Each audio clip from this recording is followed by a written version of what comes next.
Chapter 51 Kana, Ian, thank you so much.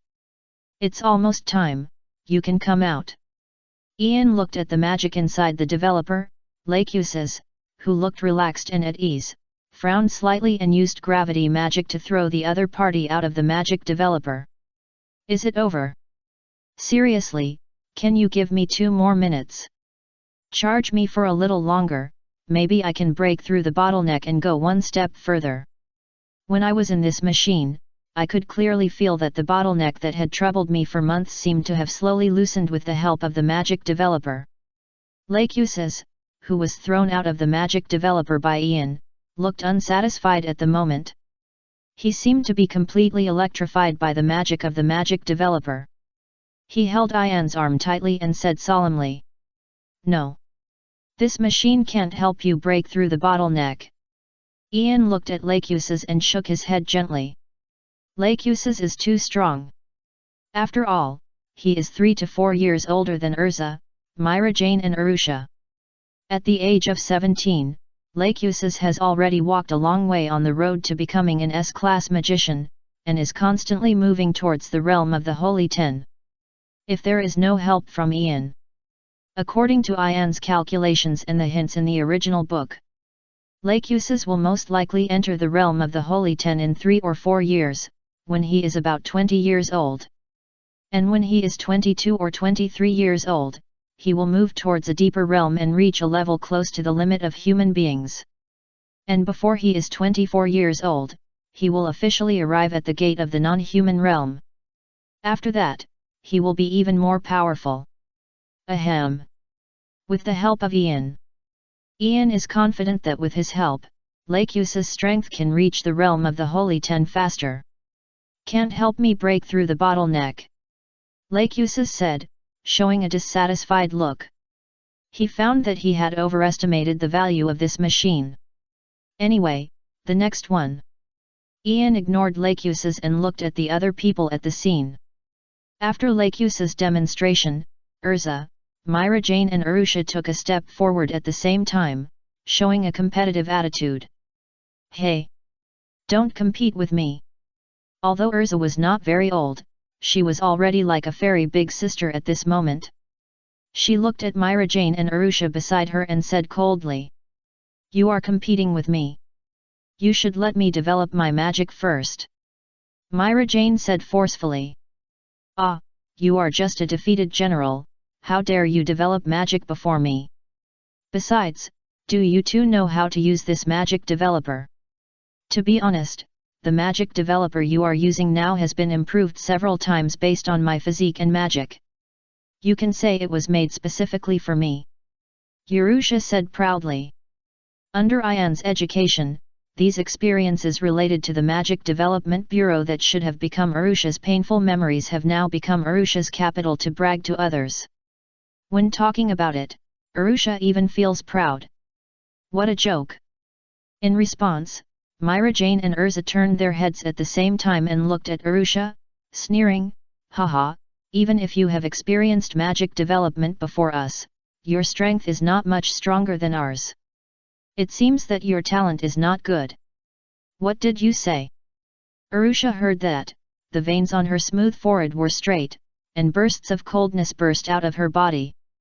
She was ready to freeze Urza and Myra Jane into ice sculptures. It must be said that the magician of the Fairy Tale Guild is good at fanning the flames. "Don't worry.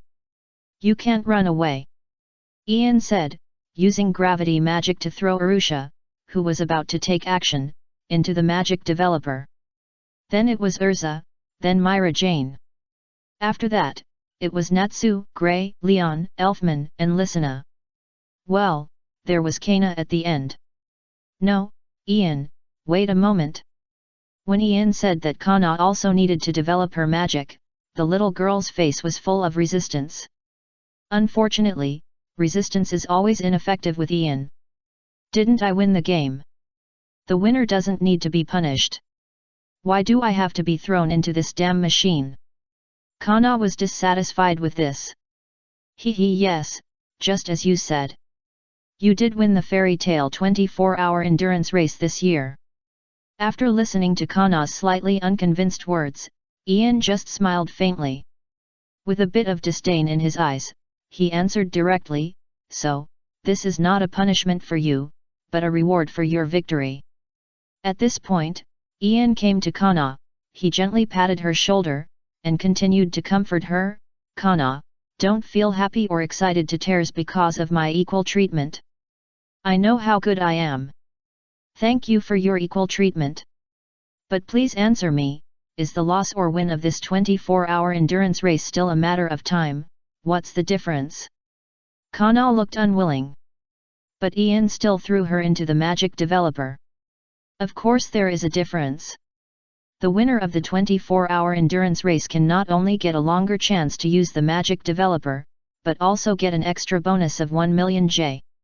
You've made a fortune." The magician of the ghost next door would be so envious that he would cry when he saw it. As Ian said this, he adjusted the gear of the magic developer to the maximum and gave Kana a reasonable explanation. Well, Ian's words were well reasoned and perfect. Tsitsizi, accompanied by bursts of roars, and Kana's heart-wrenching screams. Ian's magic development of the members of the Fairy Tale Guild finally came to an end. After continuous overload of magic development, this huge magic developer seemed to be on the verge of collapse. Now the magic development of everyone is completely over. What do you think about this machine? After Ian completed the magic development of everyone present, he smiled and looked at the people in front of him and smiled. Never again. Macau and Wakaba, lying on the ground, spoke weakly. It's still not powerful enough. Lacuses was very dissatisfied with the power of this magic developer, so he complained. Same as above. Ilusa nodded slightly in agreement. Same as above. Urusha tilted his head and gave a reasonable suggestion. After all, this machine is just a tool for me, who is still a child, to develop magic. Now it is an old item that cannot keep up with the times. To be honest, it needs to be updated. Same as above. Mirage's body was trembling a little. After all, Mirage was a newcomer to the Fairy Tale Guild. Compared to Lacuses, Altair, Urza and others who had teachers behind them, she was still a little behind in terms of foundation. Therefore, her body was still affected by the magic developer. However, since Mirage has come to Fairy Tale, Ian will be a teacher and teach her well. Ditto. After that, it was Natsu, Grey, and Leon. The three of them were obviously knocked down by the energy contained in the magic developer, but they still had a hard mouth, imitating Urza and others, and spoke with ease. Although they may be a little behind Urza and others in strength. But in their hearts, they have always regarded Urza and others as competitors. Liar, I will never be fooled again. The last person to speak was Kana, who was so shocked that she cried. She wiped her tears and spoke in a humming voice. This girl. Ian looked at Kana with his eyes shining. To be honest, Kana's performance was beyond Ian's expectations. Kana could be said to be the best performer among all the magicians of the Fairy Tale Guild present, except for the S-class magician candidates such as Lacuses and Urza. It can also be said that Kana's potential ability is also the strongest one in the Fairy Tale Guild, except for the S-class candidates. You are worthy of being the daughter of Gildarts. Don't worry, I will train you well. Ian silently made a special training plan designed specifically for Kana in his heart. Kana, thank you. First update. Chapter 52 Ian, my goal is to create the strongest fairy tale from scratch. The next day. Boom. When Makarov paid the fine and returned from the Magic Council, he kicked open the door of his own guild, stood at the door, with his arms around him, looked at the people in the guild, and said loudly, Young men. I'm back. Did you miss me during the days when I was away from the guild? Did you do something to make me angry again? Are you President Makarov? Weren't you in the guild before? As Makarov finished speaking, he was responded by a group of mages from the Fairy Tale Guild who were weak and listless, as if their spirits were sucked away by evil spirits, and had no spirit of the past. Hey, hey, hey! What's wrong with you? You are all listless. Young people should act like young people. Cheer up for me. Originally, he was afraid that the super-powerful magicians in the guild would tear down the entire kingdom of Fiori during the days he was away from the town. So, after the Magic Council issued the verdict, Makarov hurried back to the guild. When he saw that the members of his own guild, for some reason, were all lying on the table, looking weak, he couldn't help but flash a little anxious, looked around nervously, and asked loudly. "President, it's really not that we don't have energy, but during the days you were away, Ian's training of us made us unable to be energetic." Makarov hunched his back, looking like he was in back pain, and approached Makarov, complaining. "Ah? Did Ian give you special training?" Makarov was stunned for a moment, looking at Makarov and asking. "Yes. Didn't the guild's 24-hour endurance race end when you left? Ian gave cruel special training to those of us mages who failed to bring back the scales of the wyvern within 24 hours. Don't say it, I feel back pain now, and my muscles are so painful. Although, the magic power has indeed increased a lot, that's it." As Makarov said, he snapped his fingers lightly.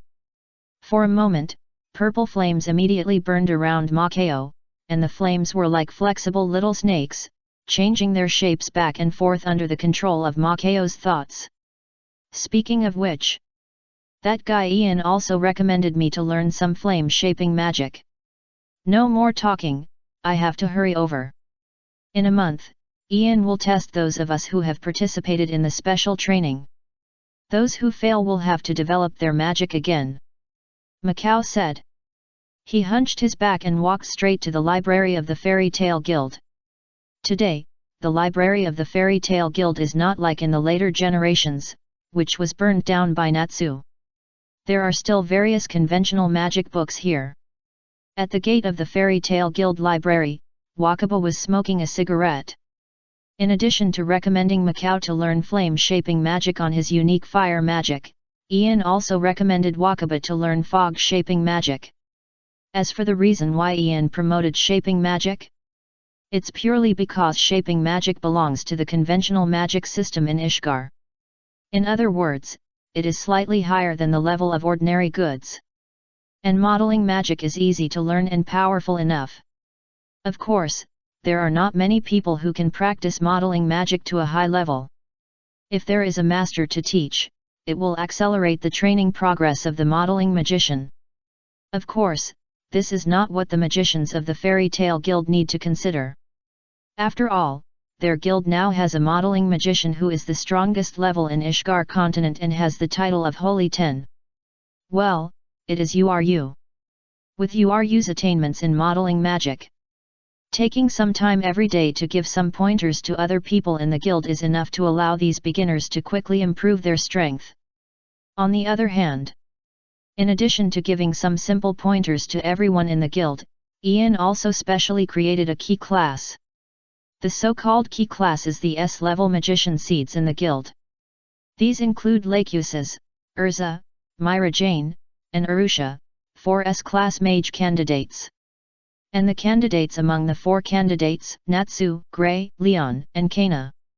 Finally, there are 2 candidates with endless candidates, Elfman and Lysina. Well, as long as they are willing to practice hard, one day they will have the opportunity to pass the guild's S-class mage assessment. In general, we must believe in ourselves. You must practice hard for me. Those who fail to practice will continue to be punished. Ian urged the candidates in the guild to work hard and warned. I'm afraid that I'm not satisfied with your punishment, Ian. Lakuses looked at Ian with a provocative look. Then give it a try. Lakuses. Don't worry, my punishment will always satisfy you. Ian glanced at Lakuses and smiled. He has already started to update and transform the magic developer.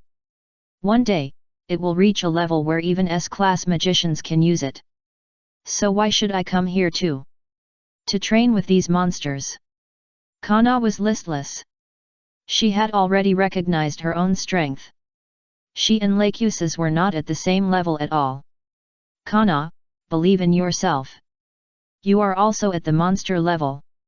After all, you are the strongest child. Ian looked at the listless Kana, his eyes narrowed slightly, and he spoke with a double meaning. The strongest child. Kana understood Ian's meaning almost immediately. She looked at Ian with her eyes wide open, and said in shock, "Did you see it?" "Yes. After all, the nature of your magic is very similar. It's just that the guy was too careless, so he didn't notice it. What should I say? Although I am not qualified, I still ask you to forgive him." Ian replied with a smile. Put yourself in Kana's shoes. If Ian stood in Kana's shoes, regardless of whether to forgive or not, he would definitely smash the old bastard Gildarts' face. Suck. I never blamed him. Anyway, I will try my best. Until the day comes when I really deserve the title of the strongest child. Kana felt her nose slightly sour. Finally someone discovered her secret. Although it wasn't that person, it also made her feel a little relieved. Hey! Kana, you were called the strongest child by Ian. I can't pretend I didn't hear anything. I think the weather is good today. It's just right. Let's practice and see who deserves the title of the strongest. Just then, the spoiling Lachesis came to Kana's side. He was familiar with her, holding Kana's shoulders, releasing a crackling electric current all over his body, and said with a fake smile. Kana's body froze when she heard it. Kana, although we usually have a good time. But I can't pretend I didn't hear what you said just now. As Lachesis said, you and I will fight. I will definitely be the strongest. As Urza spoke, she had already drawn the knight's sword at her waist. Kana, don't hesitate, accept it. Mirage has already received part of Delira's soul. Kana, I didn't expect you to hide so deeply. Ian actually called you the strongest. Hurry up, fight me. I'm burning. The person who spoke was Natsu. For a while, Kana seemed to be the target of public criticism. Well, in the Fairy Tale Guild, people will not have the opportunity to play the emotional card. This is a guild without emotion, where the strong prey on the weak. No. Brother Ian, help me explain. Kana looked at Ian beside her for help. Kana, you have to do your best. Ian said, saluting Kana to show his respect. Then, he turned and left. No, Ian, don't leave. Kana looked at Ian who was leaving, with beads of sweat on her forehead. If she was left alone here, she would have to fight with everyone present. It would be fine if she could win. The problem is, she couldn't win. If Lachesis, the boss of the Civil War, saw the Fairy Tale Guild created by Ian, which was composed of all warriors, he would definitely say with sweat dripping down his back, Ian, no matter how you look at it, you are a little too radical. Chapter 53. As everyone knows, Fairy Tale is the darkest existence on this continent. Fairy Tale Guild. At the bar deep inside the guild, Makarov, the president of Fairy Tale, sat cross-legged with a bottle of wine in his hand, looking at Ian, who was sitting next to him and drinking silently. He said softly in a casual tone, Ian, I have seen all the special training you have given to those guild boys in the past few days. Although the results are indeed good, they are still children after all. Isn't it a bit too much to continue training like this? Makarov advocates letting nature take its course. He doesn't like Ian's systematic training. After all, magic itself is free. President, I think your worry is totally unnecessary. If these exercises are given to magicians from other guilds, it is indeed inappropriate. After all, their talents and minds cannot withstand such intense training. But, for the energetic boys in our guild, don't worry. There will be no problem. In short, let them focus all their energy on the training of magic power and the exploration of magic. It's better than letting them vent their energy on destroying the town and going out to cause trouble in the name of fairy tale, isn't it? Ian paused when he said this. He glanced at Makarov beside him and asked a soul-searching question, President Makarov, as the president of our guild, don't you know the potential and destructive power of these monsters you have recruited? It's better to trap them in Magnolia Town than to let them go out and cause trouble, right? Of course, if you think your wallet is still too full, President. I've made too much money recently. If you want to reduce the burden a little, just say it. Just pretend that the magic training plan I mentioned before doesn't exist. I'll drive these stinky little ghosts who exercise near the guild every day out to do tasks. What will happen to this kingdom by then? I can't say for sure. Ian finished his words in one breath and drank the water of life in the cup. Sure enough, this thing is still powerful. Well, Ian, is not a devil, but a shackle. He is a shackle that seals the monsters that destroy the world in Fairy Tale and Magnolia Town. Forget it then. Makarov couldn't help but shudder when he thought of all these brats in the guild running away from Magnolia Town. By then, won't the Magic Council invite him to meetings every day? Once or twice is fine. If it happens too many times, doesn't Makarov have any face? In fact, I think the training plan you designed, Ian, can be even stronger. As long as if you can't die, then practice to death. Sweat more now, bleed less later. Makarov figured it out. I told you. Don't worry, leave it to me. Ian smiled and raised the wine glass in his hand. Seeing this, Makarov also raised the wine glass in his hand. The old and the young clinked their glasses lightly and drank the wine in the glass. Everything is self-explanatory. Next. Time flies. Several months passed in a flash. Time came to the end of August and the beginning of September. There is only 1 month left before the festival on October 7th every year. Magic Council. It's strange. The Fairy Tale Guild has been too quiet in the past few months. It's totally different from their usual style. Are they preparing some shocking big plan? There are counselors who are more familiar with the style of Fairy Tale. At this moment, they are sitting in their seats with sad faces, their expressions are full of sorrow. To be honest, if the Fairy Tale Guild is the same as usual, causing a small mess every 3 days and a big mess every few weeks, he can still accept it.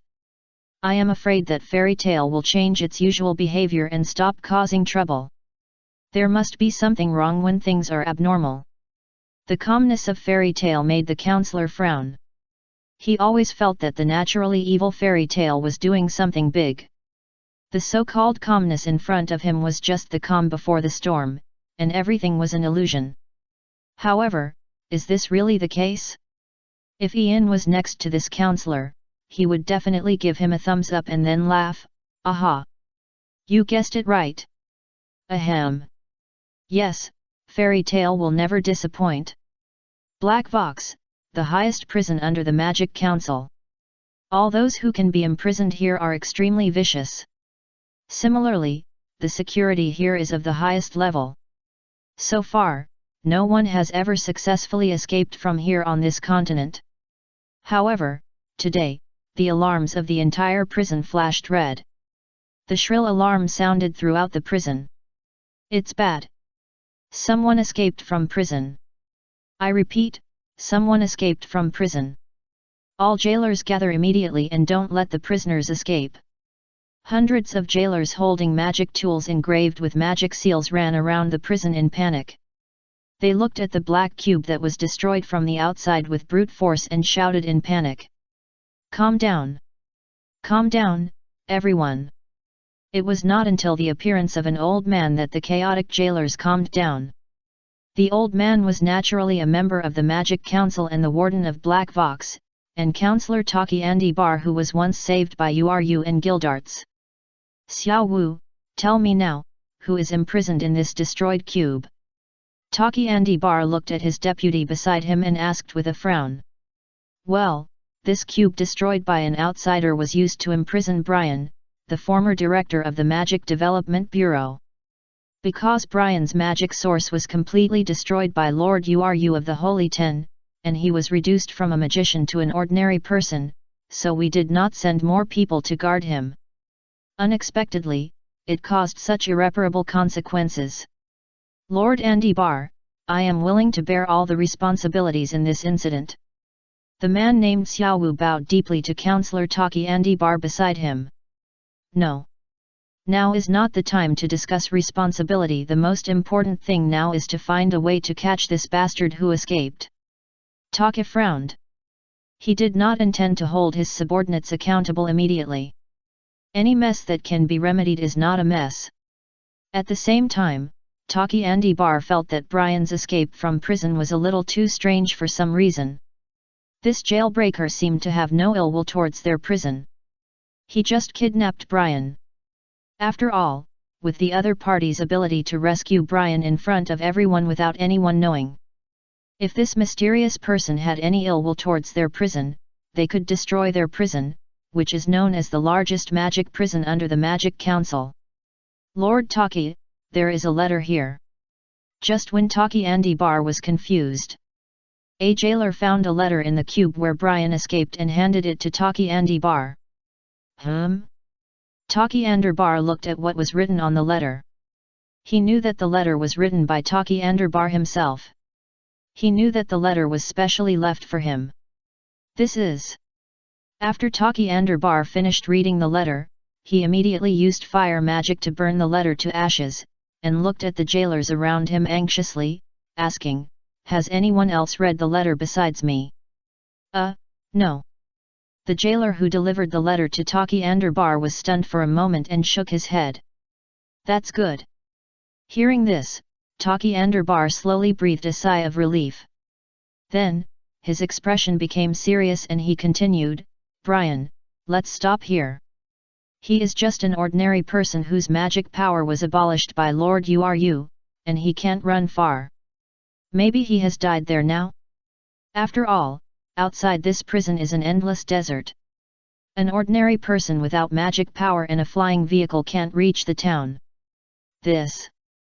After hearing what Taki Andibar said, the jailers were stunned, but they didn't dare to say anything more. After all, in this prison, Taki Andibar's words are absolute. What is Fairy Tale doing?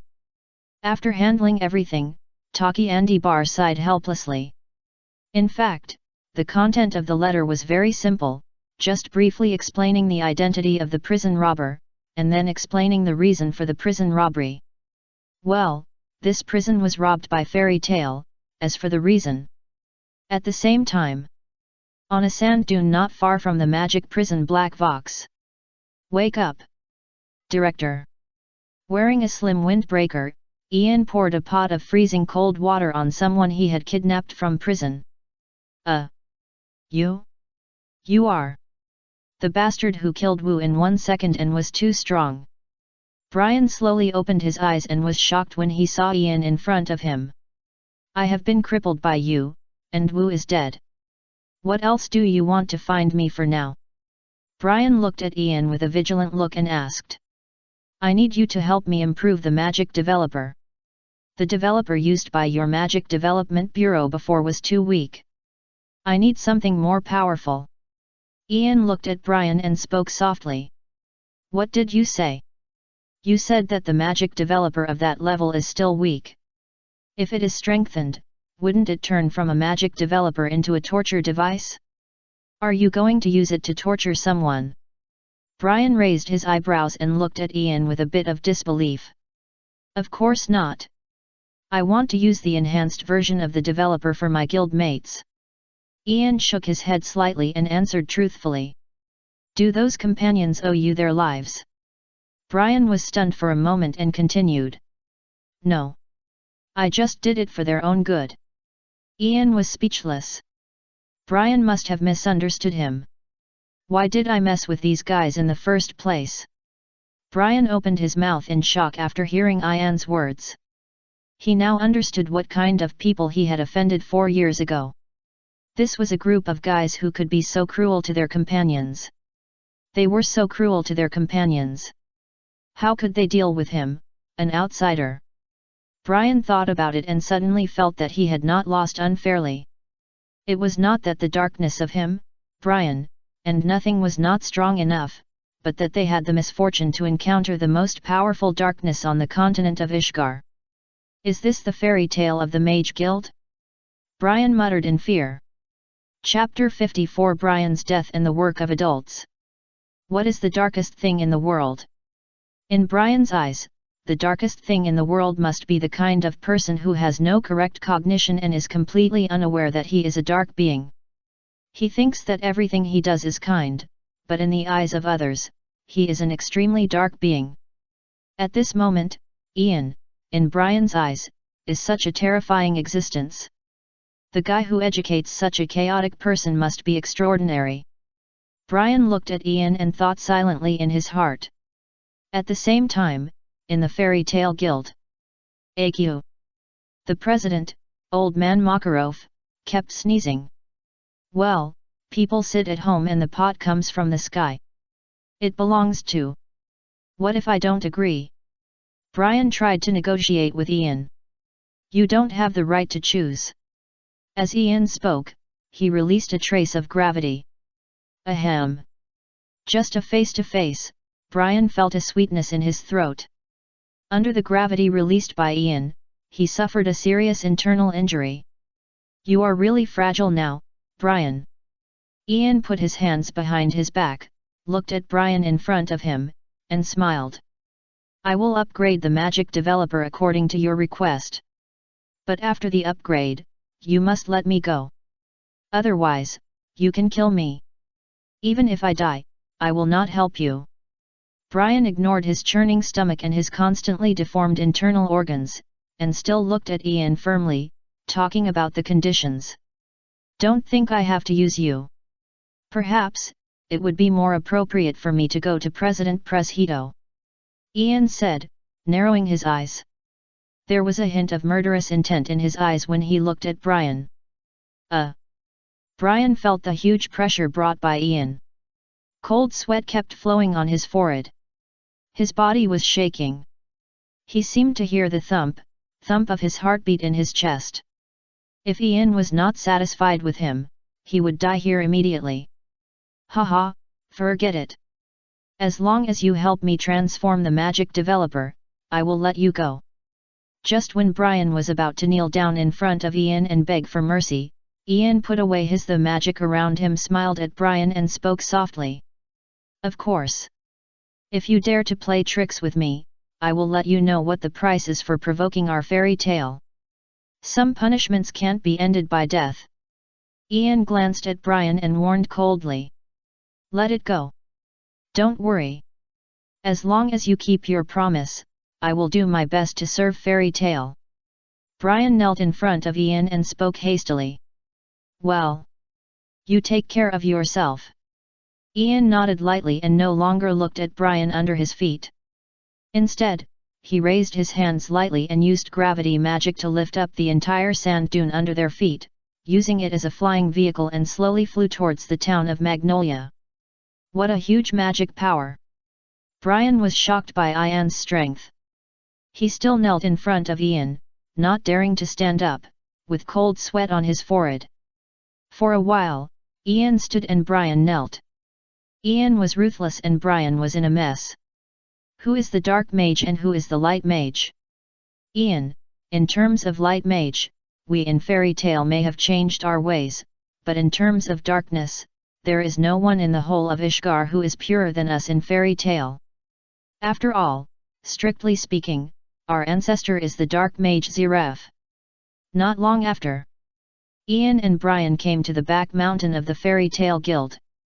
4 years later, Brian once again entered the huge Magic Development Bureau. He looked at the various furnishings in front of him, and he couldn't help but feel a little nostalgic. He turned his head to look at Ian and asked, "As long as I modify this machine, you can let me go, right?" Separation. Ian didn't say anything.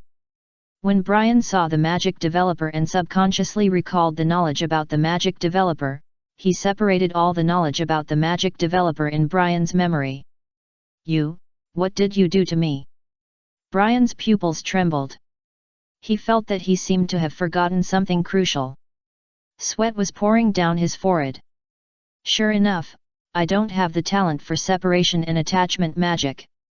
You must let a person strongly recall certain knowledge before you can successfully separate this memory. If it's Irene, maybe you can ignore the preconditions and directly remove all your knowledge from your mind.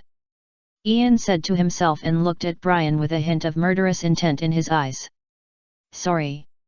4 years ago, I didn't have enough time. At the same time, you need to be alive to go to the Magic Council to accept the memory trial, so that you can clear the crime of you and others illegally breaking into the Magic Development Bureau. That's why I let you live for another 4 years. This is a mistake I made. Now, I will make up for this mistake. Ian looked at Brian with a cold expression. If Brian is not rescued from prison, he can't kill him. After all, the Magic Council is too particular about human rights and has abolished the death penalty. As for Ian, when he first came to this world, the first place he simulated was the ancient times ruled by dragons without rules. In that era, there was no law, only power. Human life is the least valuable thing. His hands have long been dirty. Living in this era of sound laws. At the same time, the magicians of the Fairy Tale Guild, who are protected by Makarov, can be said to be lucky. Their hands can be clean forever, and this job of getting rid of the dross, which will dirty his hands, will be done by Ian. This is the job of adults. You can't kill me, you can't. Brian looked at Ian, his pupils trembled suddenly, and he looked panicked and terrified. Everything Brian had done flashed through his mind like a revolving lantern. He seemed to regret it a little. What if he hadn't gone to extremes from the beginning? What if he didn't hurt others for his own sake?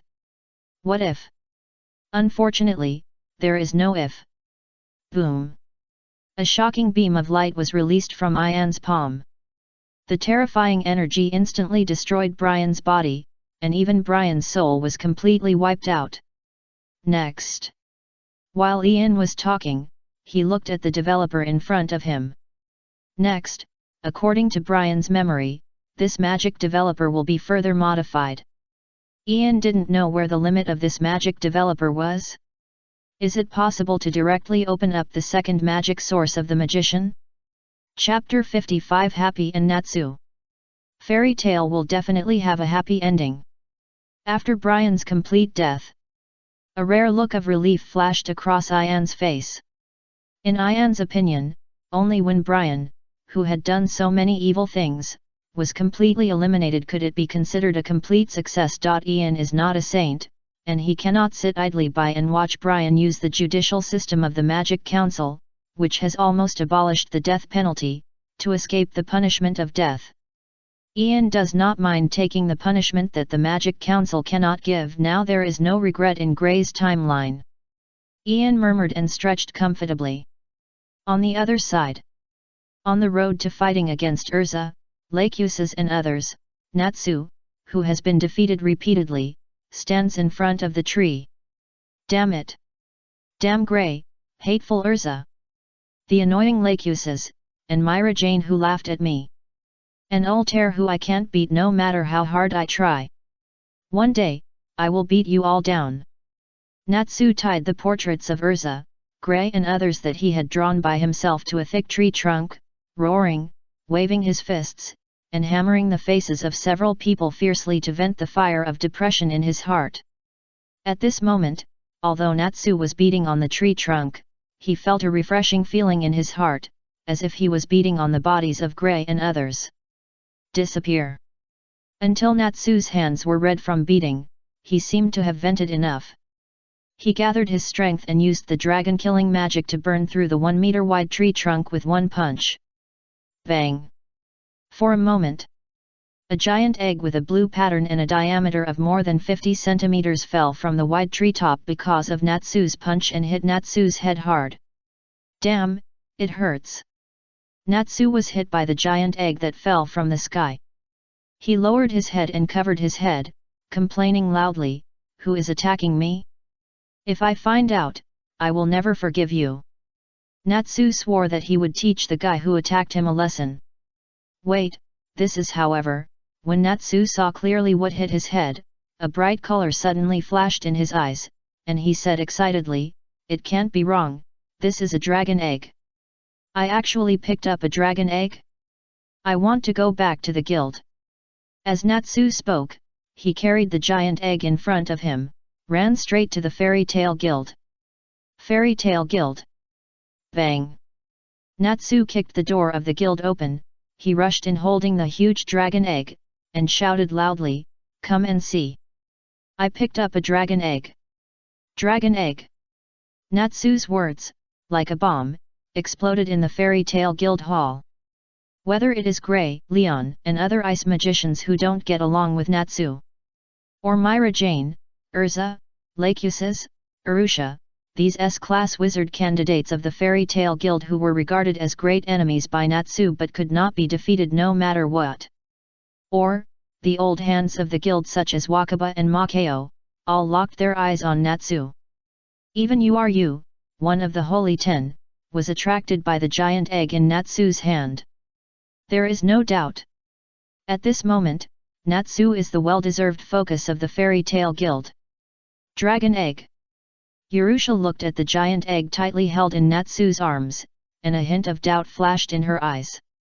Even Arusha, who followed the king Level-Velad and practiced for 4 years, and read countless magic books during this period, had never seen the appearance of a dragon egg.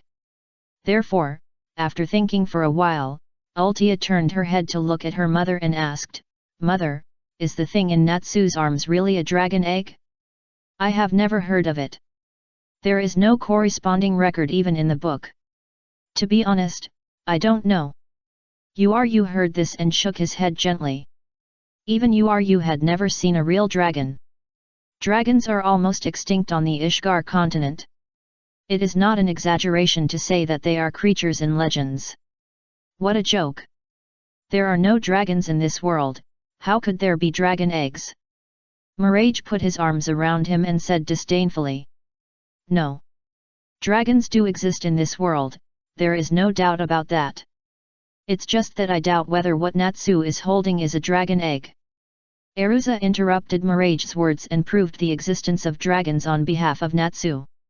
However, Urza was not sure that the blue-white egg in Natsu's arms must belong to a dragon. This is a dragon egg. Natsu was still stubborn, emphasizing that the egg in his arms belonged to a dragon. Anyway, when this egg hatches, won't everything be clear? Lacuses yawned, he felt that the arguments of the crowd were somewhat meaningless. What kind of creature is this egg? Won't we know it after hatching it? Yes, when this egg hatches, it can be proved that it is a dragon egg. Natsu said confidently after hearing this. He swore that he must hatch a flying dragon. Then, a few days later, in the Magic Development Bureau that Ian captured with his own skills. Done. Ian wiped the sweat from his forehead. According to Brian's memory, he finally completely transformed the magic developer. With this developer, as long as the strength of this magician has not reached the standard of the Holy Ten, then he can develop his potential through him. Of course, it does not mean that with the assistance of this machine, this magician will definitely become a Holy Ten magician. No matter how good the magic developer is, it is just an auxiliary tool after all. How far can a magician go on his own magic path? It does not depend on these so-called external objects, but on the heart of the magician himself. These are what President Makarov taught him, and Ian will not forget them. As for this magic developer, it can simply help those magicians in need to reduce the time of tempering their bodies and accumulating magic power, that's all. Let's go back to the guild. Ian calculated. Since he started to upgrade and transform the magic developer for S-level Lacuses and others, he has not appeared in the guild for a long time. Now that the developer has been transformed, it's time to go back and take a look. Who stole my dragon egg? Has anyone seen my dragon egg? Damn! When Ian arrived at the gate of the guild, he heard a chaotic quarrel inside the guild. Natsu looked flustered and helpless, as if he was about to cry, and kept running in the hall of the guild. He asked Lakuses, Urza, Myra Jane, Altair and others one by one whether they had seen his dragon egg. Who would take your dragon egg? Hey? I'm not interested in that kind of thing at all. Natsu, didn't you eat the egg yourself? Wasn't that huge egg still in your hand a few days ago? Unfortunately, all the answers Natsu got were that no one had seen his dragon egg. This almost broke Natsu's heart. Dragon egg? Ah? Is it a harpy? When Ian heard the word dragon egg, his body trembled subconsciously. In just a few seconds, Ian gradually reacted. The dragon egg mentioned by Natsu and others should be different from the dragon egg he imagined. The dragon egg they were talking about was most likely the harpy that came from the world of Edras. This made Ian gradually calm down. After listening to the conversation of the crowd at the door for a while, he was relieved to confirm that his guess was not wrong. Ian thought to himself, it seems that it is indeed a harpy. However, Ian still did not rush in. He was waiting for an opportunity. Until Elfman, holding the giant egg with blue patterns, hurried past Ian and ran quickly into the guild, Ian was completely relieved. What are you talking about? What happened here? For a moment, Ian pretended to know nothing and walked slowly into the hall of the guild. He looked at the group of fairy tale mages in the guild who were surrounding Natsu and the dragon egg sent back by Elfman, and asked. Father, Natsu picked up a dragon egg. As Ian finished speaking, Urza stood up first, left the crowd surrounding Natsu, came to Ian, and responded. Dragon egg. Ian pretended to be curious and looked at Natsu. Well. Ian, look, I picked up a dragon egg. As Natsu spoke, he raised the giant egg with blue patterns in front of everyone and spoke excitedly. Although I don't know whether the creature inside is a dragon, I still have to say that you are amazing, Natsu. Ian looked at Natsu and encouraged him gently. Hee. Natsu smiled shyly as he lowered his head. Crack, crack. At the same time, the dragon egg in Natsu's arm suddenly cracked. The next second, a blue kitten, like a light feather, hatched from the dragon egg, spread its wings and flew up, and finally landed on Natsu's little head. Ah! The dragon has hatched. Seeing this, Natsu said excitedly. Love. The newly born cat with angel-like wings and a blue and cute appearance. After listening to what Natsu said, he seemed to feel Natsu's excitement and shouted excitedly. Ha ha ha! I've decided, let's call him Harpy. Harpy is the son of the dragon. Natsu hugged the blue cat and shouted excitedly. Have Harpy and Natsu finally merged? Ian looked at the scene in front of him, and a touch of warmth flashed in his eyes. These are probably what he has been trying to protect all along? Natsu, it's not a dragon, right? Grey looked at Happy carefully and said helplessly. I don't care. Happy is the son of the dragon. Natsu still said stubbornly that Happy is the dragon. Grey, clothes. Kana looked at the dragon who had taken off all his clothes except his underwear. Grey said helplessly. Oh no, when did it happen? Grey looked at his naked body and couldn't help but said in a panic. Grey, you are really a fool, how can you take off your clothes casually? You, as Grey's teacher, couldn't help but teach Grey when he saw him taking off his clothes casually. No. Please put on your clothes, senior you. Kana looked at you, who was also stripped down to his underwear, and couldn't help but remind him. Hey! Oh no!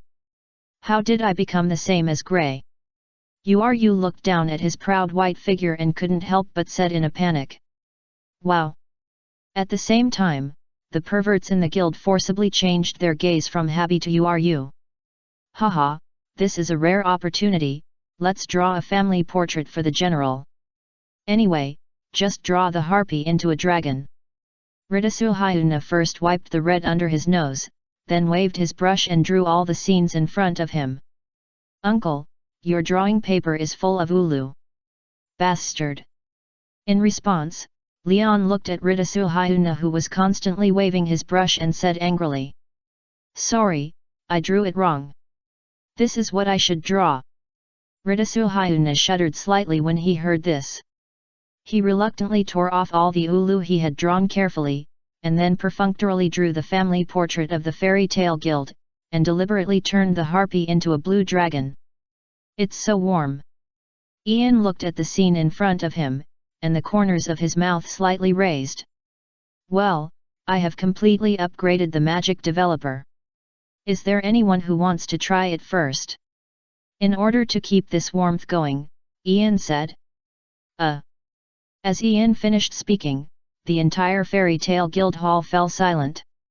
The faces of all the Fairy Tale members present changed. They shivered constantly, looked at Ian in despair, and shouted loudly, "No! Please spare us! I still have to go to work." Yes, it will be too late if I don't go to work now." "Wakaba, didn't you agree to ask me to read a book together?" Yes. "Makao, let's go over now." "Leon, let's go ice skating together in friendship." "Okay, Gray, got it, Gray." So, accompanied by a series of crackling roars, the Fairy Tale members who had gathered because of Natsu's dragon egg ran out of the guild like they were running for their lives. Haha! Ian looked at the lively guild in front of him and couldn't help but smile softly. Sure enough, this is Fairy Tale. Lacuses, come with me. In response, Ian grabbed Lacuses, who had just returned from work. Ah? Why me? Lacuses looked puzzled. Please subscribe first. I will update more from today. If I write poorly, it's because of my ability. If I don't update much, it's because of my attitude. I will update more and more. Chapter 56 Fairy Tale Beauty Pageant. Irene Belzarian broke into the venue. After that, Ian took Lacuses and did countless experiments to get sufficient data. These data will become an important foundation for Ian to develop the second magic source and even the third magic source without side effects for everyone in the Fairy Tale Guild in the future. Well, it can be said that without Lacuses' selfless dedication today, there will be no glorious future for Fairy Tale. Although Lacuses may rebel in the future. But even so, Ian can prove to the world that Lacuses has really made endless efforts for the Fairy Tale Guild to become the world's #1 magician guild. Please let us sing praises for Lacuses once again. Lacuses, you are the best. Your grandfather is not only one of the 10 holy wizards respected by the world. You are also the grandson of Makarov, the president of the Fairy Tale Guild. Not only that, you are also the great-grandson of Yuri, the founder of the Fairy Tale Guild. Lacuses, who has always intended to take off any labels related to Makarov, said, in the world, only Ian did not treat me as Makarov's grandson. He did not treat me as a human being either. Many years later, in Lacuses' memoirs, he wrote, I also wanted to rebel back then, but unfortunately I died before I could succeed. Ian, that monster, shattered my rebellious dream with 3 punches. October 7th. On this day, the entire Fairy Tale Guild, and even the entire town of Magnolia, were celebrating. Inside the Fairy Tale Guild. Everyone, I have something very important to say next. At this moment, Makarov, the president, stood on the podium, silently with his hands behind his back, looking seriously at all the magicians in the guild. His brows were furrowed, and there was a bit of murderous air in his eyes. It seemed that the magicians in the guild rarely saw Makarov so serious. For a moment, all the magicians in the entire Fairy Tale Guild stood up straight in this tense atmosphere. What kind of day is today? I believe you all know it in your heart.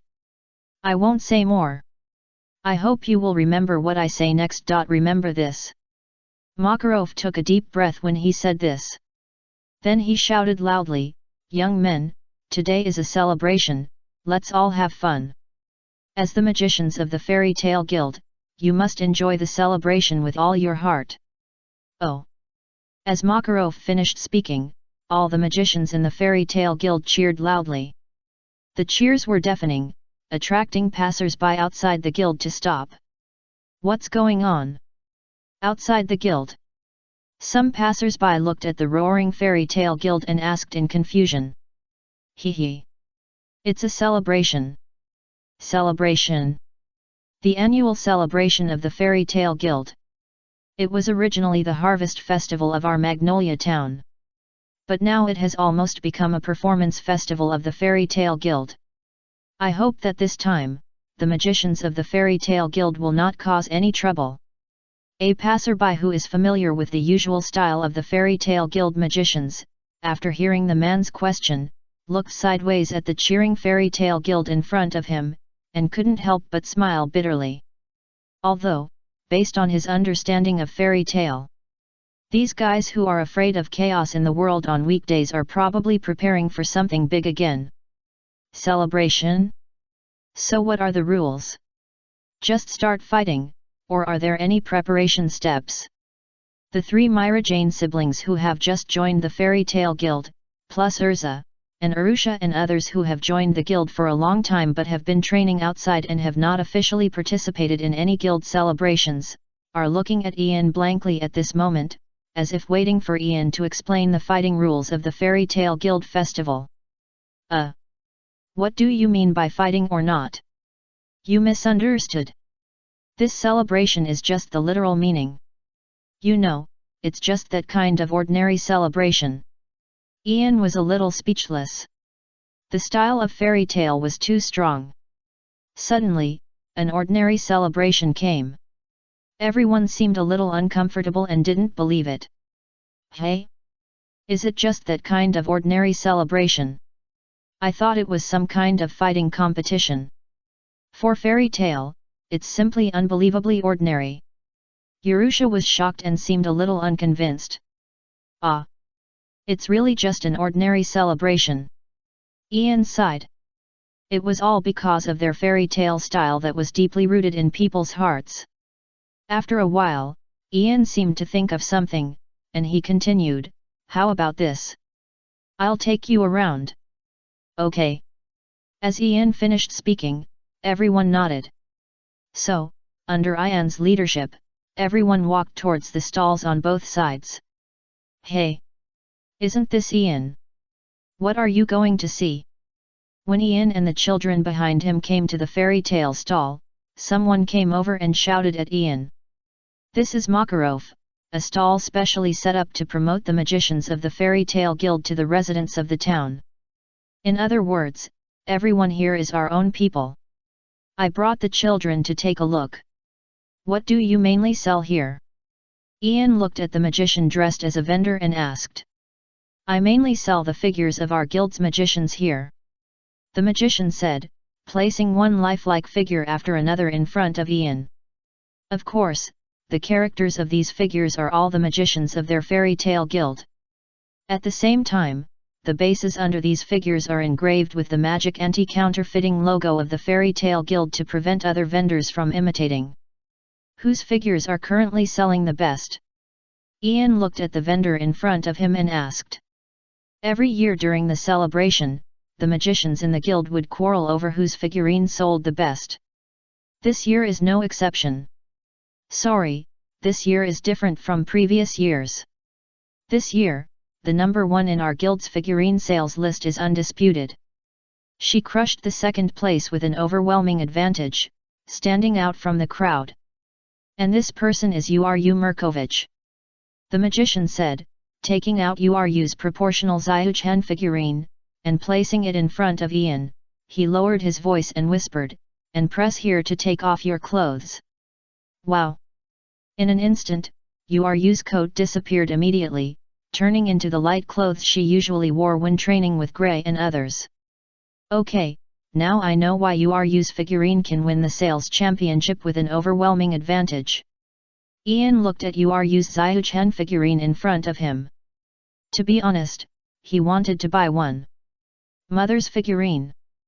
Urusha looked at the figurine in front of her, her eyelids twitched slightly, she took a deep breath, looked at the clerk, and said with a fake smile, "Hey! If you dare to make my figurine in this case, I will kill you." Same as above. As Urza spoke, she drew the knight's sword from her waist. Same. Maharaja has already received Delira's arm. For a moment, a terrifying sense of oppression enveloped the clerk's body. I have obtained Lord Uru's permission. After all, Lord Uru will share 70% of the profit for every one sold. In response, the clerk trembled and said, "I know, so I told you not to make my figures, not to ask you to remove the figures of your mother." Urusha was a little helpless. Her mother was such a casual and carefree person, and she didn't care whether outsiders looked at it or not. After all, Uru usually wore even less than this figure. "Father, what are you looking at? You don't want to buy one, do you?" Iluza looked at Ian with a smile and asked. "Ahem. Just kidding, I don't care about this stuff at all." Ian coughed lightly and winked at the vendor, meaning to leave one for him. "Got it." The vendor silently made an okay gesture. It seems that this guy does this kind of thing a lot on weekdays. Speaking of which, the main force of buying Uru figures is the group of wealthy middle-aged men who have already established a family. Okay, these small stalls are here first. There is a large event going on in the guild. Ian didn't dare to waste time here, he pulled Urza and others away from the small stall selling treasures. "Ladies and gentlemen, let's cheer for the first beauty pageant of the Fairy Tale Guild." In the Fairy Tale Guild Hall, Makarov, the host, was burning with flames, and loudly announced the start of the Fairy Tale Beauty Pageant, the most important annual event of Fairy Tale. Yes, compared to the evening parade and the end-of-year S-class magician assessment, for senior Fairy Tale people, nothing is more important than the annual beauty pageant. First, let us invite the Fairy Tale Guild's #1 ice mage, the strongest modeling mage on the continent, and Uru Merkovich, one of the 10 holy mages along with President Makarov, to appear on the stage. After the guest host Makarov finished speaking, the proud Uru walked up the steps confidently and came to the center of the stage. She posed elegantly and appeared in front of the Fairy Tale Magisters and the residents of Magnolia Town. Yes, the Fairy Tale Guild's beauty pageant is completely open and transparent. Even people in Magnolia Town can come to participate or watch. Uru. Uru. Uru. After Uru appeared on the stage, the perverts in the guild immediately howled and called Uru's name, with wanton smiles on their faces. "Excuse me, Miss Uru, what kind of talent are you going to perform?" Makarov held the microphone in his hand, looked at Uru who was on the stage, and asked softly. "Does that need to be said?" Uru smiled confidently when he heard it. "Yes. What my mother performed must be the ice-shaping magic." Urusha in the audience said with a smile. "That's right." Gray and Leon nodded one after another, echoing their senior sister. Of course it was the instant stripping technique. The moment Uru finished speaking, her coat had disappeared. Wow! For a moment, all the perverts in the guild stared with wide eyes. "It's really Uru, isn't it?" Ian's eyelids twitched slightly, and he said admiringly. "Mother, this idiot." As for Urusha, she just felt a headache. Why is she the only normal one in this family? Damn it! What is teacher Uru doing? As for Gray and Leon, the two of them were full of regret, and they played a reversed yin gang. "Gray, Leon, your clothes." Finally, Kana couldn't stand it anymore and warned. Oops, where are our clothes?" Gray and Leon looked at each other and said in panic. "Please give us the score, judges." On the other side, Makarov, the host, wiped off the red spray from under his nose, and looked at the Fairy Tale Guild and the beauty contest judges, and asked softly. 100 fainting. 100 fainting is a must. At the same time, Makarov, Gildarts, and Ian, who had been sitting in the judge's seat, raised their signs at the same time and gave their scores. Well, they are all 100 points without a doubt. With Uru's figure, they couldn't find any other number to give except 100 points. Hey, Ian. Are you fascinated by it? Is this woman's figure that good looking? Just as Ian held up the scoreboard, a figure with indescribable charm appeared. The voice of a queen, which makes people feel numb, slowly sounded from behind Ian. It's okay, it's okay. Ian heard the words, he turned his head to look at the blush, and nodded with a smile. Hey! However, it was at the moment when Ian turned back with a smile that he saw Urza standing in front of him. If Urza had been in front of him, then who was the blush he saw just now? For a moment, Ian seemed to be frozen in place. Indistinctly, he seemed to feel a hint of murderous aura surrounding him.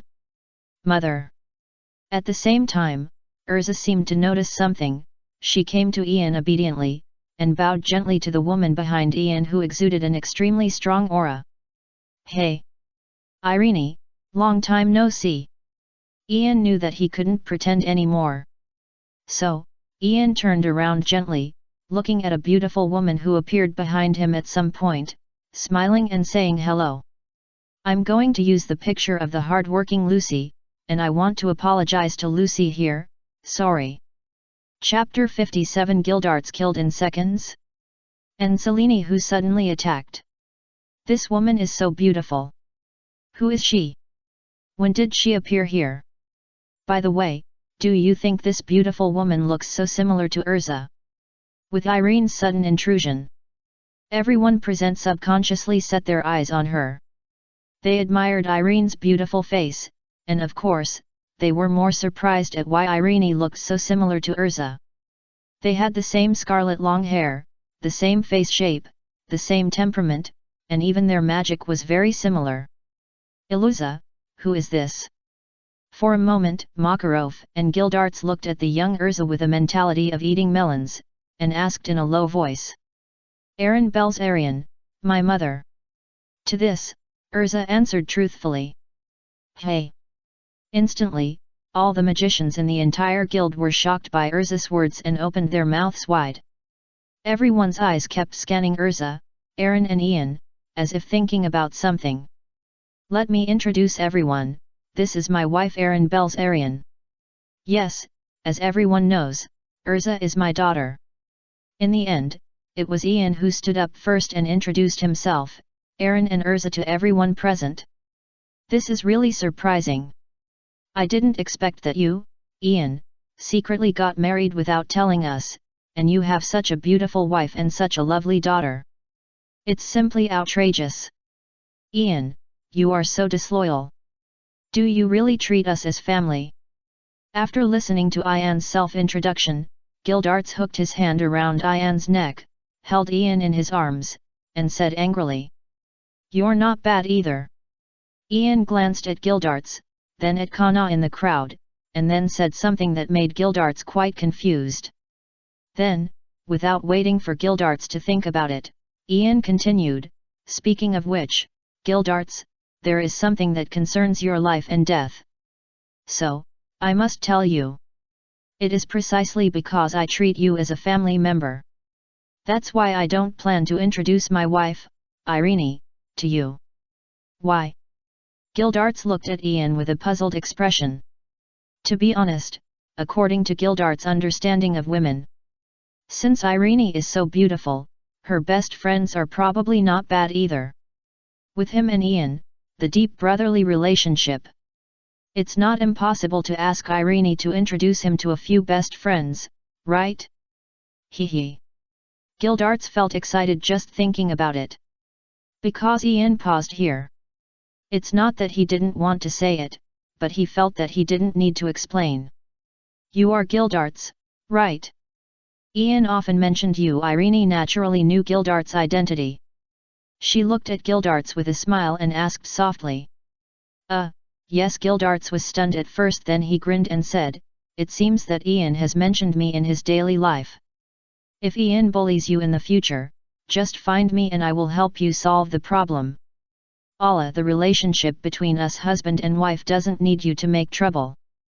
The reason why I asked your name just to make sure that the guy I'm going to teach a lesson later is not wrong. Irene looked at Gildarts and said with a smile. Hey! Gildarts was stunned. He seemed to be unable to understand what Irene meant. What do you mean by the guy who will be taught a lesson later? Boom! Before Gildarts could think about it, the terrifying magic power instantly fell on him.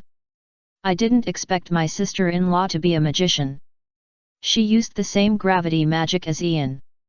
What a pity. Gravity magic doesn't work on me. Gildarts was at the moment when Irene burst out her magic power. He knew that Irene was not a good person. With his keen sense of magic, he could tell the magic Irene was using the moment he felt the magic particles circulating in the air, and subconsciously planned to use the crushing magic to fight back. Unfortunately, the magic circle on Gildarts's finger had just lit up, and he saw Irene, who was sitting not far from him, tapped her red lips and said softly, "No crushing." Buzz. The moment Irene's voice fell, the crushing magic used by Gildarts immediately failed, and the magic circle wrapped between his fingers disappeared like a dud. What? Gildarts was shocked. It was the first time he encountered a failure to release the crushing magic. To be honest, he didn't understand what Irene's magic was. Is this thing still magic? Irene's magic has completely exceeded Gildarts' understanding of magic. Unfortunately, Irene didn't give Gildarts any time to think. Goodbye. I saw that, Irene said, waving at Gildarts. Not good. Gildarts' face changed, and he was about to run away. Boom. Unfortunately, when Gildarts reacted, he was already blown away by the lateral gravity applied by Irene, smashing the ceiling of the fairy tale guild into pieces and disappearing without a trace. At this moment, Gildarts finally enjoyed the treatment of going out that only Natsu could enjoy in the past. His scalp and the ceiling of the guild had a close contact. Indistinctly, Gildarts seemed to have found the feeling of when he had just joined the fairy tale guild. As a beginner in magic, he challenged Makarov of the Holy Ten impatiently and was killed by Makarov with one punch. Ah! For a moment, in the entire guild hall, whether it was the mages of the fairy tale guild, or the passers-by who came here specially after hearing that fairy tale was holding a beauty pageant, or Makarov and you, who were the Holy Ten, all stared with their eyes wide open, with a look of disbelief on their faces. The legendary Gildarts who has the power to rival the Holy Ten. Even surpassing the Holy Ten. The Gildarts who is known as the strongest mage in the west of the Ishgar continent. He was killed in seconds. What a joke, am I not awake? For a moment, everyone couldn't believe what they saw. Gildarts was killed in seconds. Killed in seconds by Urza's mother. Urza is Ian's daughter. Natsu stared with his eyes wide open. He felt that he had received too much information in just half an hour, so he began to get confused. It doesn't matter if you don't know the rest. But if you don't know that Urza is Ian's daughter, you are too thick-skinned, aren't you? Didn't you hear Urza calling Ian father?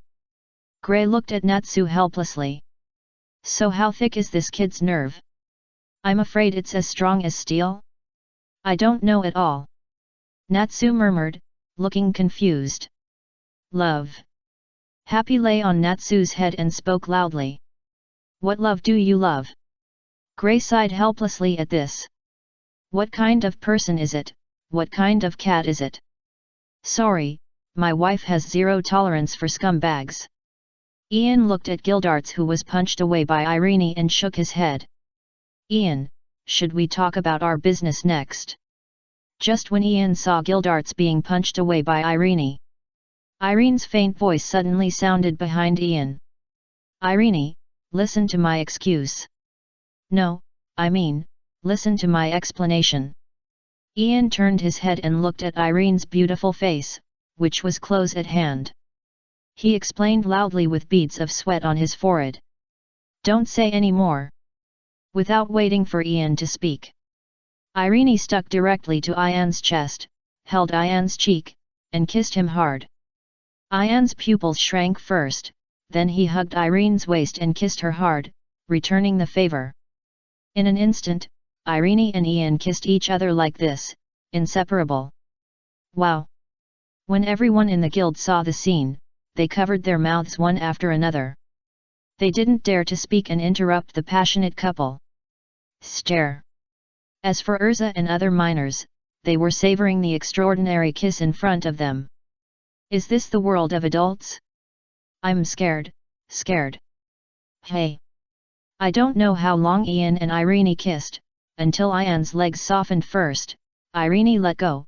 She was like a proud and victorious queen, glanced at Uru on the stage, and declared Ian's sovereignty in a voice that was neither too loud nor too small. "So, do you understand? He is mine." This woman is really infuriating. Seeing this, Uru's forehead was bulging with blue veins, and he gritted his teeth and said, "Mother, calm down. We can't beat her." Urusha hurriedly walked onto the stage, held down Uru who was eager to try, and comforted him. "Ian, I miss you so much." After Irene declared her sovereignty, she looked at Ian affectionately, gently stroked Ian's face, and her words were full of loneliness and love. "Irene, I miss you too." Of course, Ian was also expressing his true feelings. He really missed Irene all the time, even when he mistakenly thought that the simulation was a scam. He never stopped. He thought that one day, his strength would be strong enough to stand beside Irene. Now he has reached it. Although his strength is not enough. But Irene's strength is stronger. Strong enough to force him to stand by her side. Ahem. What about me? Just when Irene and Ian were leaning against each other, their eyes were clenched, and although they were speechless, they also expressed their heartfelt feelings. Urza silently came to the side of her parents. So, parents are true love, and she, Urza, is completely an accident. Urza said that she was very unwilling. If Irene and Ian heard Urza's voice at this moment, they would definitely hug Urza gently and whisper, "Of course your parents love you." But, Urza, you have to understand that it was your parents who fell in love first, so you, the fruit of their love, were born. Ah! Isn't this a beauty pageant? What are you all standing there for? Or is it that the only contestant in this beauty pageant is the woman just now? In that case, what beauty pageant is there? Just when everyone in the guild was so moved by the reunion of Ian's family that they dared not move. A frivolous and teasing voice, as if not taking Irene seriously at all, broke the silence and tranquility of everyone immersed in the reunion of Ian's family.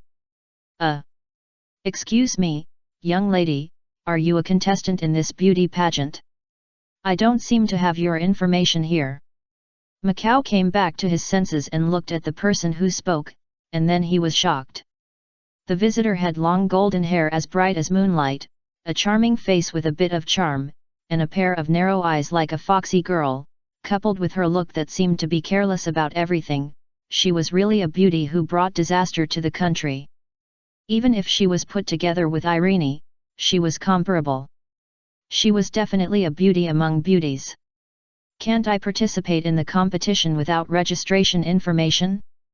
Then the beauty selected in this beauty pageant can't be called the first. The woman smiled, and she was also charming. She looked at Ian, who was shivering not far away, and said with a smile, "I haven't seen you for a long time, Ian. Have you missed me in these countless days and nights? If it weren't for the old woman Irene, who always blocked my way forward, I would have taken you to my world and lived happily." Selene. Irene glanced at the foxy woman on the high platform. Her voice was cold, like ice for thousands of years. "Aya. Isn't this Irene? Sorry. I didn't notice you just now. After all, Selene, never take those women who are not 1/10,000th as beautiful as me into my eyes." Selene laughed and looked at Irene provocatively. "Brother Ian, you are so awesome." During the brief conversation between Irene and Selene, everyone present had already understood that this stunning beauty who suddenly arrived also had an unclear connection with Ian. After figuring it out, all the fairy tale magicians admired Ian in their hearts. They must be like Ian, living a life of luxury. Ian is simply the tiger of fairy tale. Hehe, isn't today a celebration? Since it is a celebration, a banquet should be held. Okay, let the banquet begin. Just when the atmosphere began to get weird, Selene took the lead in breaking the awkwardness. She clapped her hands lightly and said with a smile. "Yes, yes, yes. Today is a banquet. Everyone, get excited, don't let the place get cold." Makarov and the others immediately followed Selene's words and continued to speak. "So Ian, you come and judge. Am I prettier? Or is Irene prettier?" However, the next second, Selene directly gave a fatal question, putting Ian on a mountain of swords and a sea of fire. Hehe.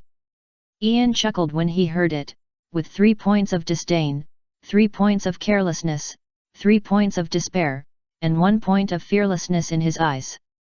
It was like a pie-shaped statistical chart. Kill him. Really? Destroy him humanely. I'm really tired. So, all along, I have been trying to save others, who will save me now? Ian looked up at the ceiling of the guild. He saw the hole in the ceiling that was smashed when Gildarts was turned into a meteor by Irene, and couldn't help but smile. He was tired, so the world might as well be destroyed. I said that I would add 10 chapters to the explosive update after the release. I'm sorry that I didn't make it. I'm really sorry. This time the release was a bit rushed, and there was a little error from the original plan. In addition, my chapter has 4,000 words, which is equivalent to 2 chapters for most people. I'll update 12,000 words first to warm up. I won't sleep today and try my best. Everyone, go to bed early. Chapter 58 Ian's Way of Survival. Irene and Selene face off. Things are starting to get complicated. Who is more beautiful, Irene or Selene? This is a life-threatening question for me. No matter how I answer, the final result will be terrible. Ian first took a look at Selene, who suddenly appeared on the stage and was so beautiful that she looked like a goddess in the sky. Then, Ian turned his head and took another look at Irene, who had been standing closely behind him, as beautiful as a blooming rose. He could feel the tense atmosphere between Irene and Selene.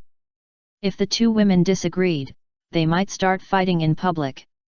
Of course, Ian never worried that Irene or Selene would get really angry and both would suffer. To be honest, he was not worried about the abilities of the two women at the moment.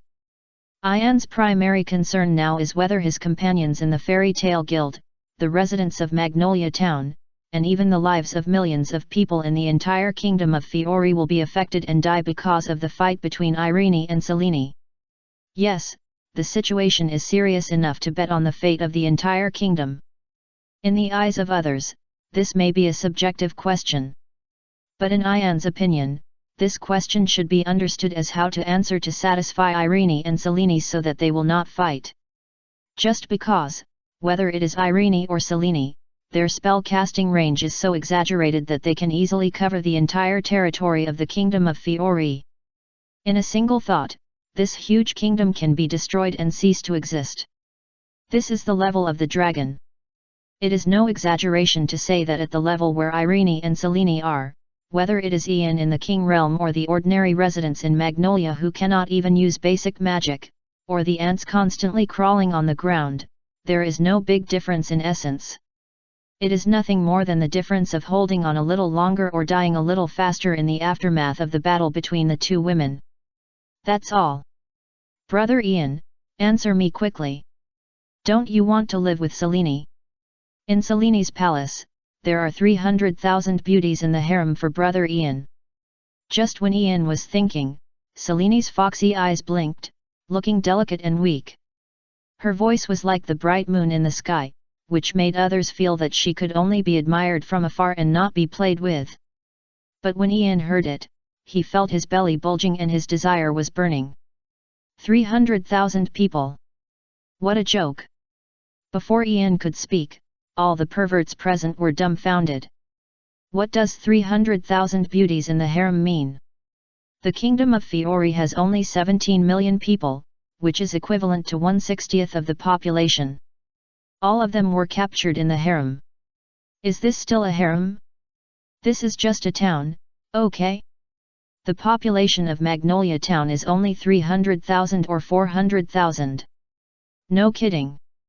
For brother Ian, I conquered the whole world. Selini's smile was innocent, but the words she said made everyone present tremble with fear. Conquered the whole world. Is this world different from the world we understand? Everyone seemed unable to understand whether this so-called whole world was different from the world they understood. After all, in the small town of Magnolia, 80% of the people have never left the town, and 99% of the people have never been to the capital of the kingdom of Fiori. Almost 100% of the people have never left the kingdom of Fiori, let alone leave the continent of Ishgar and go to other continents.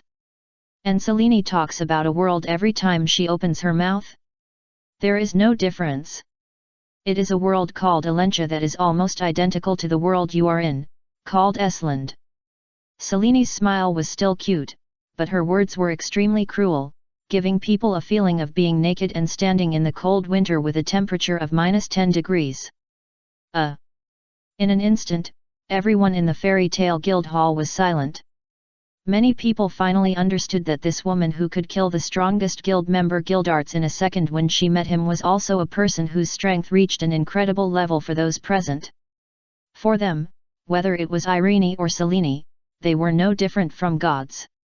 This was also the main reason why Selini was called a god by countless people in the northern continent of Kurtana. Simple magicians or dragons could no longer explain the power they contained. Calm down. Don't be fooled by this slutty fox again. This is not a simulation, nor a dream, but reality. After a brief moment of blurriness, Ian's eyes immediately became clear. He gritted his teeth and forced himself to calm down, secretly warning himself in his heart, I must not make the same mistake again, especially not in front of Irene. Ian, just answer her and let her give up. Just when Ian was sweating and gritting his teeth to resist Selini's charm, Irene, who had been standing behind Ian, held Ian's hand tightly, and in an instant, the fire that made Ian unable to suppress receded like a tide. Hey! Ian finally breathed a sigh of relief. He looked at Irene beside him and answered with a firm look in his eyes, okay. Then I will make it clear here today. Speaking of beauty, Selini is a well-deserved beauty. After Ian gave Irene a look to stay calm and believe in his eyes, he looked at Selini on the stage and praised, Selini's beauty is like the moon in the water and the flowers in the mirror.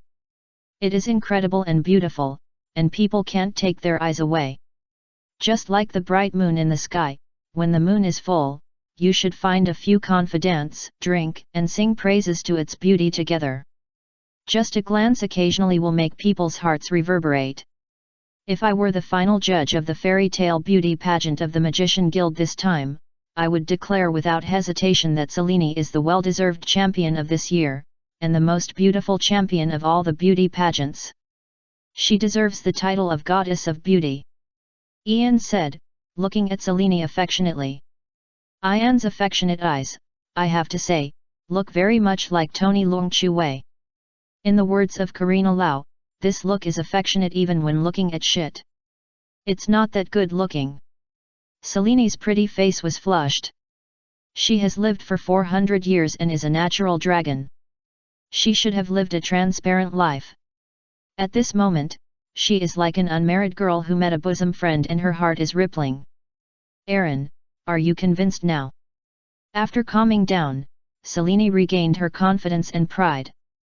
She looked at Irene beside Ian, like a peacock with its tail spread out, her eyes full of provocation. As for Irene, Irene is a crimson goddess born in heaven, like a blooming red rose. When Ian said this, he paused for a moment. When he had nothing else to say, he directly quoted a passage from Cao Ji's Ode to the Goddess of Luo River. As graceful as a startled swan, as gentle as a swimming dragon. Brilliant as autumn chrysanthemums, luxuriant as spring pines. As light as the moon covered by clouds, as drifting as snow blown by the wind. Looking from afar, it is as bright as the sun rising in the morning glow. Looking closely, it is as bright as lotus flowers emerging from the green waves. After Ian finished speaking, he took Irene's hand. Then, he said no more. As for who is the most beautiful between Irene and Selene? This kind of question can never be answered directly. After Ian finished speaking, half a day passed before everyone came back to their senses. Because the world of fairy tale is a worldview of multicultural integration, including text magic, which involves ancient characters, English, Japanese, Greek letters, and Chinese characters. So the magicians present, and even ordinary people, can understand how shocking the short less than 60 words of Luo Shenfu that Ian just chanted are. No wonder Ian can marry such a beautiful wife. I am really convinced. The first to be completely convinced are the top perverts of fairy tale, led by Wakaba and Makao. They are self-aware and know that they are far inferior to Ian in terms of culture. At the same time, Makao deeply understands a truth. If you want to pick up high-quality girls, the first prerequisite is that you have to read more. As for you improving yourself, you can attract people of the same high level. Ian, can you allow me to publish the words you just said about your wife's appearance in the magazine Weekly Sosura? Please be sure to grant me the copyright. The reporter from Sosura came to Ian and spoke nervously. He originally planned to record the progress of the Fairy Tale Guild beauty pageant, but he didn't expect to have other gains today. He really made a lot of money. It's up to you. Ian waved his hand. Anyway, the copyright was not in his hands. As for the original author of The Goddess of Luo River, he has been dead for nearly 2,000 years. But then again, since he can travel to the world of fairy tale, the talented Cao Zijian may not be really dead. I just don't know where he is making a fortune now. Ahem. At this moment, Ian didn't know what kind of waves his casual words would bring in this world. At the same time, Irene put her red lips on Ian's cheek, pecked it lightly, then strode onto the stage and stood in front of Selene. She raised her chin, looked down on Selene, and said coldly, "Do you know the difference between you and me? Those who use improper means to get Ian will never get love. Do you think you have got all of Ian? I didn't hear Ian say you are prettier than me," Selene said, gently shaking her beautiful long hair. As a giant dragon, she had limited cultural literacy.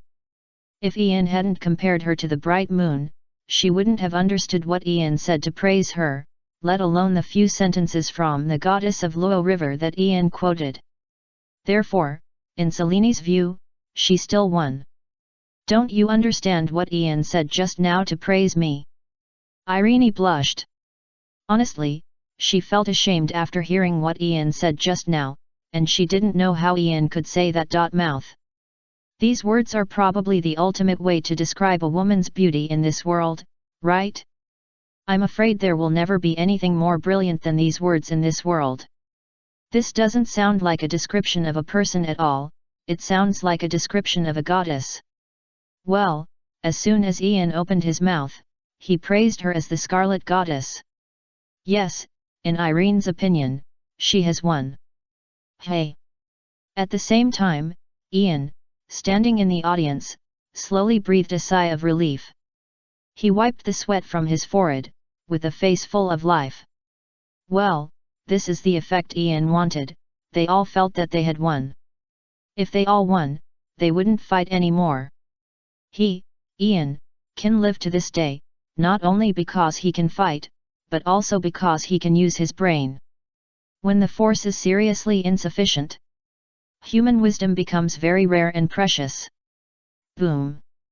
Just when Irene and Selene both thought they had won, with a roar, Gildarts, who was blown away by Irene, returned to the fairy tale guild. Ah! My sister-in-law's attack just now really hurts. Gildarts rubbed his swollen abdomen while looking at Irene, who was confronting Selene in the guild, and a hint of eagerness flashed in his eyes. Before meeting Irene, Gildarts originally thought that his magic path was almost coming to an end, and there seemed to be no way forward for him. He was already standing at the top of the continent. However, after being killed by Irene in seconds, Gildarts finally saw the hope of moving forward. He found that his road had not come to an end. This seemingly dead-end station was just the beginning of another road. For a while, Gildarts' heart was nothing but excitement. Ah! It seems that the attack just now was a little weak. Irene looked at Gildarts, who suddenly broke in and raised her arm again. I won't be fooled this time, Gildarts said, and used the crushing before Irene. The magic circle that Irene had just released was crushed into countless microscopic particles. Sister-in-law, your power seems to have weakened. Gildarts narrowed his eyes and planned to take the initiative to attack. Are you Gildarts? Just when Gildarts was about to move forward, Selene looked Gildarts up and down and asked. That's right. Gildarts, who was originally planning to continue attacking Irene, looked over and saw the equally graceful Selene. His eyes trembled 3 times and he couldn't speak clearly. It's you. You are the scum who led Ian astray.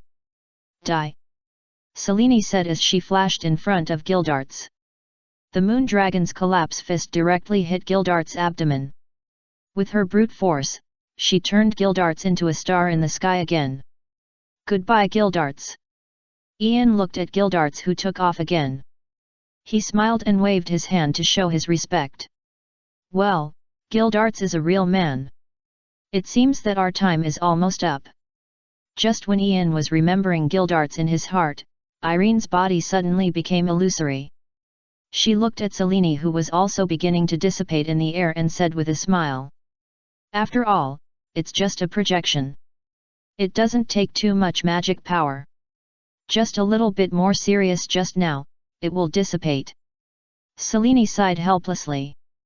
Then, she looked at Ian reluctantly, and said apologetically, Ian, because the old woman Irene spent hundreds of years setting up a very tight and exquisite magic circle outside the Ishgar continent, my real body can't come at all. It's really a pity. But wait for me, I will defeat Irene in a short time and take you to the Alentia world to reunite our family. Ian, don't worry, as long as I am here, Selene will never be able to break through the magic circle outside the Ishgar continent, I said.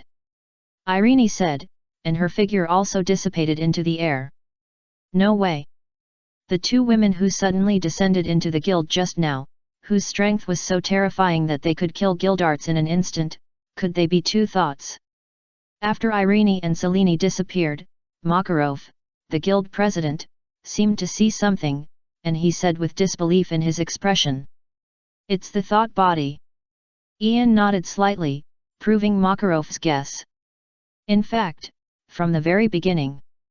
To be precise, from the moment Irene knocked Gildarts away, Ian noticed something was wrong, and he suspected that this Irene was a clone. After all, if Irene's real body was here, Gildarts would definitely not just be knocked away, there would definitely be a more cruel punishment waiting for his uncle. Anyway, you also saw it. You all envy me for having a beautiful woman by my side. But you don't know that the more beautiful the flower, the more thorns it has. The more colorful the existence, the deeper the poison. Ian sighed. Others envy the beauty of his wife, Ian. But others, with wives as beautiful as Irene and Selene, may not be able to survive. Now you should know that I have worked hard to train you. If you don't work hard, you will die in the aftermath. As Ian spoke, he raised his head. Family, who can understand his painstaking efforts? On the other side, outside the Ishgar continent. In the sky, Selene and Irene's real bodies were facing each other faintly. Selene, you are a latecomer, it is best not to push your luck. Irene held the staff in her hand, looked down at Selene, and said coldly. The one who is not loved is the mistress. Selene smiled at the corner of her mouth, as if she didn't take Irene seriously. What did you say? You want to fight, right? You think I'm afraid of you? The next second, Irene and Selene almost exploded, saying in unison. The Star of God collapses. The Moon Chapter. Irene and Selene didn't mean to waste words, and they started with 2 asteroids with a diameter of more than 10 kilometers, which were comparable to the dinosaur exterminators. However, this was just an insignificant test for the 2 of them. In the past 400 years, they themselves couldn't remember how many times they had conducted such tests. Boom! When the asteroid fell, the terrifying shock wave split the sea, and the remaining heat wave seemed to boil the sea. In an instant, earthquakes and tsunamis came together, and the world seemed to be boiling. Eslanden, after all, I have borne everything. Roar! Just when the battle between Irene and Selene was about to escalate further, a majestic dragon roar came from the Ishgar continent, causing Irene and Selene's faces to change again and again. It seems that an uninvited guest has been attracted by our battle. Let's end today's battle like before, since there's no winner anyway. As Selene said this, a circle of water appeared around her. This is the water wings, a magic that leads to the myriad worlds. At this moment, Selene used it to escape the pursuit of a certain existence. Hehe, be careful, don't let Akunalukia catch up with you. After Irene mocked Selene for a few words, she disappeared on the spot with a sneer. Humph! Selene didn't say much, and left with the water wings. Chapter 59 Ian, isn't Selene powerful? There are 5 more powerful people like this in the northern continent. I have beaten them all. Roar! Accompanied by a dragon roar. Above the sea where Irene and Selene fought fiercely. A black dragon with a pitch-black body, ominous blue patterns on its body, demon wings that covered the sky and the sun, and a breath of destruction wrapped around its body, just passed through the clouds and appeared above the sea. Sug! Boom! The black dragon was speechless. After sensing the breath of moon dragon Selene remaining in the air, he did not prepare at all. He started at 0 frame and spit out a beam of light that symbolized destruction, turning the sea, the sky, and everything that was stained with the breath of the dragon into ashes. Destroy the dragon! After venting, the dragon spoke in human language and said 2 words lightly. Well, the black dragon that appeared above Ishgar at this moment, once again forced back the rampaging dragon, protected the continent, and protected Ian, was the human hero who ended the dragon era 400 years ago. The world's strongest dragon slayer magician, the undisputed ceiling-level combat power in the world of Eslanden, the winner of the Dragon King Festival, who single-handedly eliminated the rampant dragons into endangered species, forced the Flame Dragon King Igneel and the Black Mage Zeref to join forces, and the terrifying existence that could not be defeated even after 400 years, the Black Dragon King Aknologia. During these 400 years, Aknologia's mind was not clear very often due to the side effects of Dragon Slayer magic. To the point that he even forgot his name when he was born as a human. But there are 2 words that he has always kept in mind, that is Dragon Slayer. It is his mission to destroy all the dragons in this world. Kiltana, the northern continent. At the moment when Selene and Irene started fighting, the top beings in this world woke up from their slumber. Their eyes spanned tens of thousands of miles and locked onto Irene and Selene, who were both at the level of divine dragons. They did not act rashly, but waited quietly. First, they waited for the winner between Irene and Selene to appear. Second, they waited to see if the legendary Black Dragon King would appear. When the black feathers of the end, which symbolized despair, soared in the sky again, these divine dragons, who claimed to rival Aknologia, withdrew their gazes almost at the same time. For a while, they were hiding, sleeping, pretending to be dead, and accumulating strength. Black Dragon King Aknologia. It's just a monster. But no one in this world can always be the strongest. The new Dragon King festival will be held in the near future. And the final winner of this festival will definitely be me, the son of the great flame dragon King Igneel, the flame god dragon Igneel. Among the sons of the flame dragon King Igneel, there Arignia, known as the flame dragon, suddenly showed a ferocious smile and roared to the sky. Then there was nothing else. When Lu Buletin was still alive, no one dared to say that they had Lu Buletin's courage in front of him. If it weren't for Acknowledge's lack of mobility and the fact that these 400 years had indeed weakened his strength, perhaps this 100-year mission would not exist at all. Fiori Kingdom, Magnolia Town. In the Fairy Tale Guild, Ian and others were still uneasy. Who knows what kind of disaster will the battle between Irene and Selene, two women standing at the top of the Eslinden world, bring to the entire Ishgar continent? Father. Just when Ian frowned and looked uneasy, Urza, who was as cute as a scarlet dumpling, seemed to have received the message from Irene. She looked up at Ian and whispered, "Mother, she just sent me a message. She asked me to tell you that there is good news and bad news. The good news is that the breath of Selene, the coquettish bitch, attracted Acknowledge, who was originally wandering near the sacred mountain. Selene was forced to retreat to Alentia to avoid Acknowledge's pursuit. In the short term, that coquettish bitch will not come to trouble you, please rest assured." When Urza said this, she raised a thumbs up to the sky. In her heart, she silently praised the great Acknowledge. If Ishgar hadn't had Acknowledge's protection, the 5 dragons that had ravaged the northern continent of Kiltana might have left the northern continent long ago and ruled the entire Eslinden world. After all, until now, some dragons still have their eyes on Ishgar. Of course, if it weren't for the dragons of the northern continent occasionally provoking Acknowledge's nerves, Acknowledge would have deeply realized that he hadn't yet destroyed all the dragons in the world as planned.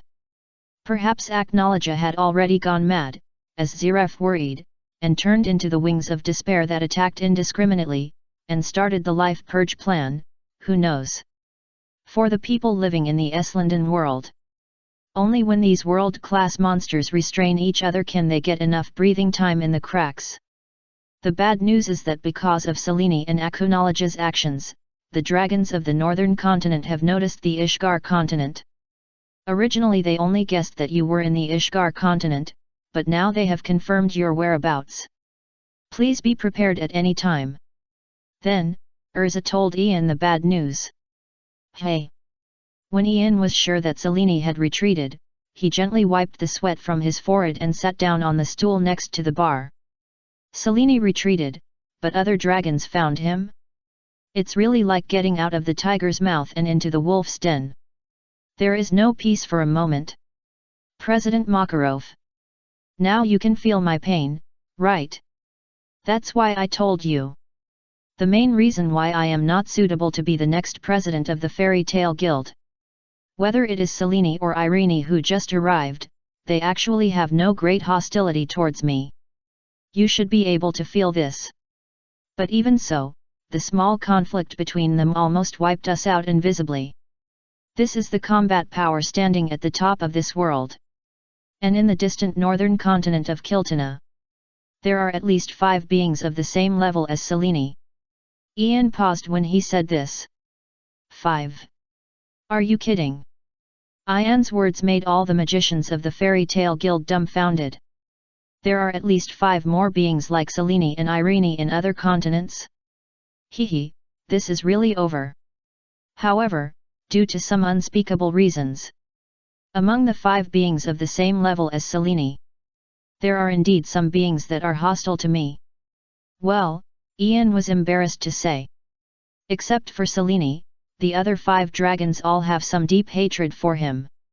Let's put it this way. Whether it is the flame dragon or the water dragon, there are also the wood dragon, the earth dragon and the gold dragon. Don't look at them now. They are all arrogant and are praised as gods in the northern continent. They protect the land and water and have their own cults or forces. But when these dragons were young, they were all beaten up by Ian. Ian, 100-year mission? I did it alone 400 years ago, and I beat Ignia to pieces. The record is available. Even on this continent, there is a potential enemy stronger than Selene. Ian closed his eyes and calmed down for a few seconds before speaking helplessly to Makarov beside him. Ian finally separated himself from that person. The relationship between him and the brave man who repeatedly saved him from danger, and the great black dragon king Aknologia was revealed. Unfortunately, sometimes, the enemy of the enemy is not a friend. Stronger than Selene. Ian, what have you done? Mrs. Makarov was stunned. President, I know you won't abandon me. Ian looked at Makarov and sighed. With Ian's trust and understanding of Makarov, he can completely tell all the enemies and dilemmas he is facing now. No matter how terrible the opponent is, Makarov will not give up on him. Makarov will only think about how to face it together with Ian. This is the guarantee of Makarov's character. Alas! Makarov said nothing. He silently brought a glass of water of life to Ian and gently patted Ian on the shoulder. Drink it. After drinking, I forgot everything. Unfortunately, Ian's problem was beyond Makarov's ability to solve. At the moment when Irene and Selene's thoughts released their magic, Makarov suddenly realized that he was as powerless as a baby. To be honest, since Makarov relied on his unique giant magic to become famous in the Ishgar continent and was eventually awarded the title of the 10 Holy Magisters by the Magic Council, he has forgotten how long it has been since he encountered such a helpless situation. Ian, come on. Ian, I will always support you in my heart. Ian, don't worry. You will be fine. In response, other people in the guild also gave Ian understanding and comforting eyes. What can they do against an enemy that Ian can't face? Except for shouting slogans, they seem to be powerless. Father. Ilusa looked at Ian, who was sitting at the bar with a lost look, with a worried look in her eyes. She was afraid that the tall and mighty father in her mind would never recover from this. If Urza were Ian, she would suddenly find out one day that those people she had never taken seriously had grown up to the point where she needed to look up to them. Moreover, there were quite a few such people, and they were all hostile to her. She might be defeated and never recover from this. Stop talking nonsense. Today is the harvest festival, let's drink to our heart's content. However, just when Urza was worried and didn't know how to comfort Ian, who was sitting at the bar, suddenly raised his glass high and shouted loudly, "Today's consumption will be paid by me, Ian. Let the townspeople of Magnolia drink with us." Well, who cares? Anyway, live one day at a time. Oh! Long live Ian! For a moment, everyone gathered in the Fairy Tale Guild, and cheered loudly. Yes, the magicians of their Fairy Tale Guild are all a group of optimists. Who cares? Live one day at a time, earn one day. As long as you are alive, you must be happy. Hey! Ilusa looked at Ian, who was drinking with his companions in the guild and sitting at the bar, and breathed a sigh of relief. It seems that I am a little worried about my father. That's right. My father is a warrior who dares to face tens of thousands of dragons alone. How could he be defeated by this blow? It's just 5 dragons. As Urza said, she gently wiped away a few tears from the corners of her eyes, and like Ian, she mingled with her companions in the guild. Yes, this man in front of him will not feel any psychological pressure at all because of Selene's intrusion, and will not give up on himself. Ian, who dares to face the future regardless of the obstacles ahead. This is the father that Urza has always admired. As for Ian, he said in his heart, simulation. Must simulate fiercely. Selene, and the 5 dragons of Kiltana, you all wait for me. It won't be long before I will make you remember the fear of being dominated by me. Ian drank the wine in the glass and swore secretly. Sooner or later, Ian will get back the place he lost today. When he rises up, he will definitely poke Selene's ass hard. Ahem. Everyone in Fairy Tale For unpleasant things, they always forget quickly. Under the influence of alcohol, it didn't take long for everyone to show their true colors. Mother, clothes, clothes. Urusha looked at Uru, who was red-faced, had already taken off his coat, exposing a large area of white skin, and was sitting at the bar drinking heavily, and couldn't help reminding him. Bang! Uru heard the words and smashed the wine glass hard on the bar, and then said angrily, "Damn it! I want to get stronger. My current strength is far from enough." The appearance of Irene and Selene taught Uru a lesson. She finally discovered that this world is far more vast than she imagined. Even if she reaches the King of Heaven realm where Senior Vlad and others are, it is only the beginning of this boundless magic. I was killed twice in a second. I am really lame. Gildarts, who was killed in a second by Irene and Selene, was also sitting at the bar at this moment.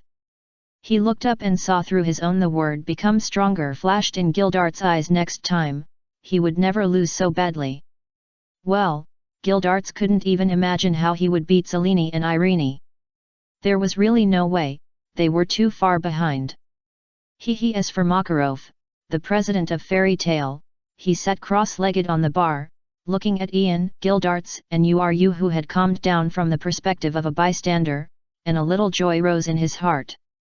Perhaps, this is not a bad thing. Although Irene and Selene, such terrifying existences standing at the top of the world, make people feel desperate, I don't know how to work hard to make up for the huge gap between them, as if there is a gap between heaven and earth.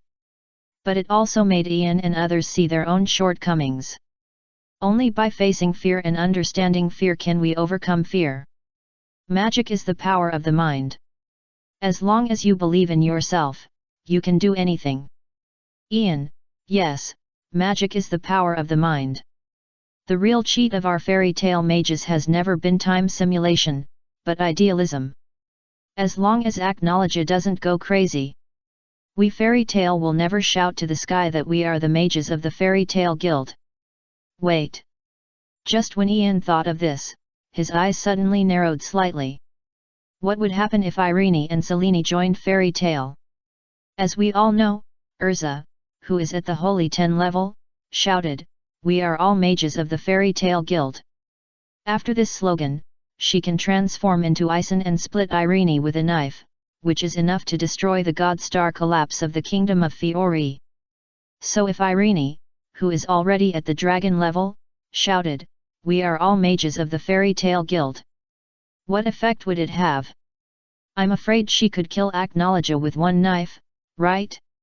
Ahem, I dare not think about it, I dare not think about it. Ian shook his head and hid his seemingly absurd idea. But whether this trick works or not, Ian can first pull Irene and Selene into the Fairy Tale Guild. It can be regarded as a trump card at the very end. Originally, Eslanden, who was tortured to death by the battle between Irene and Selene, learned that these two monsters were about to join the Fairy Tale, the magician guild known as the Demolition Team of the Ishgar continent, and roared to the vast universe with his rotten voice, "Shit!" From the perspective of the world spirit of Eslanden. In the whole world, Aknowledge is probably the only good person. As for a fairy tale, that is a malignant tumor growing on him. I really hope there is some great existence that can cut it off. Bang! Just when Makarov was delighted with the growth of Ian and others, an empty wine glass fell from the sky and landed on Gildarts' head steadily and accurately. Who threw the wine glass? Gildarts stood up and shouted at everyone in the guild. "Gildarts, come and practice with me." At the same time, Uru, who was drunk and completely drunk, stretched his muscles and bones, waved his hand and cast a shape magic, and attacked Gildarts directly. "Come on! Just right, my beer is not cold enough." Seeing this, Gildarts waved the ice shape that attacked him and smashed it into countless pieces, grabbed a handful and stuffed it into his own wine glass, and drank the cold wine. Then he looked at Uru, eager to try. So far, a new round of guild brawl seems to be about to begin again. Hey, Hey! Stop fighting! Poor, just take care of me, the old man. Makarov laughed and started to cry. The tables and chairs that were smashed by these naughty kids are all money.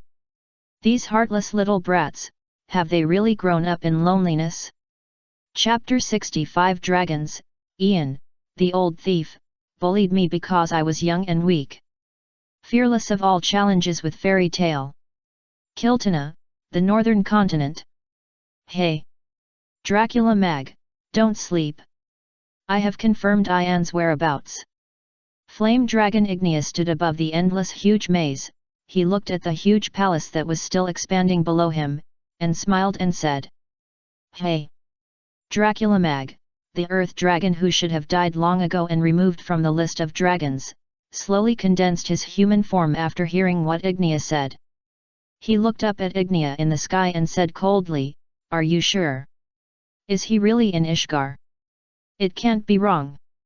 If Ian is not here, Irene, Selene and Akunologia have no reason to guard that continent and not let us in. Besides, today, those two women once again started a fierce fight after 100 years. In addition to snatching men, I really can't think of the reason for their fight. Ignea sat cross-legged in the air, looking down at Dracula Mag below him, grinning. Ha ha ha!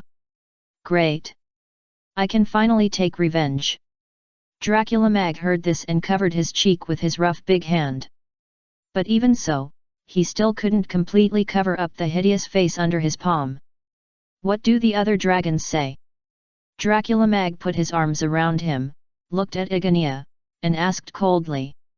Water Dragon Melkobia is a softie, and has given up his identity as a dragon. As for Golden Dragon Verns and Wood Dragon Alderon, after hearing the news about Ian, they chose to join the anti-Ian alliance we established. It's been 400 years. It's time to make the old dang who bullied us when we were young pay the price. As Ignea said, endless flames were released from his body, burning the clouds in the sky into ashes. At the same time, the town transformed by the world's largest dragon, the wood dragon Alderon. Ian! I wonder if it's an illusion. The people who originally lived in the town only felt their hearts tremble. The huge dragon that had been sleeping under them for who knows how long seemed to move just now. At the same time, the word Ian seemed to ring in their ears. Is it an illusion? Everyone's expression was filled with confusion. The Golden Owl of the Alchemist Guild. Have you found Ian? Something invisible and shadowless, only concepts left, in a sense, has become immortal and achieved a status upgrade, and is muttering to himself at this moment. Even though K has become a noble dragon, he still can't forget the memory of being spanked by Ian when he was young. In order to eliminate this humiliation and unwillingness, K has no choice but to destroy Ian completely. Just when 4 of the 6 dragons in Kiltana, the northern continent, have secretly formed an alliance. Fairy Tale Guild. Although Ian didn't know that those dragon cubs had formed an alliance to deal with him, he was not panicked at all. In addition to planning to pull Irene and Selene into Fairy Tale, he also planned to take some time to confront Igneel in Natsu's body and pull Igneel into his camp. Igneel, nothing to fear.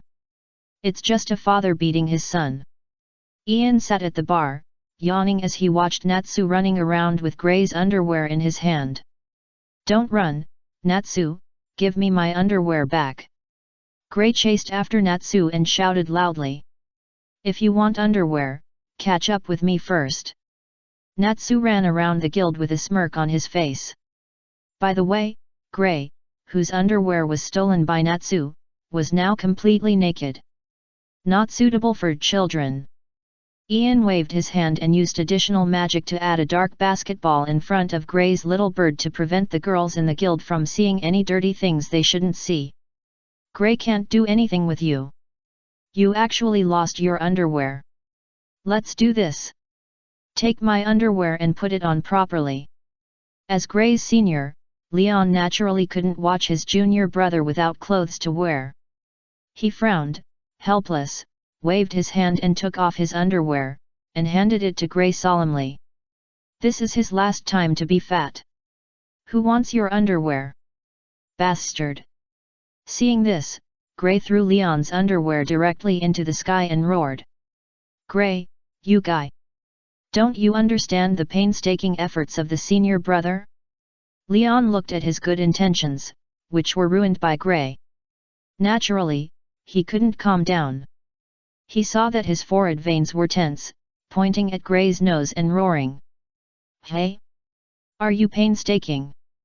You are clearly disgusting me. Gray came to Leon, tilted his head and said angrily. Hey!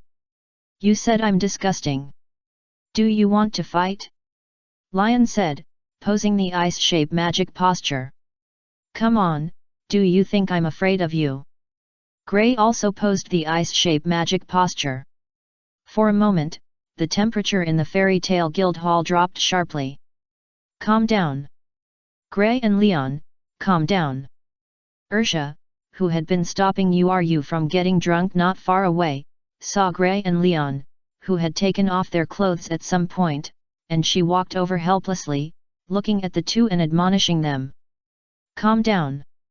How do you want us to calm down? Gray and Leon looked at Urusha and said in unison. You two brats. Ursha's eyelids twitched when she heard it. It's okay that she couldn't stop you, but can't she deal with Gray and Leon?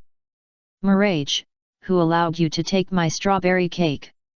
On the other side, Urza was holding a knight's sword, and was in a tense confrontation with Myra Jane, who had snatched the strawberry cake while Urza was not paying attention. Who said this is your strawberry cake? Is your name written on it? Myra Jane had a smug look on his face, and ate the cake in front of Urza. Mirage. Urza was too lazy to say more, and directly used the dress-up magic, swinging her knife at Mirage. Come on! The battle between you and me is not over yet. Seeing this, Mirage immediately received the soul of Delira, and her left hand turned into a devil's claw to block Urza's attack. No way! Is Sister Mirage going to fight Sister Urza again? Lysina and Elfman looked at each other, helpless. At this moment, Elfman has not started to exercise his muscles, and still has the posture of a weak boy. Boom!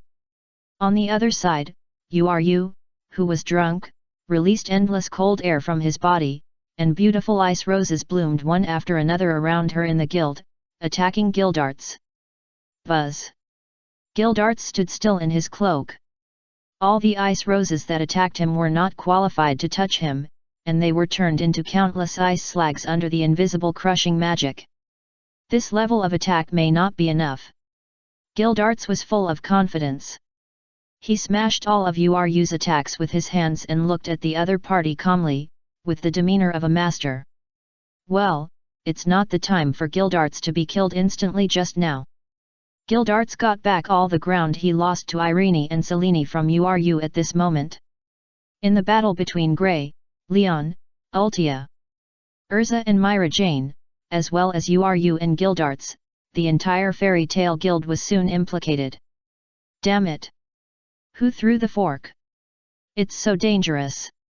Why did you step on my foot? If you want to fight, just say so. Who's afraid of who? 1, 2, 3. As he spoke, a colorful magic circle immediately lit up in the guild. The dazzling light deeply hurt Makarov's eyes. Assholes, stop it. Just fight by yourself, but don't hurt the guests I invited. You have to pay for the medical expenses. At this moment, Makarov no longer expected these bastards to wake up and stop as soon as possible. He only hoped that the bastards in the guild would not beat up the guests he had invited with so much effort. After all, if it is broken, compensation must be paid. It's okay, we are already beating. The reporter of the magic magazine Sosara pointed to his bruised face, and he fell asleep with a smile. The fist was too heavy for him to bear. Hey! Cheer up! Don't sleep! Don't sleep! There are countless news behind you. Now is not the time to rest. In response, Makarov put his arm around the other's shoulders and encouraged him. Well, no matter what the final result is. This time, Makarov invited the reporter and editor-in-chief of Sosura to come here to complete their publicity for the Fairy Tale Guild. However, the direction of the publicity seems to be different from what Makarov thought. Forget it, these details are not important. In the evening, the magicians of the Fairy Tale Guild collapsed on the ground at this moment. With the intrusion of Irene and Selene, the entire harvest festival was messed up. The original beauty pageant and celebration were temporarily changed to a drinking and fighting meeting. After several hours of drinking and fighting, even the most powerful magicians could not stand up, and everyone fell asleep. This time, the parade tonight is over. Makarov sat on the floor of the guild, looking at the mess on the ground and wanted to cry. Did I go to the wrong guild? Where did this hell scroll come from? It's better to leave as soon as possible. At the same time, at the gate of the Fairy Tale Guild.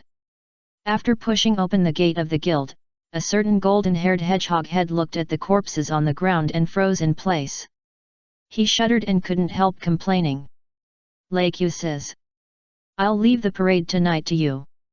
Just when Makarov was at a loss, he looked over and saw a golden hedgehog head yawning and walking into the guild. The person was naturally Lakyus's. He slipped away when the guild was in chaos. At this moment, he was the only guild member who survived. Hey! I'm not interested in that kind of thing at all.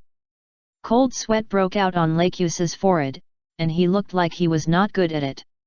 However, the fact was that he said one thing and meant another.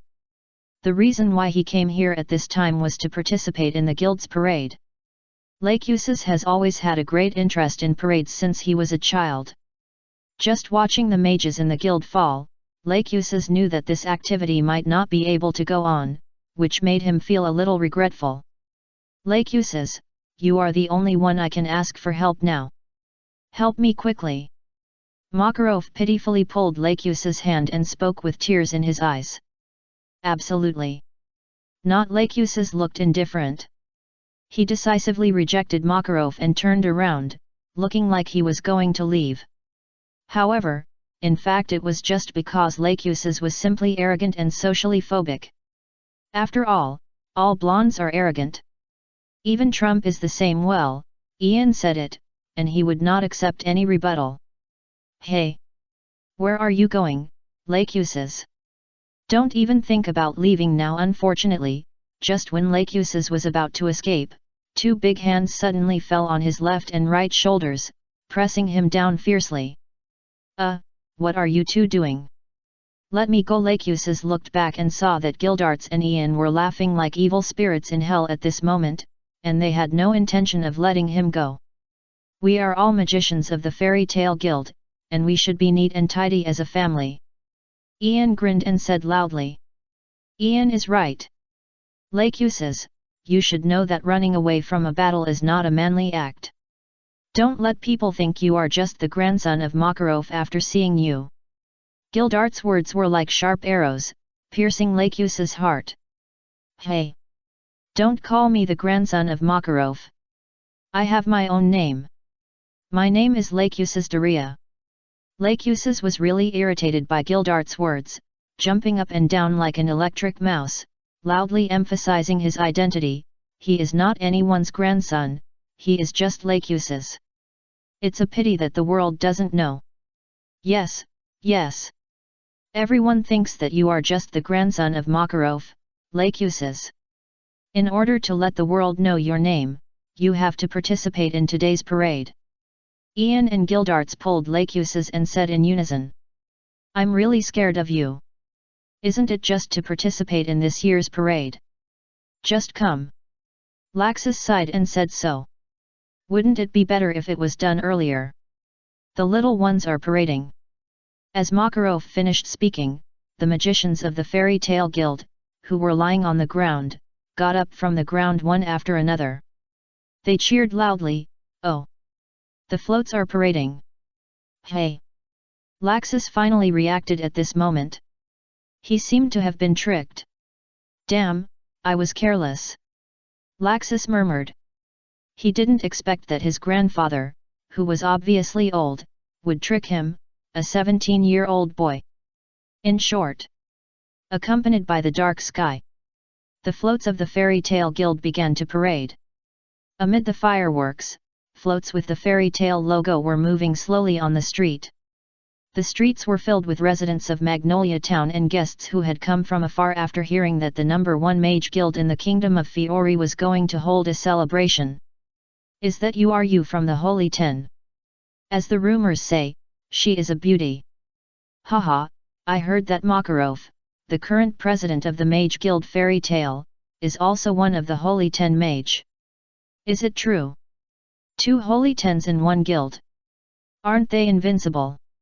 The tourists on the street were discussing the floats with the Fairy Tale logo moving slowly forward and the mages from Fairy Tale performing magic for the residents. The most talked about were Makarov and Uru, members of the Holy Ten Mage. In the Ishgar continent, the magicians who were awarded the title of Holy Ten by the Magic Council symbolize the highest level in the eyes of the people. But I heard, the strongest magician in the Fairy Tale Guild seems to be called Gildarts. I haven't heard much about Gildarts, but it sounds familiar. Ah! I remember. I don't know if it's a coincidence, this name is the same as the scumbag who peeked into the women's bathhouse in the next town. Ha ha ha, maybe it's a coincidence. Even the people in other towns talked about the topic of magicians, which was nothing more than who was the strongest in the Fairy Tale Guild. When someone mentioned Gildarts's name, although everyone didn't know how strong he was, in terms of scumbag level, Uncle Gildarts was still the top level of Fairy Tale, and this point could not be shaken. That blonde guy seems to be Makarov's grandson, right? What's his name? I don't remember it at all. At this time, someone saw Lakuses on the float. He only remembered that Lakuses was Makarov's grandson, but he didn't know what Lakuses' specific name was. Tisk.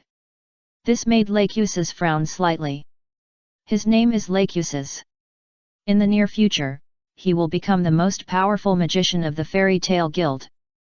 A purple-haired boy in the crowd said so. The boy seemed to be a magician as well. Oh? Is it Lakuses? What a good name! As the boy's voice fell, the residents who were discussing Lakuses' name immediately nodded. Sure. Lakuses, you have a fanboy too. It's really not easy. Ian, who was on the float, saw the whole scene.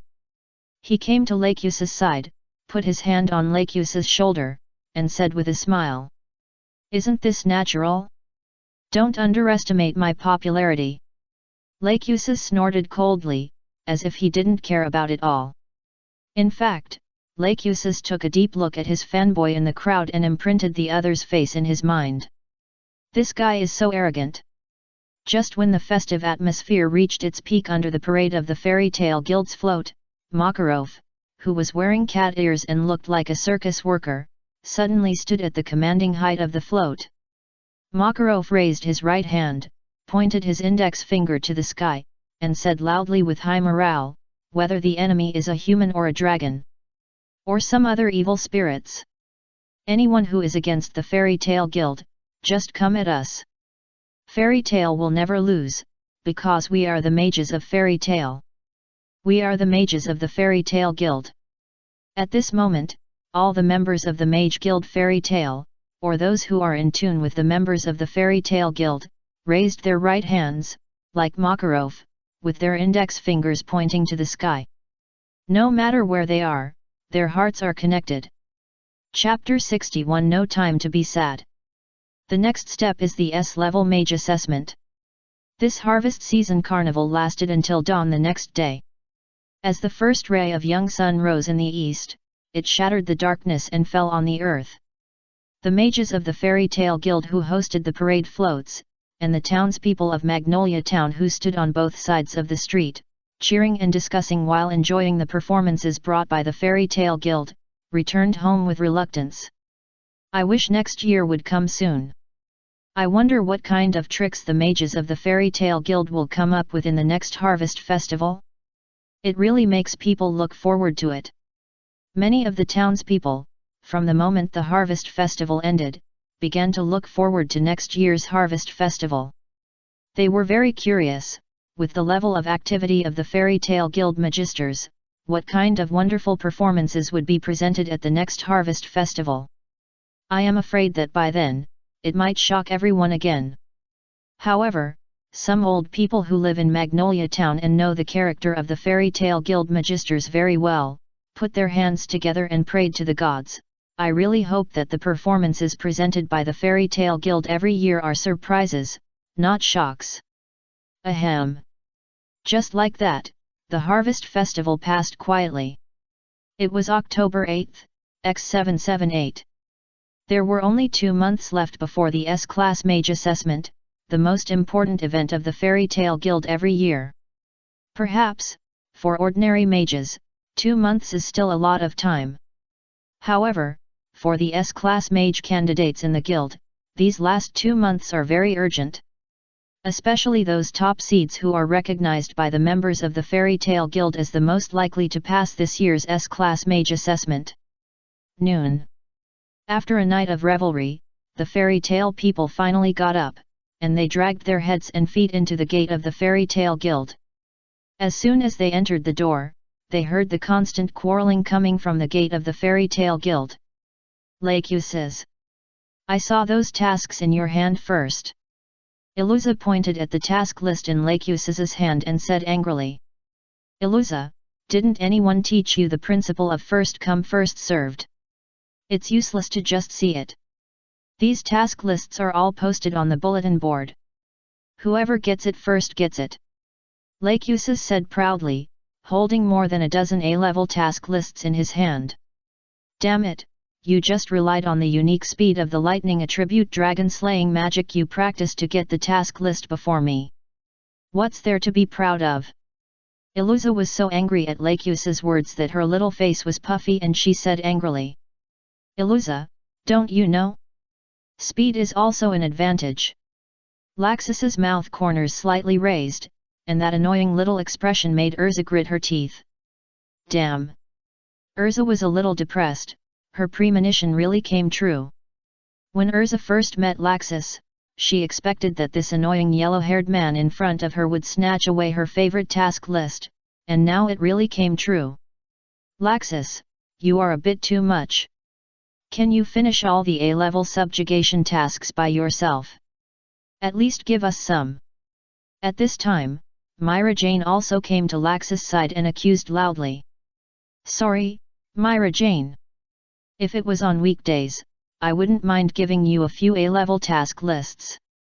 But it's a pity in order to cope with the assessment in 2 months.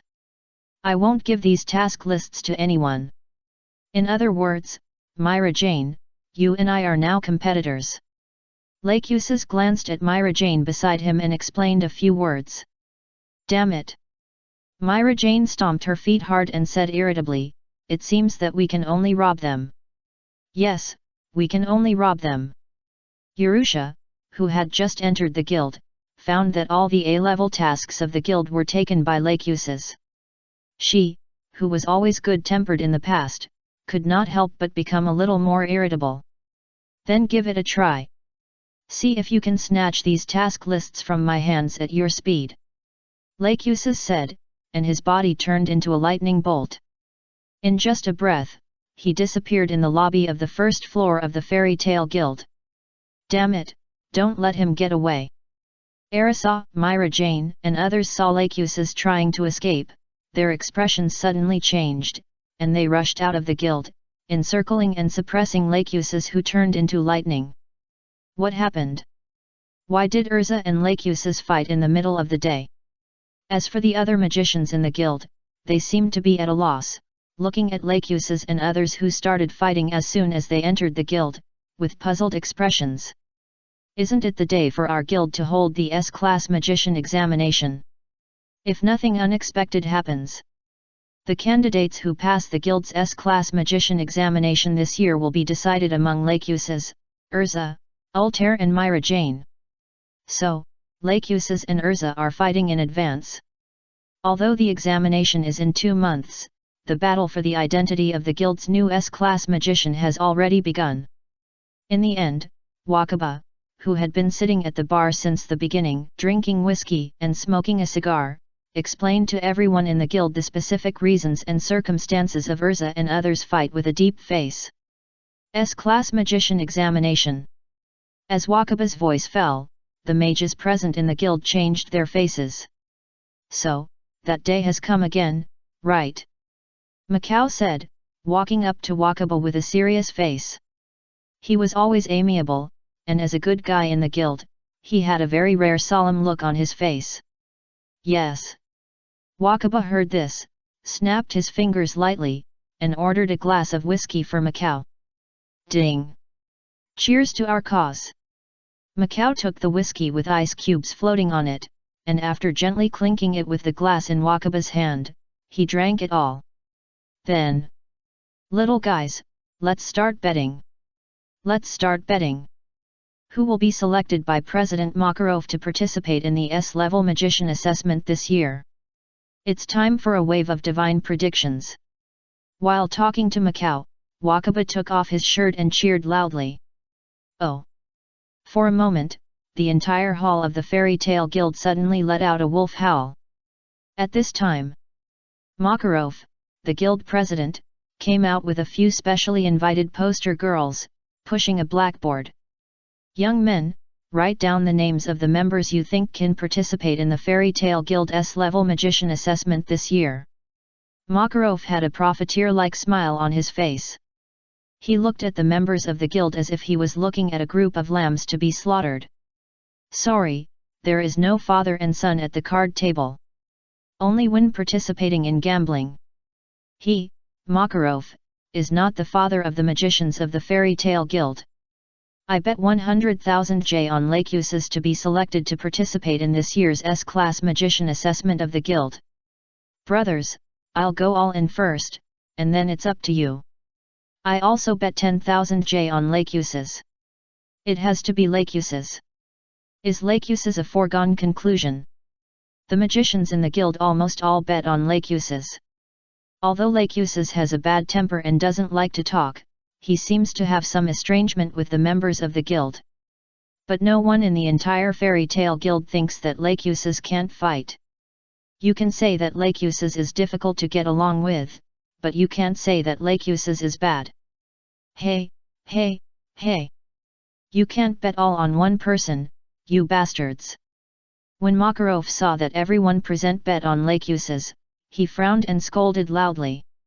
Really, now he wants to do something to prevent Lakusis from participating in the S-class magician examination held by the guild this year. Ahem! I bet 20,000 J on Urza. I bet Urza too. I bet 5,000 J on Myra Jane. I bet 20,000 J on Arusha. With Makarov's voice, the choices of the magicians in the guild began to become diversified. Everyone wrote down all the players who they thought might participate in this S-class magician examination. I bet 10,000 J on Natsu. You are so brave. I bet on Grey 20,000 J. I bet on Elfman 5,000 J. Then, there were more and more different voices in the guild, and they began to choose some members who were less popular but also had certain strength. After all, the possibility of these people is also very large. Once they are selected, the fewer people bet on them, the more they will earn. I bet on Radasso Hyuna 3000 J. No, brother, I really don't want to say you. You can bet on a very unpopular person, because these unpopular and powerful players are easy to be upset. But you can't bet on something too weird, right?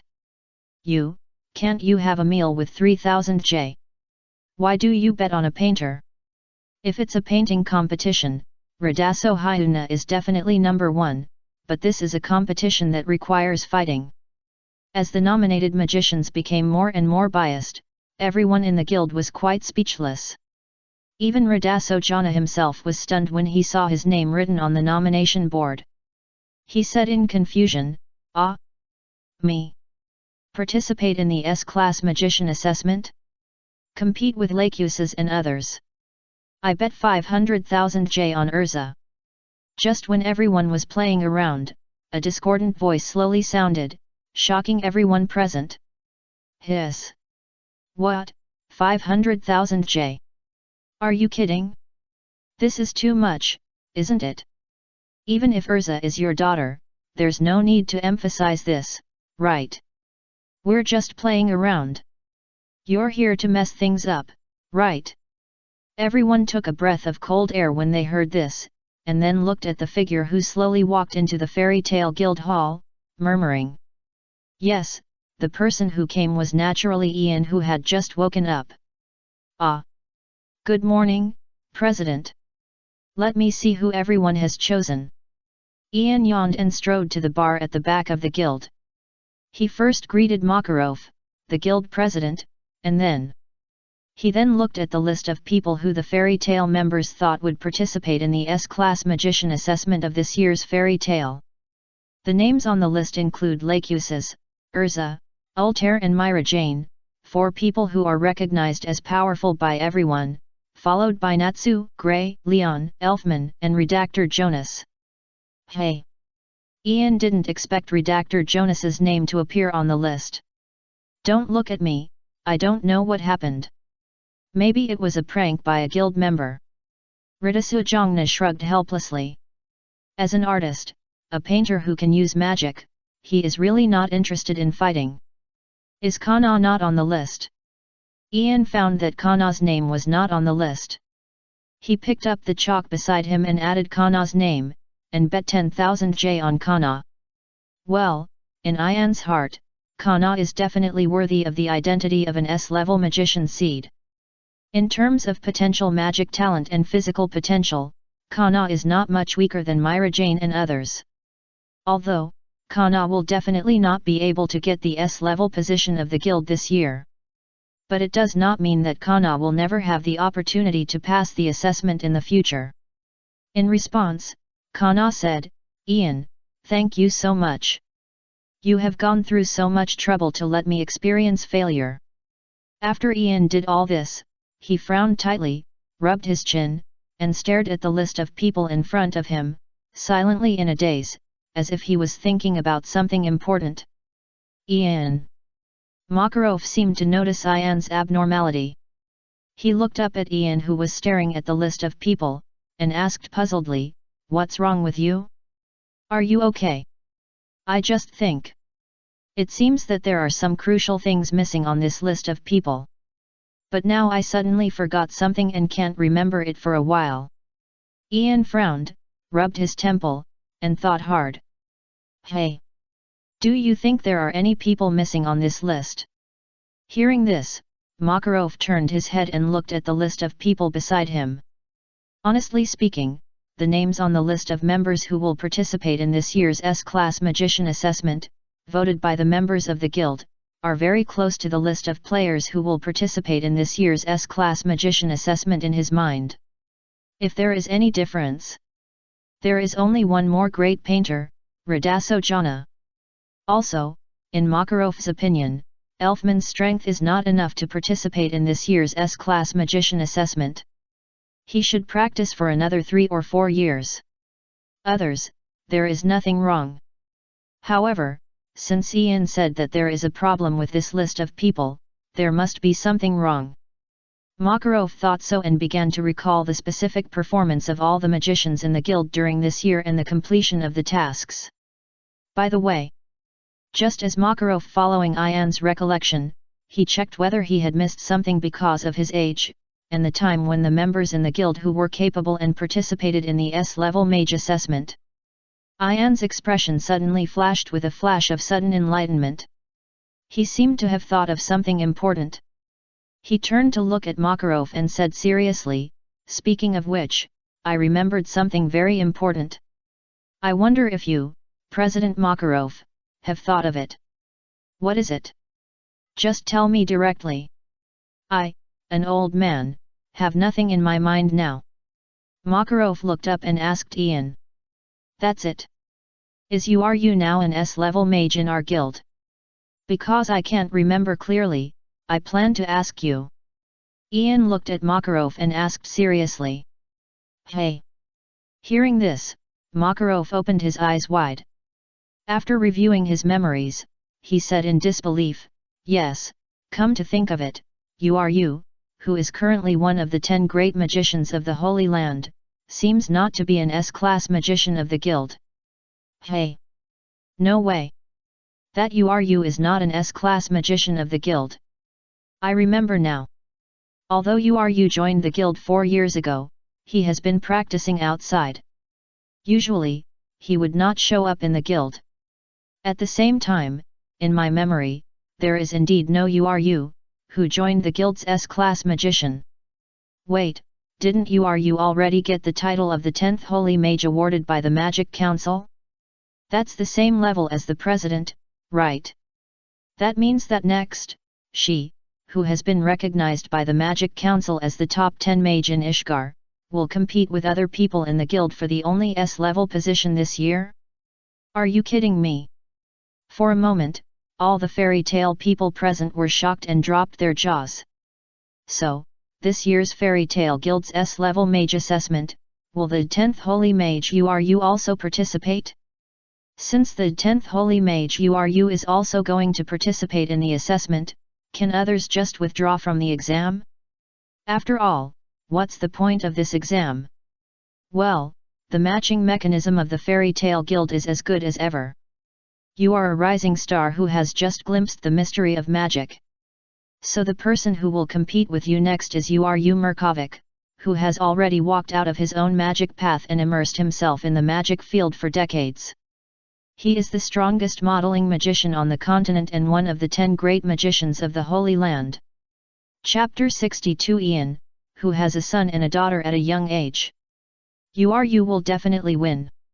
President, I bet 1 million J that Murkovic will pass the S-class assessment this year and become an S-class mage. Stop talking, I'm going to sell my house now. President, I also bet that you will pass the assessment. President, please return all the money I bet just now.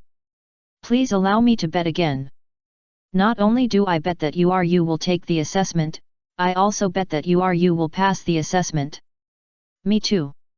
Same. Long live you. You are my goddess. After Ian pointed out that you was not yet an S-class mage in the guild, the eyes of the group of gamblers in the Fairy Tale Guild Hall lit up with dazzling light. Since you is also going to participate in the competition, what is the difference between that and playing with open cards?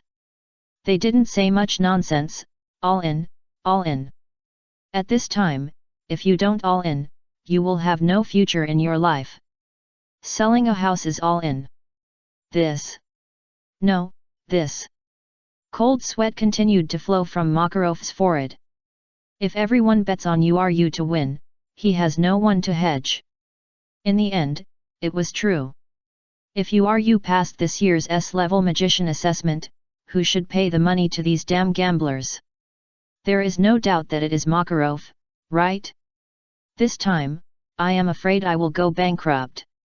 Makarov knelt on the ground, looked up at the sky, and murmured, I am going to die. This time I really have to sell the guild. Oh no, the president's soul ran out. President, please cheer up. Everyone in the guild looked at Makarov, who was kneeling on the ground, looking at the sky, and spitting out a transparent substance from his mouth, and their expressions became anxious. Of course, these gamblers are not worried about the safety of their president. They are just afraid that if Makarov dies here, no one will pay them. Well, I have to say, the mage of their fairy tale guild is really filial. Ian, save me. Makarov half knelt on the ground, one hand on his chest, the other hand holding Ian's trouser leg, and spoke pitifully. According to the current situation, the only person in the entire fairy tale guild who is capable of saving him is Ian. President, how about this? We will set up an extra S-class mage position this year. In other words, this year's S-class mage assessment is different from the previous one that only allowed one person to pass. There are a total of 2 positions that can be passed. At the same time, the candidates who passed the S-class mage assessment this year, it's not enough to guess one person, you have to guess both of them. After thinking for a while, Ian looked at Makarov under him and said happily. No. Since the first generation, our fairy tale guild's S-class magician assessment has never seen two people pass at once. I will never allow this rule to be broken here. We must strictly control the quality of our guild's S-class magicians. Makarov's face straightened when he heard this. The S-class magician assessment is not a joke, but a recognition. Only if they strictly control the quality of the guild's S-class magicians. In this way, when those members who have passed the S-class magician assessment go to the second floor to receive the S-class mission, there will be no regrettable accidents. Makarov's persistence is to live up to the lives of the guild members. I know what you are worried about, President. It's just that I think your worry is completely unnecessary. Do you think that you, who has already ranked among the Holy 10, is not qualified to be the S-class mage of the guild, or do you think that Lachusis or Urza, whose strength has far exceeded the S-class of ordinary guilds and is constantly advancing towards the realm of Holy 10, are not qualified to be the S-class mage of the guild? Ian looked at Makarov and asked helplessly. This. Makarov hesitated. Indeed, whether it is Lachusis or Urza, their strength has fully reached the standard of the guild's S-class. There is no need to say more about Uru's strength, the title of Holy 10 will speak for her. As for the current strength of Lachusis and Urza, they are more than one level stronger than when Ian passed the S-class assessment that year. If you still don't agree, then I can't do anything about it. You'd better find a seller who has enough money to buy this small building that has a century-old history as the Magister Guild. Although the appearance of this small building is a bit shabby, the location is still very good. If it is converted into a hotel, it will be a good choice. Oh, by the way, you must remember to find more antique collectors. Maybe when they see this Magister Guild ruins engraved with at least a century of history, they will be moved. By then, you can sell it for more money. Ian shrugged and said helplessly. Ian, you forced me to do this. Makarov heard this and slowly stood up from the ground. He straightened his chest and raised his head to glare at Ian, and said firmly, Then I will do as you wish and set up 2 S-level magician positions this year. Humph, I don't believe it. Could it be that if 2 S-level magicians pass in a year, the quality of our guild's S-level assessment will decline? It's nonsense. Of course, this is also the last time I broke the rules of the guild. The main thing is that Uru is now recognized by the Magic Council as one of the 10 holy mages. If we don't admit it, doesn't it mean that we look down on the title of 10 holy awarded by the councillors? After Makarov decided to bow to money, he did not forget to make up a few words to show his integrity.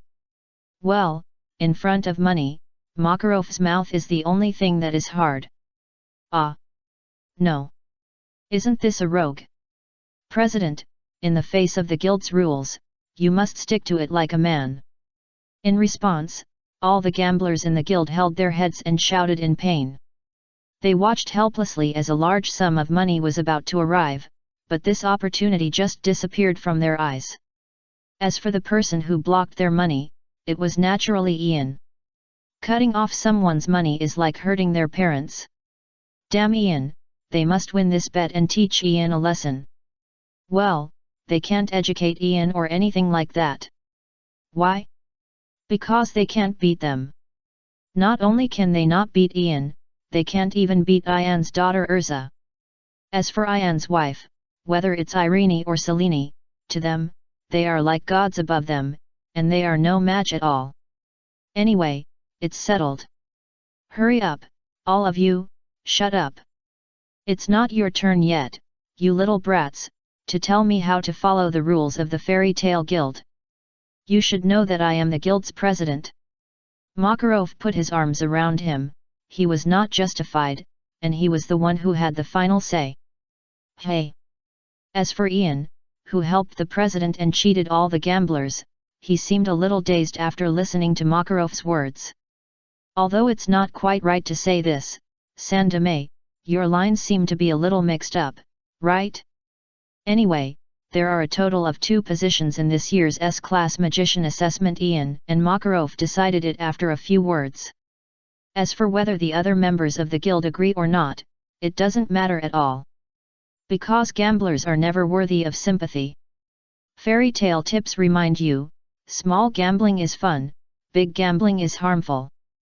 Forced gambling will be wiped out. Next. After the S-level magician assessment was finally confirmed in front of everyone, the group of magicians in the Fairy Tale Guild, who were always crazy and noisy in the past, finally calmed down. Since that day, Lacuses took all the A-level tasks in the guild before Urza and others, and never returned to the guild. Apparently, in addition to completing missions, Lacuses was also quietly practicing alone. Damn Lacuses, he finally got away. Since we can't complete any missions we can do and can't get any experience in actual combat, we can only continue to accumulate magic power. Father, lend us your magic developer. Don't worry, we will never rely too much on the magic developer. After the new A-level mission arrives, we will go out for actual combat. After Urza, Myra Jane, and Altair failed to intercept Lacuses, they borrowed the Magic Development Bureau established by Ian in the back mountain of the Fairy Tale Guild and began to develop magic power in a competitive and involutionary manner. Among them, Myra Jane was the craziest. In fact, after Myra Jane obtained the soul of Deliara from Ian, she no longer lacked the power to move forward. It can be said that Marajana's path before reaching the king level was unobstructed. There is no barrier. What she lacks is the magic power to control this powerful force, nothing more. To be honest, the soul of Deliara, which has the strength to rival the 10 holy magicians, is actually dragged down by the current Myra Jane. Myra Jane is completely unable to exert the true power of Deliara. Therefore, in order to be worthy of the demon soul given to her by Ian as soon as possible, Myra Jane exercises like crazy every day. Happy, let's go on the mission. Natsu is also very rare. He did not pester Ian and Gildarts and others to fight as before. His eyes are burning with blazing flames and full of fighting spirit. He wants to surpass Lacuses and Urza and become the S-class magician of the guild. Love. The young Happy spreads his snow-white wings behind him and floats beside Natsu. Happy is Natsu's companion. He will always follow Natsu, no matter where Natsu goes. Well, can I choose again? I think you and Urza are more likely to pass this year's S-class magician assessment than Natsu.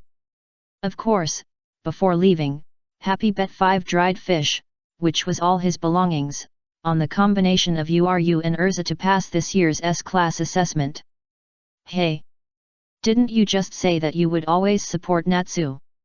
Even Makao, who was sorting out the data, couldn't stand it. Love. Hearing this, Happy nodded with a smile.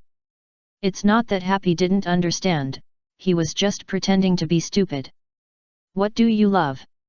In response, Makao and Wakaba complained helplessly. Gray, come practice with me. Lion looked at Gray and spoke out. No way, you left in the morning to practice with Senior Vlad, while Arusha is tempering magic with Urza and Myra Jane. Now only you and I can team up together. Gray said, taking off his clothes. Yes, long time no see, junior brother. Leon's mouth slightly curved, and he also waved his hand and returned to nakedness. Clothes, you two remember to put on your clothes. Kana saw this, stroking her forehead helplessly and reminded. What? When did we take off our clothes? After hearing Kana's words, Leon and Gray looked flustered, their fingers trembling, and they hurriedly picked up the messy clothes on the ground. Just taken off. Kana was a little helpless. To be honest, if she didn't exist, this family would have to fall apart. In this way, all the rascals in the guild were busy with various things, and Makarov, the president, also got some peace. For a moment, Makarov's face showed some peace and quiet. If the Fairy Tale Guild could stay quiet like this, it would be great. Makarov muttered to himself. At the same time, In a corner of the Ishgar continent. Boom! Accompanied by a roar, a pair of boys and girls with beautiful blonde hair, who looked about 17 or 18 years old, finally landed steadily on the ground. Finally broke through Aunt Irene's spell on the periphery of the continent.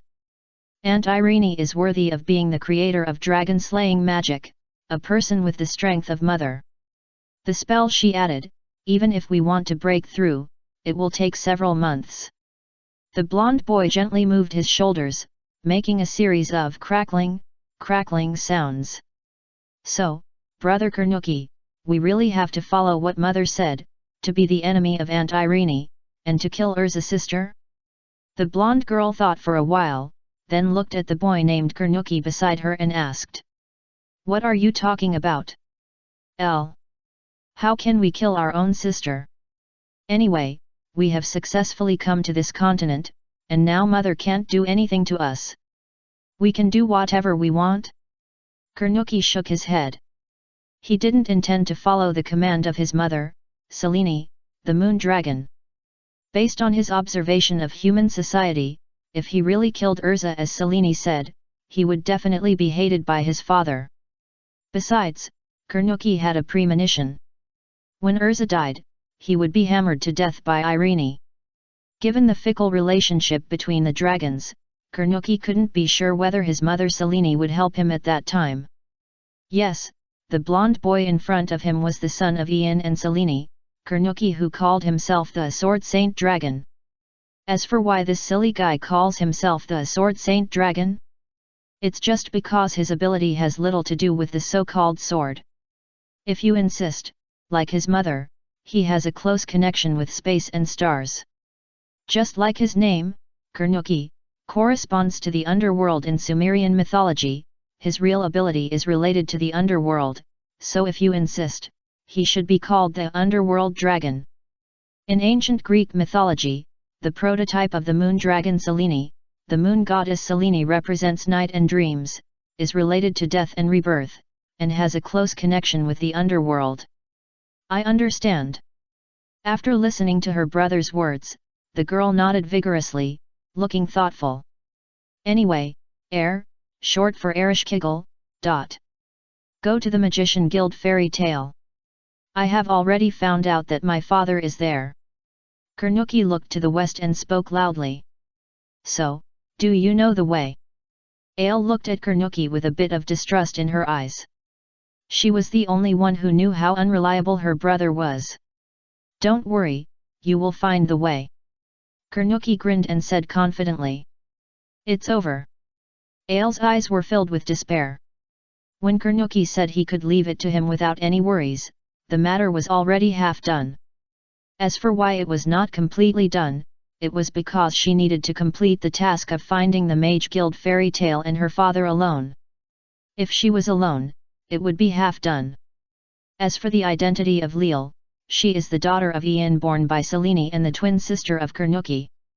As for the purpose of her coming to the Ishgar continent this time, in addition to reuniting with Ian, their father, she also shoulders the important responsibility of destroying her sister Urza and bringing Ian back to the world of Valentia. In the words of their mother, Selene, the moon dragon, it is, go and bring Ian back to me, I will give him another 48 children. Yes, Ian is young and already has a son and a daughter. Speaking of which, Karnuki brother, you should call Urza sister. Ale seemed to have thought of something. She looked at her brother and corrected him. No.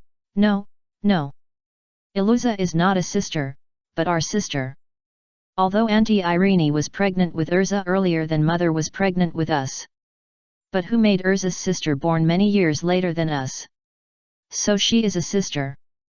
Karnuki turned sideways and shook his head gently at Alei.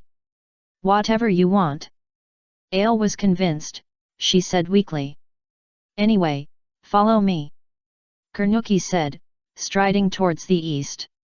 Brother Karnuki, are you going in the wrong direction? Looked at the direction that Karnuki chose and felt a headache.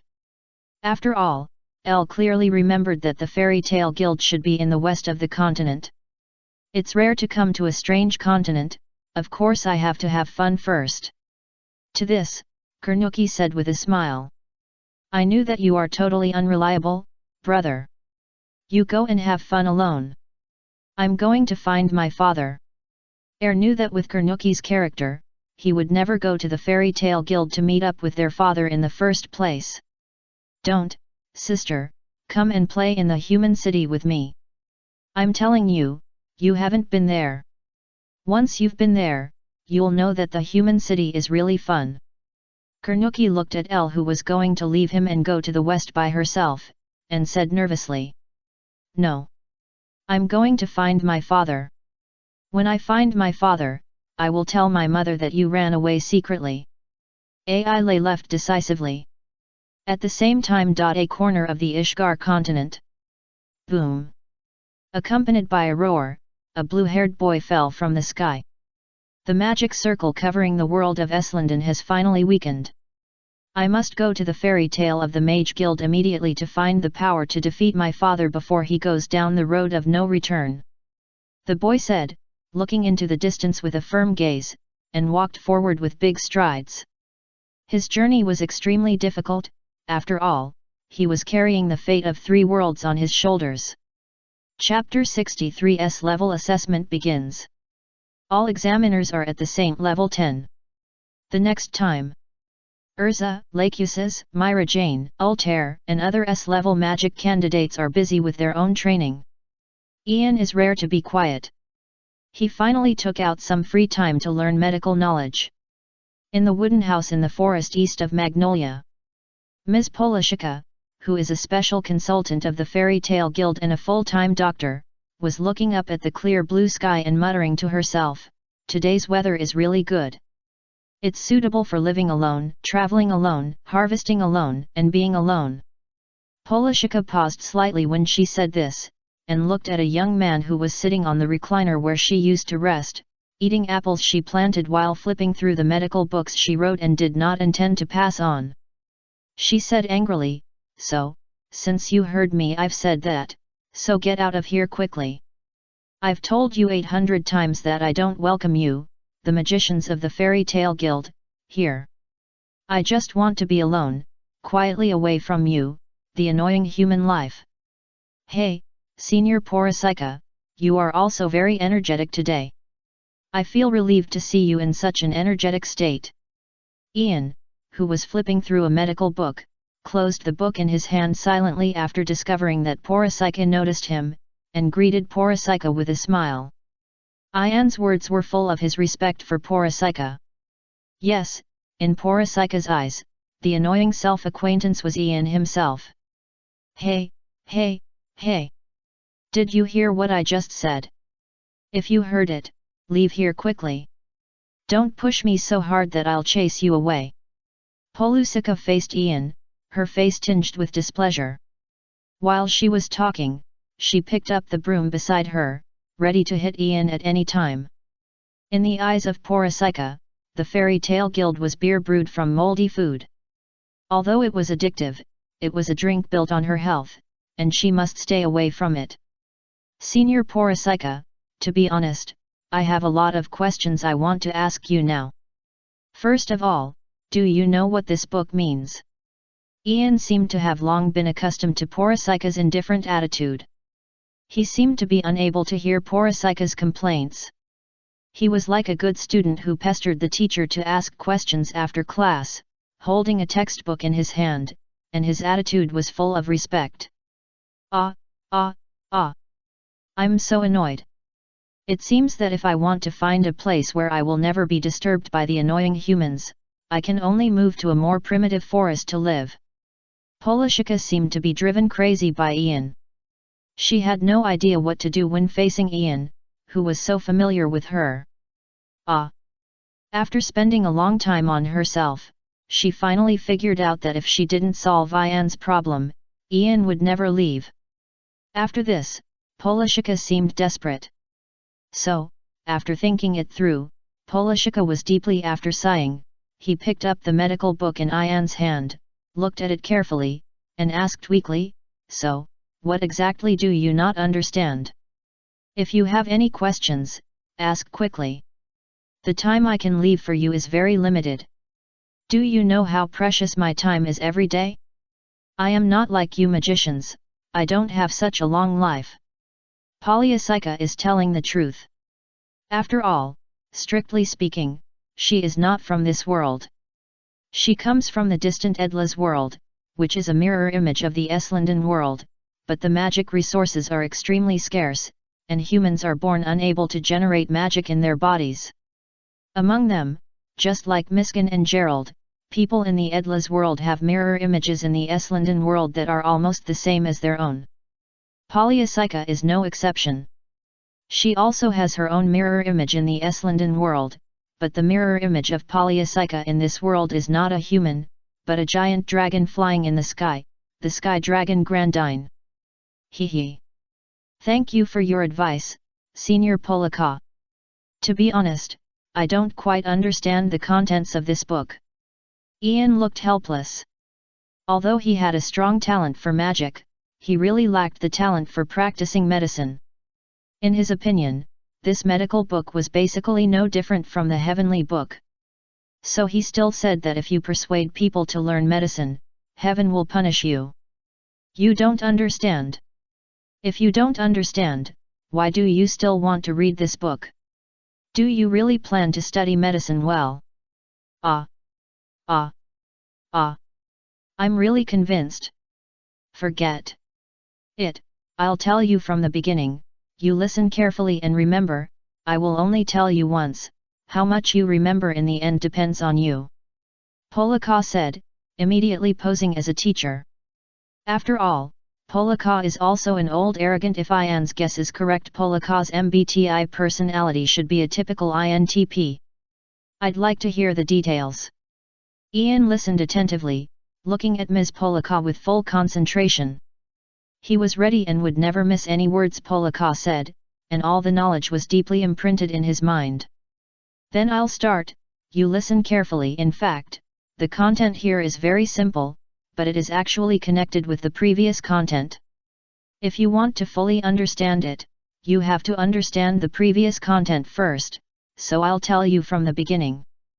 Polyasica said, and began to give Ian a free medical lesson. At the same time, in the Magic Development Bureau in the back mountain of the Fairy Tale Guild. Zzz. Accompanied by a series of electric current sounds. Iluza, Myra Jane, and Arusha are competing with each other, gradually developing their own magic. The momentum of the three women is constantly rising. The pain that was originally comparable to torture. Under the subtle comparison between Urza, Myra Jane and Arusha, and the pleasure brought by the visible improvement in strength, it seems to disappear without a trace. Arusha, can't you bear it? What a joke, you can't bear it. Adjust my gear a little higher. I can hold on longer. But then again, Urza and Myra Jane, you are 1 year younger than me after all. If you can't stand it, just tell your sister directly. Hey? Are you making us laugh? This is just the beginning? Not enough, far from enough. Urza, Altair, and Myra Jane are constantly challenging the limits of this machine. Yes, they are not challenging the limits of their own bodies, but challenging Ian's craftsmanship, vowing to break the machine that Ian improved. Among them, Urza, as the child of Irene and Ian, inherited the strong physique of the two as dragon slayers. Therefore, it is not surprising that Urza can support such a long time at the highest power of this magic developer. Myra Jane also gained a strong physique that can rival demons because of the special nature of her magic. Only Arusha. She was simply relying on her own perseverance to compete with Urza and Myra Jane. In fact, until Arusha could no longer hold on, she mistakenly thought that she was not working hard enough. She never thought that it was actually Urza and Marajana's senses that were different from hers. In their eyes, the power of this magic developer was not as painful as she imagined. So when Arusha discovered this secret, she resolutely embarked on the path of physical training. Just when Urza and others were working hard to temper their magic. It seems that they are also working hard. I must not let them surpass me like this.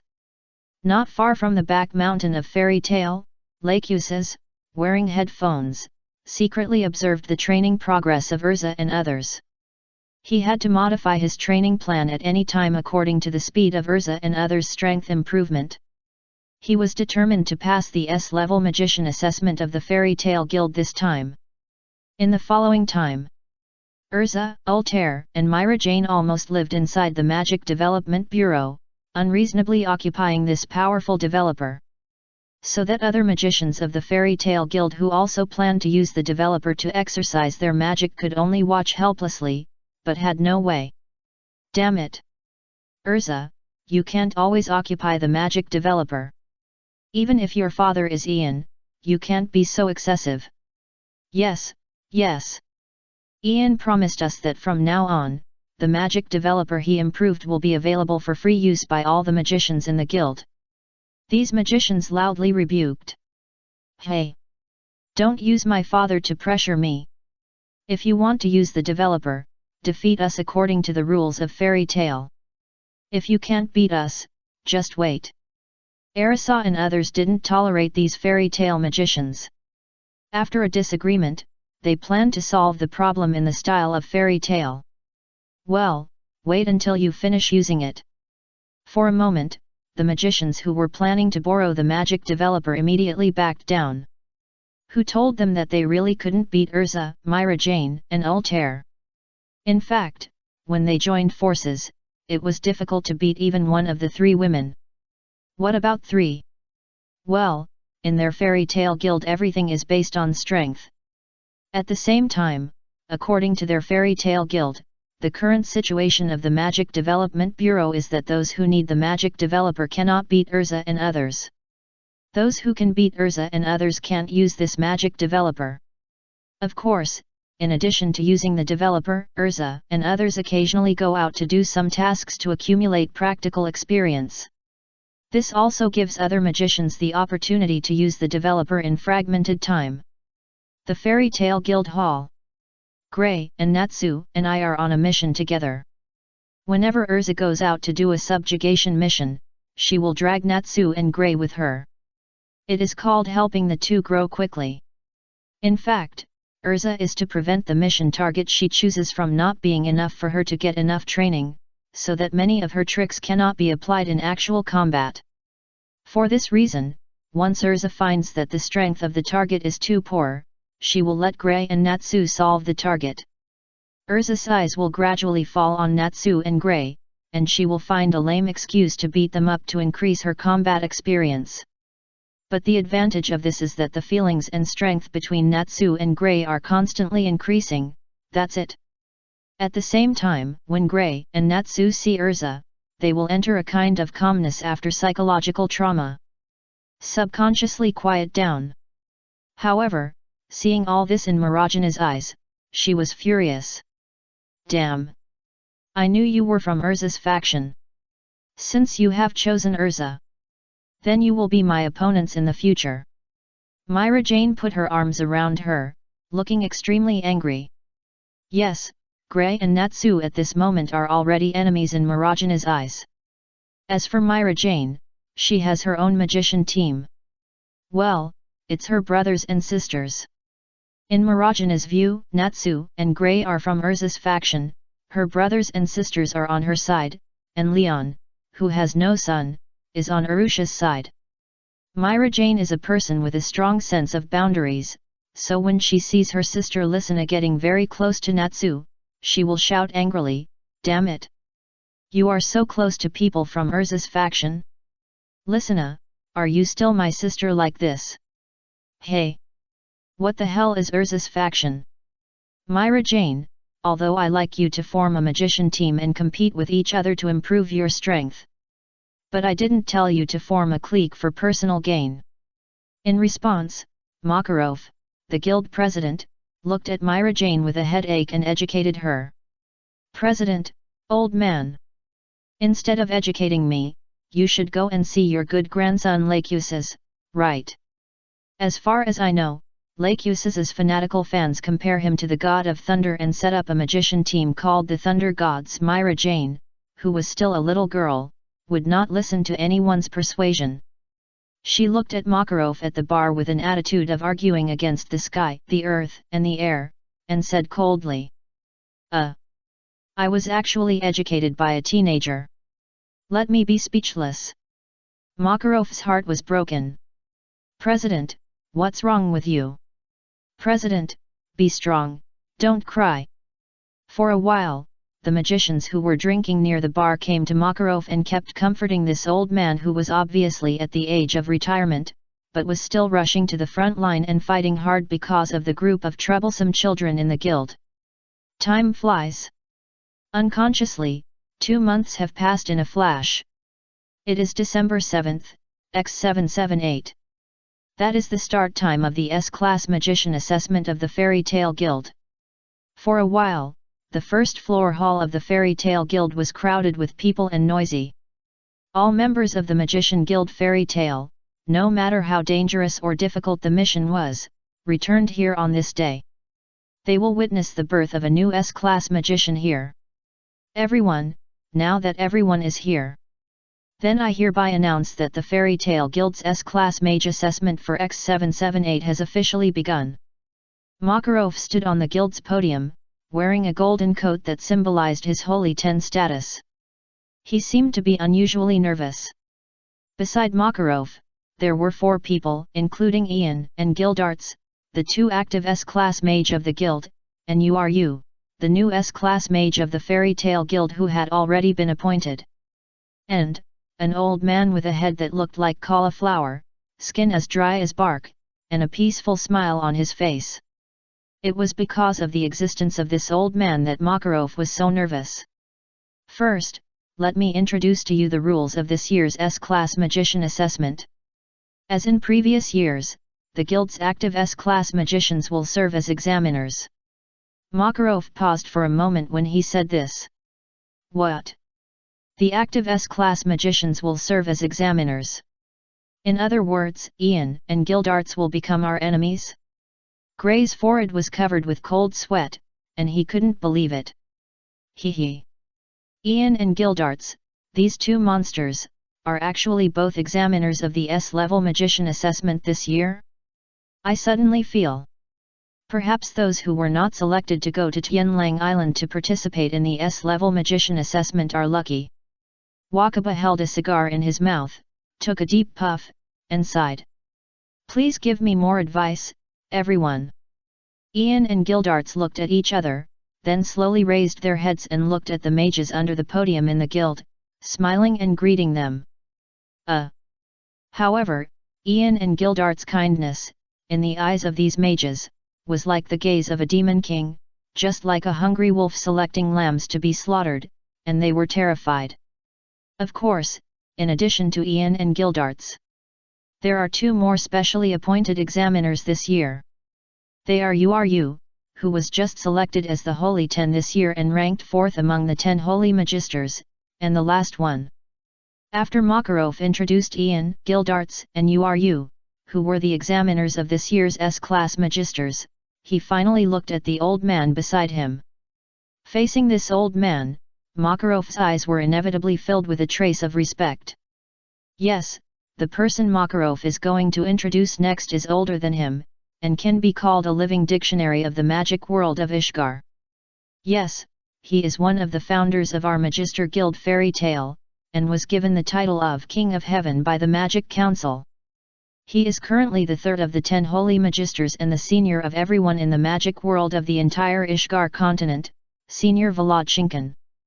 Makarov held the microphone and spoke loudly. The Fairy Tale Senior Volodchinkin, who looked like a cauliflower and dozed off like a dead tree, looked no longer human. What? The 3rd seat of the Holy 10. The founder of the Fairy Tale Guild. The man known as the King of Heaven in Ishgar. Hey, this is not a joke. As Makarov revealed Volod's identity, the magicians present were all dumbfounded. They couldn't imagine that the man who was the top 3 of the Holy 10 and was crowned as the King of Heaven, who was legendary and elusive, would actually appear in Fairy Tale. What's more terrifying is that the other party is one of the founders of Fairy Tale. Oh hee. Don't panic, everyone. I'm just an old man who has retired a long time ago and no longer cares about worldly affairs. I'm just an old man with mediocre strength. Originally I didn't want to come. But it's rare for a guild to have a junior as powerful as you are you. But you said that she is not the most powerful magician in the fairy tale guild, whether it's Ian or Gildarts, their strength is higher than her. This made me feel itchy, so I came to take a look in person. Today, I saw that they are indeed extraordinary as you said. Warad stood on the podium of the guild with a cane in hand and said a few words of opening remarks. Although Warad said that Gildarts and Ian were extraordinary. But to be honest, he didn't see what was so extraordinary about Gildarts and Ian. This surprised Warad. Generally, there are only two situations when encountering such a thing. The first is that Ian and Gildarts are indeed mediocre. The second is that Ian and Gildarts are far stronger than him. To be honest, no matter which of these two situations, Warad finds it incredible. Then next, I will announce the official list of participants in this year's S-level magician assessment. After introducing the examiner, Makarov's eyes froze. The highlight was finally coming. Oh! For a while, cheers continued in the guild. First, Lakusisdari. Makarov named the first candidate to take the test. Isn't this as it should be? No one in the guild was surprised. They acknowledged Lakusis's strength. Second, Urzabel's Irene. Father, I didn't let you down. After hearing her name, Urza's mouth slightly raised. She was full of confidence in herself. Third, Myra Jane Strauss. Great, sister, you were chosen. When Elfman and Lysina heard that their sister was among the candidates for the S-class magician test this year, they shouted excitedly. To be honest, this made them happier than choosing them. Isn't this nonsense? Urza and Lakusis were both chosen, how could I not be chosen? Miraja said proudly with her hands on her hips. The fourth place is Arusha Milkovich. As expected. Although Arusha said as expected, she was actually worried until she confirmed from Makarov that she was also after the list of S-class exams was selected. He slowly breathed a sigh of relief. It's the four of them, isn't it? No way, they're too strong. There was almost no dispute about the first four. The magicians of the Fairy Tale Guild were also convinced. Fifth place, Kana Alprona. Alas! Kana lay on the table. Every year when the S-class magician exams were held, she felt a headache. Sixth place, Natsu Dragneel. Great, happy. We were chosen. Natsu cheered excitedly. Love. Happy flapped his little wings, floated around Natsu, and echoed. Seventh place, Grey Fulpasta. As expected. As Grey spoke, he took off his clothes. The eighth one, Leon Bastia. Ha ha ha, I was chosen too. Leon stood beside Grey and took off his clothes to show respect. You too, clothes. Kana, who was lying on the table, reminded him weakly. When? Leon and Grey were panicked when they heard it. They were surprised that their clothes were taken off by them without their knowledge, and they quickly picked up the clothes on the ground and put them on. And, the last one, Uru Merkovich. The people present had no doubts about the last person on the list. With Uru's strength, if he couldn't participate in the S-class magician assessment of Fairy Tale, it would be too strange. Uru is definitely at the level of examiner, right? Okay. Although Uru has entered the competition as an examiner, that's it. The above 9 people are the full list of candidates for our Fairy Tale Guild to participate in the S-class magician assessment this year. Soon, Makarov named all the candidates who participated in the assessment. Oh! For a while, the whole guild was boiling. The main reason why these guild members shouted loudly was that they all made the right bet. Then everyone, please give me more guidance this year. In the guild, these members who were selected by Makarov to participate in this year's Fairy Tale S-Class Magician Assessment were excited. Ian, Gildarts, URU, and Vlad stepped forward and released infinite magic power. Boom! In an instant, the atmosphere, the earth, and the space all made a faint cry under the magic of the four people. The inhuman level of magic power of the Holy 10 level seemed to whistle and envelope the entire Magnolia town, pressing the mages in the guild hall to the point of being breathless. Is this the strength of this year's examiners? It's just a group of monsters. At this moment, everyone finally had a clear understanding of the difficulty of this year's S-level mage assessment. Do you like their fairy tale guild this year? All examiners of the Holy 10 Mages? This year's S-level mage assessment is a bit scary. Sorry, everyone, I originally wanted to post this chapter earlier, but I wrote more and more, and I wrote 7,000 words without knowing it. After that, I will try my best to control each chapter within 4,000 to 5,000.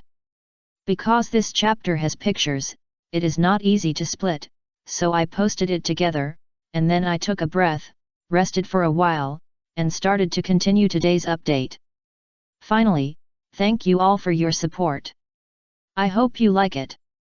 I will continue to work hard. Chapter 64 Urza, what do you mean I have a sister? What is it like to take a dragon to the S-class exam? Damn it, how can we fight? There is no hope of victory. Even if we rush in, we can't use up all the magic power of these monsters, right? Don't be shameless, are we going to use up all their magic power? If we go up, I'm afraid we will be killed instantly. The consumption cost to Ian and the others is not as fast as their recovery, right? When everyone in the guild felt that Ian, Gildarts, Vlad, and URU, the four examiners of the Fairy Tale Guild's S-Class Magician Assessment this year, had magic that could not be described in words and seemed to have surpassed that of humans, they finally deeply understood the huge gap in strength between themselves and Ian and the others. The location of this year's S-Class exam. It will still be set at the Holy Land of our Fairy Tale Guild, Tenro Island. Next, I will give you a week to prepare. During this week, you can freely form a team within the scope of the Fairy Tale Guild Magister. Find members who share the same ideals as you and have the ability to help you gain an advantage in the next S-Class Mage Assessment. I wish you all a smooth pass. That's all, disband.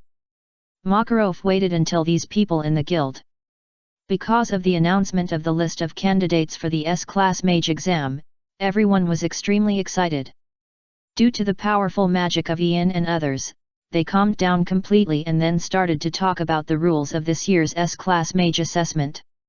Yes, in order to increase the probability of Lakusa's, Urza, and others passing this year's S-Class Mage Assessment, he specially allowed this year's candidates to find a helper in the guild to participate together. This year's assessment. After announcing the adjournment of the meeting, Makarov and others slowly walked down the podium.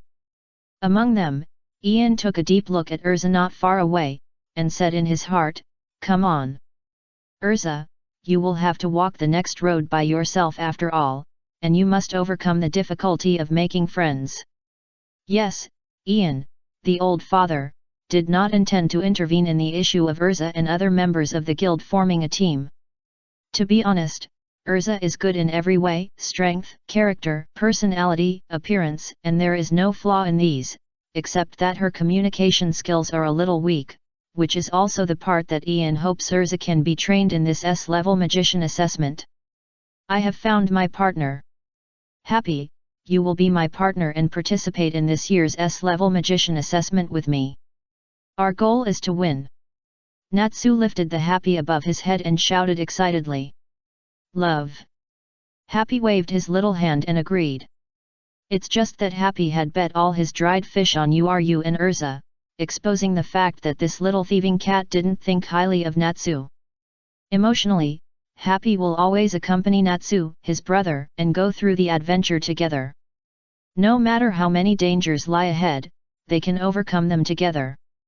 But rationally, Happy can only say sorry to Natsu, brother, you are really not good enough. Elfman, how about teaming up with me? Gray thought about it and went straight to Elfman. In Gray's opinion, Elfman is the most suitable candidate to be his partner. Sorry, Gray.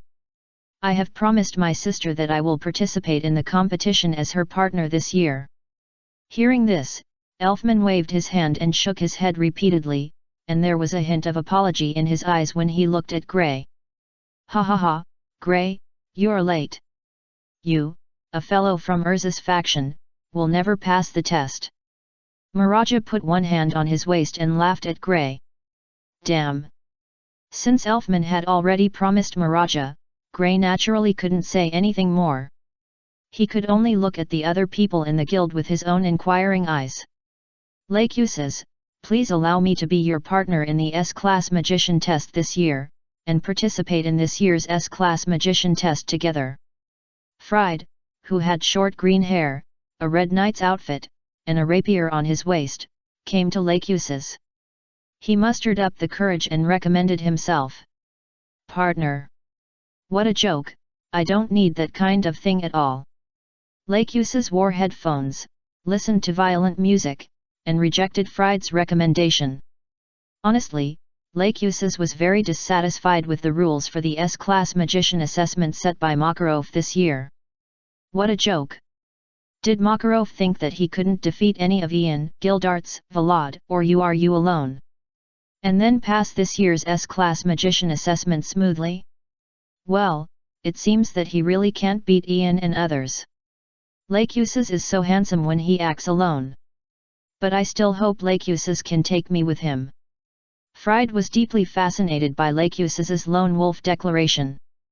But deep in his heart, he still wanted Lacuses to recognize everything he did and treat him as a partner, or at least as a younger brother. Ah! I'm really impressed by you. If you want to be my partner, hurry up and follow me. Lacuses sighed when he said this. He seemed to be very helpless about Fried's persistence. After saying these words, he put his hands in his pockets and walked out of the guild. What? Really? Lacuses, wait for me. I want to be your partner from the bottom of my heart. Fried didn't seem to expect that Lacuses would agree to his request. He was stunned for a moment, like his brain crashed, and then he was ecstatic. While talking, he strode to catch up with Lacuses, who was constantly moving forward. He left the fairy tale guild with Lacuses. But in a place where Fried didn't notice, Lacuses' mouth kept rising. Lacuses, the blonde and arrogant guy, enjoyed the feeling of being admired and recognized by Fried from the bottom of his heart.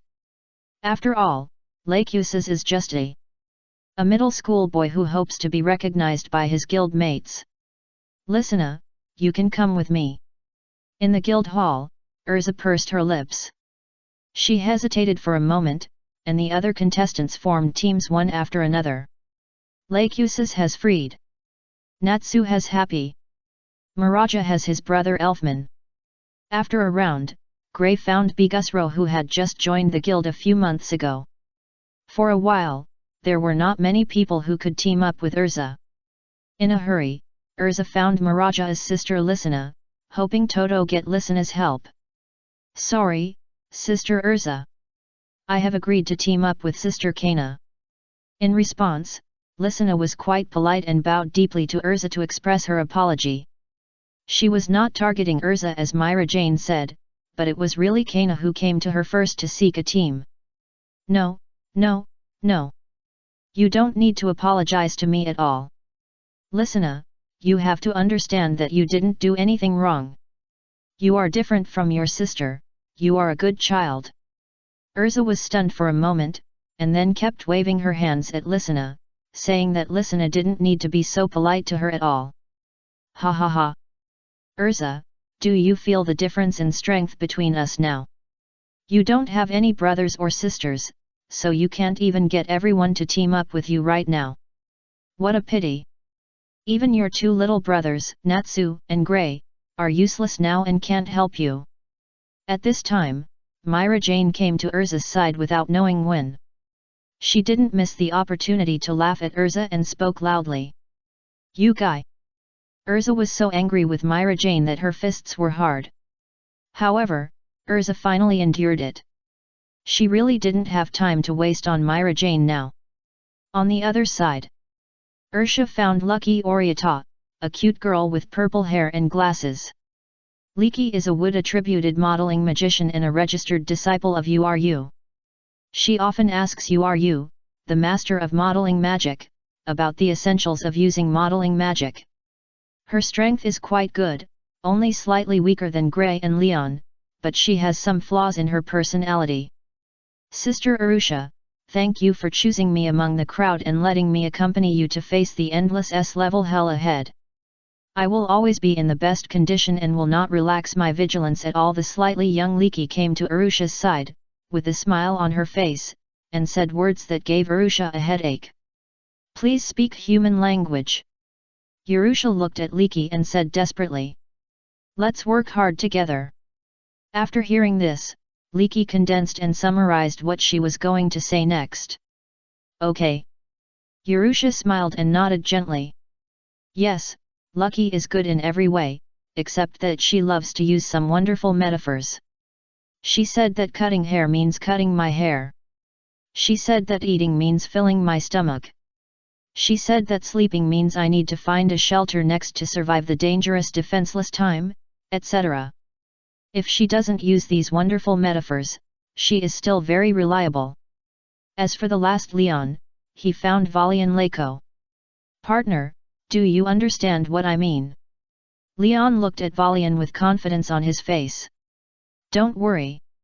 I will collect all the information in advance. Valian put his arms around him. With the magic of telepathy, he can use mind reading to understand what preparations and plans other S-level assessment teams have made in advance, and come up with countermeasures based on these preparations.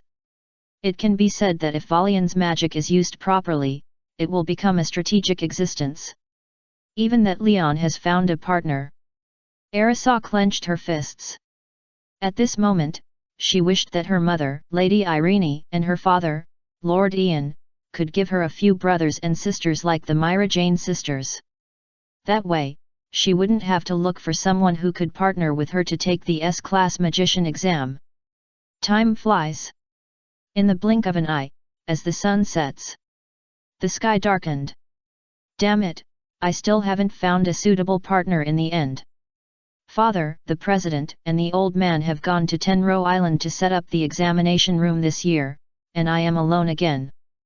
Because Ian is the active S-class magician of the guild and the examiner of this year's S-class magician examination, he has to go to Tenro Island to set up the examination room with Makarov, the guild president, and others.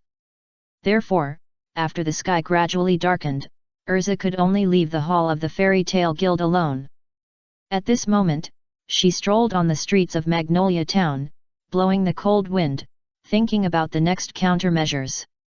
If it really doesn't work, Urza decided to participate in this year's examination alone. It's a pity. Urza searched for a long time, but couldn't find a suitable partner in the guild who could participate with her in this year's S-class magician examination. These guild members who were left behind by others were either too old, too weak, or had not practiced attack magic, so they were not good at fighting with others. This made Urza very depressed. If I had a brother or sister. At this time, Marajana's words once again rang in Urza's ears. If she had brothers and sisters, it seemed that she would not need to be depressed about the current situation of having no partner. Excuse me, do you know how to get to the Fairy Tale of the Magician Guild? Just as Urza frowned at this moment, a clear and ethereal voice came to her ears. Arisa looked over and saw a tall beauty with blonde twin ponytails, carrying a suitcase in her hands. Who are you?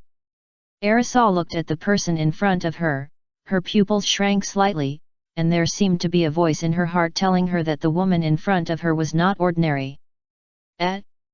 You look exactly like Aunt Irene. You can't be wrong, you are Sister Urza, right? The girl, who looked a few years older than Urza, showed a surprised look after seeing Urza's face clearly, and called Urza sister. Ah! You call me sister? Arisa was stunned for a moment. No matter how you look at it, she should be the one calling the woman in front of her sister, right?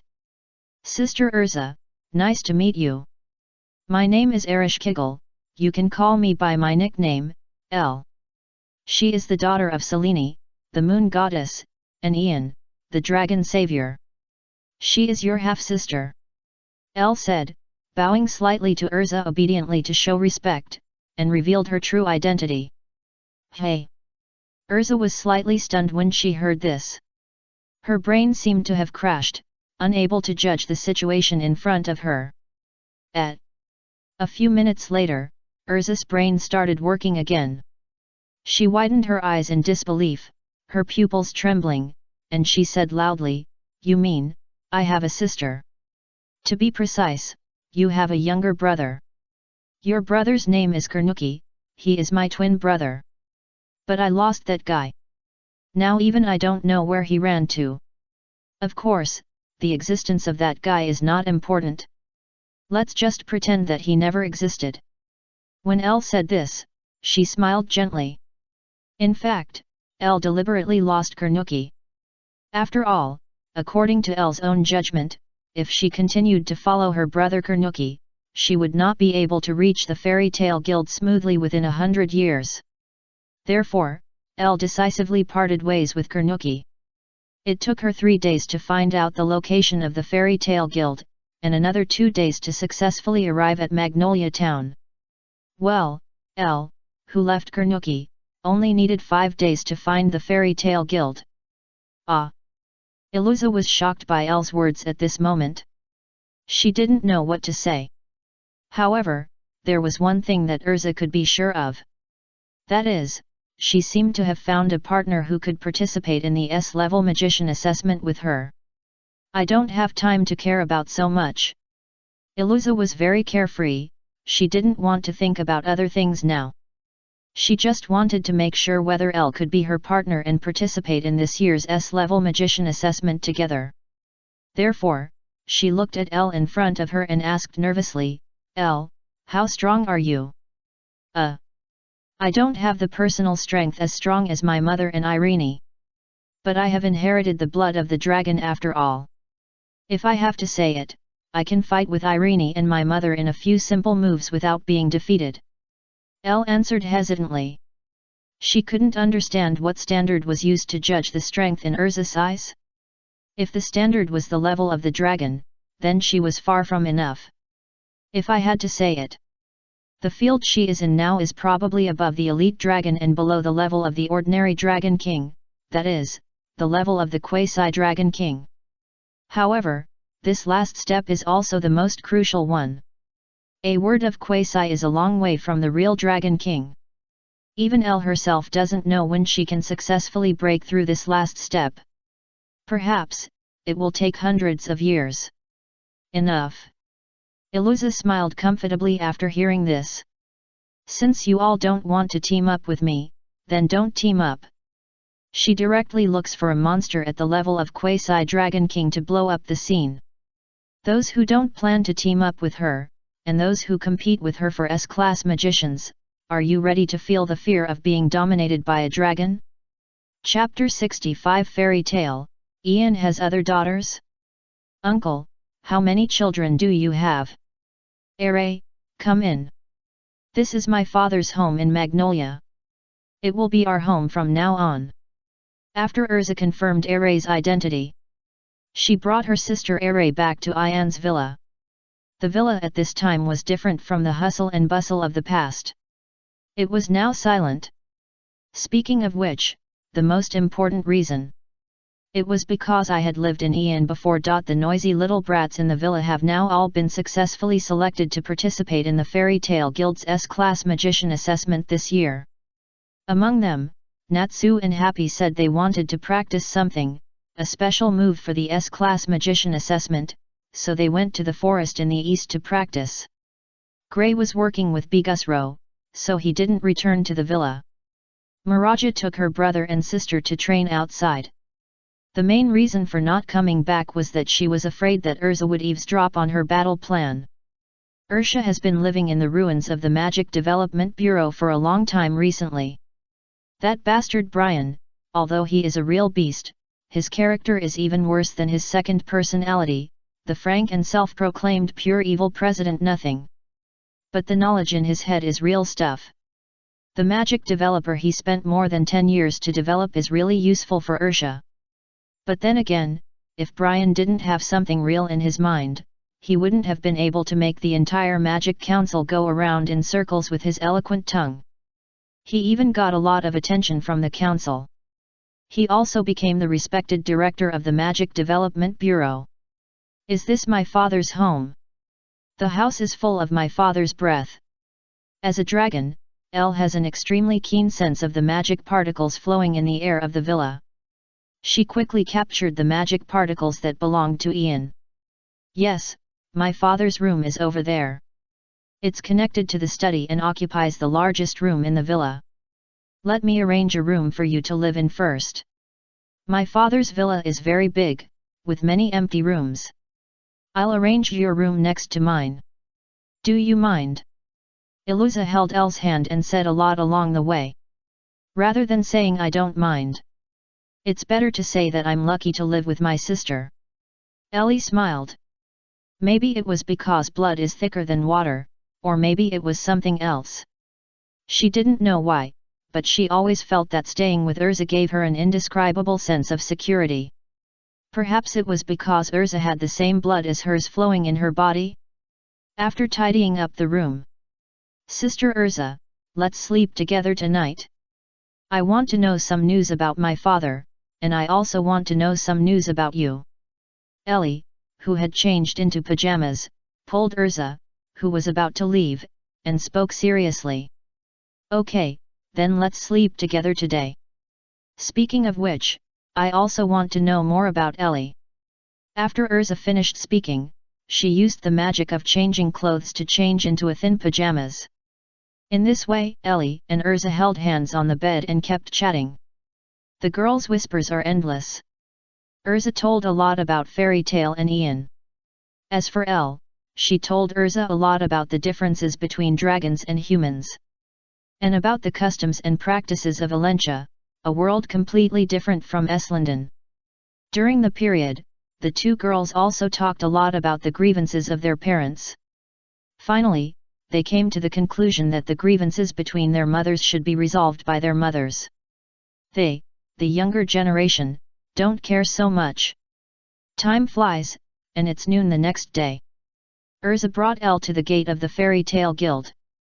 Since Urza wants to team up with Elle together to participate in the Fairy Tale Guild's S-level magician assessment this year, then Urza must at least complete the basic prerequisite for participating in the assessment, which is to make Elle a magician of the Fairy Tale Guild.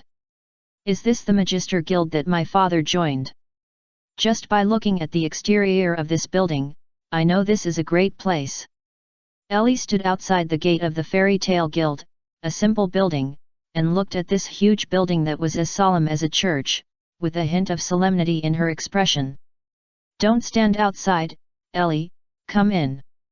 After Urza patted Ellie's shoulder gently, she entered the huge building before Ellie. She couldn't wait to show off her sister to Myra Jane. Sniff. After Urza entered the Fairy Tale Guild, Ellie, who had been standing there, trembled slightly. She took a deep breath, cheered up, mustered up her courage, and strode towards the gate of the Fairy Tale Guild. How to say it? She was about to meet her father's companions. To be honest, she was still a little excited deep in her heart. Click. Thinking so, Ellie strode to the gate of Fairy Tale. She pushed open the gate to the new world in front of her with force, intending to welcome Ian's human companions. But then, everything that came into the girl's eyes. The pupils of this dragon girl, who had lived for hundreds of years and had seen and experienced too many things. She was almost not surprised by everything in this world. Trembled. I found Myra Jane. I saw Urza walked into the guild hall on the first floor of Fairy Tale by herself. After looking around, she locked onto the white in the crowd. After Urza locked onto her target, she walked steadily and strode towards the white hair that disgusted her. So sweet. Mirage, who was sitting in the corner at the moment, didn't know what she was going to face. She rarely took a break from her busy schedule, eating the expensive handmade magic strawberry cream cake in small bites while drinking hot chocolate, feeling so comfortable and chic. Oh! I didn't expect you to eat cake. Did you buy it for me? Thank you so much. Then, Mirage's cake was taken away by Urza, and she ate it in no time. Hey! It tastes good. You are thoughtful, Mirage. After Urza licked the cream off her fingers, she looked at Mirage and said provocatively. Ah! My cake! How are you going to compensate me, Urza? Do you know how expensive the cake you ate was? Mirage's forehead was bulging with veins, and he pointed at Urza and said angrily. Of course I know. After all, you just ate the cake I bought a few days ago. Have you forgotten it now? How dare you? Do you know that I waited in a long line for 2 hours to buy that limited edition cake? In the end, I didn't even get a bite. Do you really understand my pain? As Urza spoke, she punched the table in front of Mirage. Bang! With a muffled sound, the more than 10-meter-long table broke. Crackle! For a moment, the magicians who were also sitting at the long table were inevitably affected by this blow, and the beer cups they placed on the table shattered to the ground. Our beer! The fairy tale mages looked at the broken beer cups and wanted to cry immediately. They didn't feel bad about the broken table, after all, they didn't spend their money to buy it. It was okay for the beer cups to fall, but they felt bad when the beer in the cups spilled all over the floor. Hey! Urza, you're going too far. The mages of the Fairy Tale Guild who were affected by Urza's punch stood up from their seats and complained to Urza. Ah! When Urza heard this, she tilted her head and looked at the mages who were going to ask her for an explanation. There was a hint of murderous intent in her eyes. Sorry, just pretend we didn't say anything. In response, the group of fairy tale mages, like mice being stared at by a cat, shuddered and dared not say even one more word, let alone look at Urza again. They seemed to be afraid that the terrible Urza would put down Myra Jane and come to deal with them first. It was as if Urza was some kind of terrifying monster that would open its bloody mouth at any time and eat them all. I will compensate you for your beer. Compensate 10 times. Urza was not an unreasonable person. She looked at the beer on the ground and knew she was in the wrong, so she promised to compensate. How embarrassed are we? In response, the fairy tale mages who had a lot of opinions about Urza in the last second immediately shut their mouths and put on another flattering face. Well, who made Urza rich? The rich are the masters, this is the first universal law of the universe. Urza, do you want to fight me?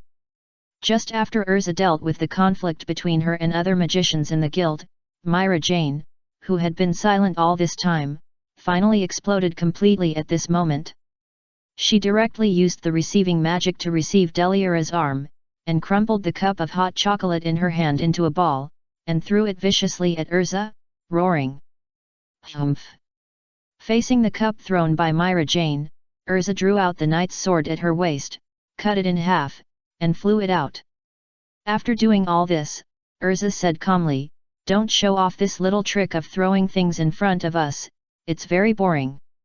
As for what you said about fighting, I, Urza, will accompany you to the end at any time." Urza held the knight's sword in her hand, and her eyes flashed with infinite fighting spirit. Okay. Then fight. Myra Jane spoke loudly. Change to black feather armor. Receive Satan's soul. For a moment, Urza and Myra Jane faced off again in the Fairy Tale Guild. Ah! Myra Jane and Urza are fighting again. Wakaba looked over and said helplessly at Urza and Myra Jane who were fighting over a disagreement. There's nothing I can do. After all, they don't get along. Macau drank the wine in his glass and shook his head. I actually like them both. In response, Ridasujana, who was painting, said helplessly. Don't like everything. It will only hurt you if you like everything. In response, Macau and Wakaba looked at Ritasuchana and said loudly, "Let me paint the friendship between Urza and Myra Jane when they grow up." Ritasuhyuna said, and began his own painting. Finished. It is indeed a perfect friendship. After a while, Ritasuhyuna looked at his perfect portrait and said with satisfaction, "Swish." It was at this time. The cup thrown by Myra Jane, which was eventually cut in half by Urza's sword and knocked away, fell from the sky and landed steadily on the heads of Ritasuhyuna and Makao. Bang! Accompanied by a muffled sound. Ritasuhyuna fainted on the spot. As for Makao, purple flames burst out from his body, turning into a sharp blade one after another, and angrily said, "Who threw the cup?" "It was you, right?" "Ah!" A fairy tale mage who was passing by just glanced at Makao after hearing the sound, and was regarded by Makao as the culprit who attacked him. Boom! Flame shape eternal flame arrow. So, several arrows formed by flames were thrown at the passerby. Boom! Who is casting magic here? Are you looking for death? Damn! I've had enough. If you want to fight, just say so, okay? Fight if you want. Do you think I'm afraid of you? For a while, because of the fight between Urza and Myra Jane, the entire fairy tale guild was caught in a new melee. Accompanied by roars one after another, colorful magic circles appeared in the guild, and countless powerful magic swept a new storm in the fairy tale hall. Damn! These bastards are fighting again, and the president and others have only been away for a day. Gray, who had just returned to the guild, looked at his companions who were constantly fighting in the guild, and said helplessly, "Hey! Gray! Look at me now, do I look like I'm in the same team as you?" Just when Gray was sweating profusely, Bigusro, who was responsible for getting the team uniform, came behind Gray. "Let me see." Gray turned his head and looked. Then, Gray was stunned by Bigusro, who was naked, and he said loudly, "Bigusro, what do you look like?" "Hey? Aren't I the same as you?" In response, Bigusro raised his eyebrows, and he looked at Gray, who was also naked, and said in confusion, "What? Oh no, where are my clothes?" Seeing this, Gray hurriedly looked for his clothes. "Ha ha ha! Gray! You actually lost your clothes again, it's too outrageous." Not far from Gray, Leon, who was also naked, put his hands on his waist and laughed loudly at Gray who had lost his clothes. "Aren't you also naked?" In response, Gray looked at Leon and retorted, "I'm different from you. I'm not wearing clothes on purpose." Leon sneered and said proudly, "Hey, hey, hey! You're obviously going even further, right? My words are barely excusable, but your words are completely perverted, right?" Seeing this, Gray's forehead was covered with fine cold sweat and he said loudly, "Fortunately, I wrote down the spell in the guild in advance." Freed, who was standing not far from Gray and the others, looked at Gray and the others running around in the guild with the basketball on his head, and he breathed a sigh of relief. Fortunately, he had written down the spells around the fairy tale guild in advance. The content of the spells was that anyone who took off his clothes would automatically have his private parts censored. If he hadn't been prepared, the consequences would be disastrous. Drunkards. Gamblers who have been defeated repeatedly. Perverts who took off their clothes in the guild. And the gangsters who kept fighting each other. What kind of guild is this?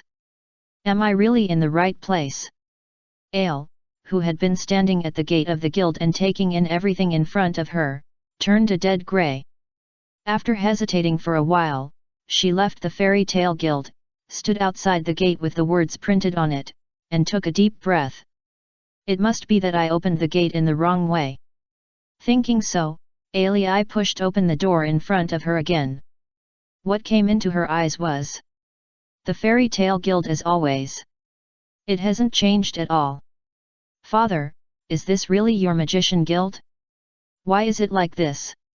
It's totally different from what I imagined. Ale fell to her knees weakly, her eyes full of tears. Originally, Alei left the Dark Night Mountain because she had had enough of that world that was like a demon cave, and she longed for the civilized world of humans. In the end, she just went from one demon cave to another. How to say it? At this moment, Alei suddenly felt that it was not a surprise that her father and mother could get together, but that they were essentially the same kind of people. Who? Just when Alei's dream was shattered, the battle between Urza and Myra Jane finally came to an end, and Urza still won a small victory. Urza, have you found a partner to team up with you and participate in the S-level magician assessment together? Are you still alone? Myra Jane knelt on one knee, looking at Urza who had defeated her, and tried to stab Urza in her weakness. Unfortunately, this time, Urza was fearless. Oh, if you hadn't said it, I would have almost forgotten it. Come on, let me introduce you. This is Elle, my sister. Urza had been waiting for Myra Jane to say this. She walked quickly to Elle, who was standing in a daze at the gate of Fairy Tale, and pulled her in front of Myra Jane. In front of everyone in Fairy Tale, she loudly introduced Elle's identity. Is this your adopted sister? Myra Jane paused when she heard this. Looking at the woman in front of her, no matter how she looked at it, she looked like Urza's sister. After thinking for a while, she asked Urza softly. How rude. What does adopted sister mean? Ellie is my biological sister with a strong blood relationship. In response, Urza raised her lips, patted Ellie's lower back, and said proudly. So, she is also Ian's daughter. Miraja looked at Ellie and said in shock. What? Ian has other daughters. For a moment, the originally messy guild became quiet, and everyone was in the form of eating melons, looking at Urza and Ellie secretly. Chapter 66 Dragon and the Holy Ten Examiner and the Holy Ten Candidate. Makarov, Sirius Island is about to be destroyed. Hey! Are you really Ian's child? The mages of the Fairy Tale Guild moved upon hearing the voice, surrounded Elle, and asked. Hello everyone. My name is Arish Kigel. I am Ian's daughter and Urza's sister. You can call me by my nickname Elle. Elle looked around and looked at the human faces that gathered towards her one after another. She first calmed down her mood. No matter how big the gap between these fairy tale mages and her imagination was, there was no way, because this was already a fact that could not be changed. Thinking of this, Elle lifted her skirt, like a rich lady, a lady among ladies, and bowed elegantly to the mages in the hall on the first floor of the Fairy Tale Guild. This girl who is so polite is actually Urza's sister. Impossible. Absolutely impossible. Mirage was impressed by Elle's elegance, and her expression was full of disbelief. In Mirage's eyes, Urza's sister should be the same as Urza, rude, impolite, unable to communicate, and would fight directly if she disagreed. She looks so elegant, she doesn't look like Ian's child at all. Wakaba held a cigar in his mouth, blew a smoke ring, and said silently. Is this a child that Ian can educate? Obviously, everyone in the Fairy Tale Guild still has doubts about Elle's identity.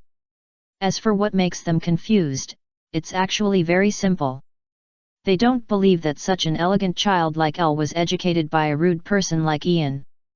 Come on, Elle, after this seal is printed, you will be a member of the Fairy Tale Guild, which belongs to the Magician Guild, just like me and my father. After Urza showed off her lovely sister to her lifelong enemy Myra Jane and potential rivals in the guild, she saw that her goal had been achieved, so she didn't delay any longer. She took Ellie and walked to the front desk of the Fairy Tale Guild, took out the guild seal, and printed the magic tattoo that symbolized the identity of the Fairy Tale Mage on Ellie's forearm. Does this count as joining the Fairy Tale Guild? Ellie raised her forearm, and she carefully savored the seal on her fair arm, which looked like a fairy flying freely in the clear sky, and muttered to herself. To be honest, this was much simpler than Ellie imagined, and the steps to join the Mage Guild were much simpler. She didn't even meet the president, and she became a member of Fairy Tale. Myra Jane, Ursha, and Lacuses. Just open your eyes and watch carefully. I will pass the S-Class Magician examination of the Fairy Tale Guild together with my sister L. After Urza stamped the magician seal of the Fairy Tale Guild on her sister L. She jumped up and stood on the podium of the guild, drew the night sword at her waist, and spoke confidently like a king who made a declaration to his enemies. Oh! You can't pretend you didn't hear that, Urza. When the exam comes, don't cry and ask me to show mercy. In the corner, there was a burst of crackling around Lacuses, and the whole person was like an absolute king bathed in thunder and lightning. He looked at Urza on the podium and said coldly, "Don't think that you have found a partner to participate in the competition with you, and you think you have secured this year. Before the S-Class Magician examination officially begins, no one knows who will be the final winner this year." Ursha looked at a pair of white legs and Urza on the podium in the distance, with a bit of eagerness in her eyes. This seems to be a fight between her Urusha and Urza. In fact, it has risen to a fight between Milkovich and Belzarian. Although Urusha is indeed no match for the monster like Irene. But she, Urusha, will never lose to Urza of the same age. Humph! Since you declare war on the three of us at the same time. Hey, Urza, this is not a wise choice. Even if you can't fight the three of us at the same time, right? Mirage put his arms around his body, and his words were somewhat provocative to Urza.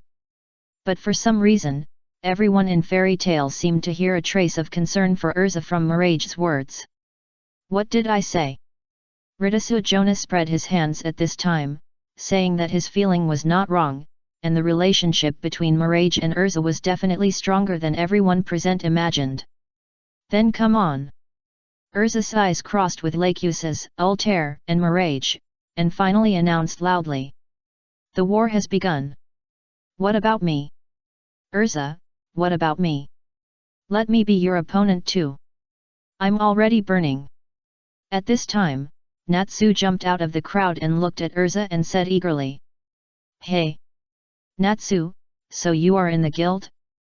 Before Urza could speak, Lacuses, who was drinking alone in the corner, showed a look of pretended shock and spoke softly to Natsu. Lacuses. Let's fight. Natsu said, burning with blazing flames, and strode towards Lacuses, who was sitting alone in the corner with his legs crossed. Boom! Unfortunately, before Natsu could step forward, accompanied by a piercing roar, a golden thunder broke through the sky and fell heavily on Natsu, knocking him to the ground. Fight! You are far from qualified now. Wait until you are no longer killed by me. Let's talk about fighting with us again. Lacuses still kept his legs crossed, sitting in his chair without moving, as if for him, Natsu's opponent was not strong enough to make him move, even for a moment. Natsu was killed instantly. At this time, Happy flew to Natsu's head and murmured. In his eyes, there was no surprise that Natsu was killed instantly by Lacuses, as if for Happy, this kind of thing was already commonplace. Natsu, don't you understand yet? Gray looked at Natsu, who was burnt by Lacuses' random lightning, with a helpless look on his face.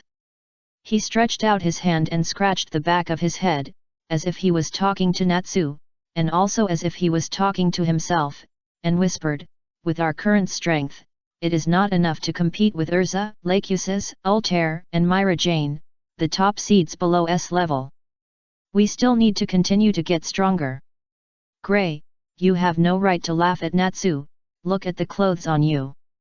Just as Gray was holding Kuriko's basketball and looking down at Natsu, who was lying on the ground and twitching, a faint voice came from above him. Ah! That's bad. Gray looked up and saw Urza staring at him with a warning look. Damn, why did I take off my clothes again? Without waiting for Urza to say anything, Gray, who seemed to have PTSD caused by Urza, put on his clothes scattered on the ground without any hesitation. Ha ha ha. Gray, you got scolded, right? Since you are so good at taking off clothes, why don't you just quit Fairy Tale and join the circus or Blue Pegasus to be a stripper? At least I earn much more than you as a magician. Leon, who regarded Gray as his competitor, certainly would not miss the opportunity to laugh at Gray. He stood not far from Gray and laughed loudly. Before you talk about others, Leon, look at yourself first. And Bigusro, you too, you are wearing swimming trunks, are you going to swim somewhere? There is no swimming pool in the guild. I give you 5 seconds to put on your clothes, otherwise you will bear the consequences. Unfortunately, before Leon finished speaking, Urza's cold voice sounded again in the guild. Sorry, we will get dressed now. Leon, who claims to be a performance artist, bowed at the sound.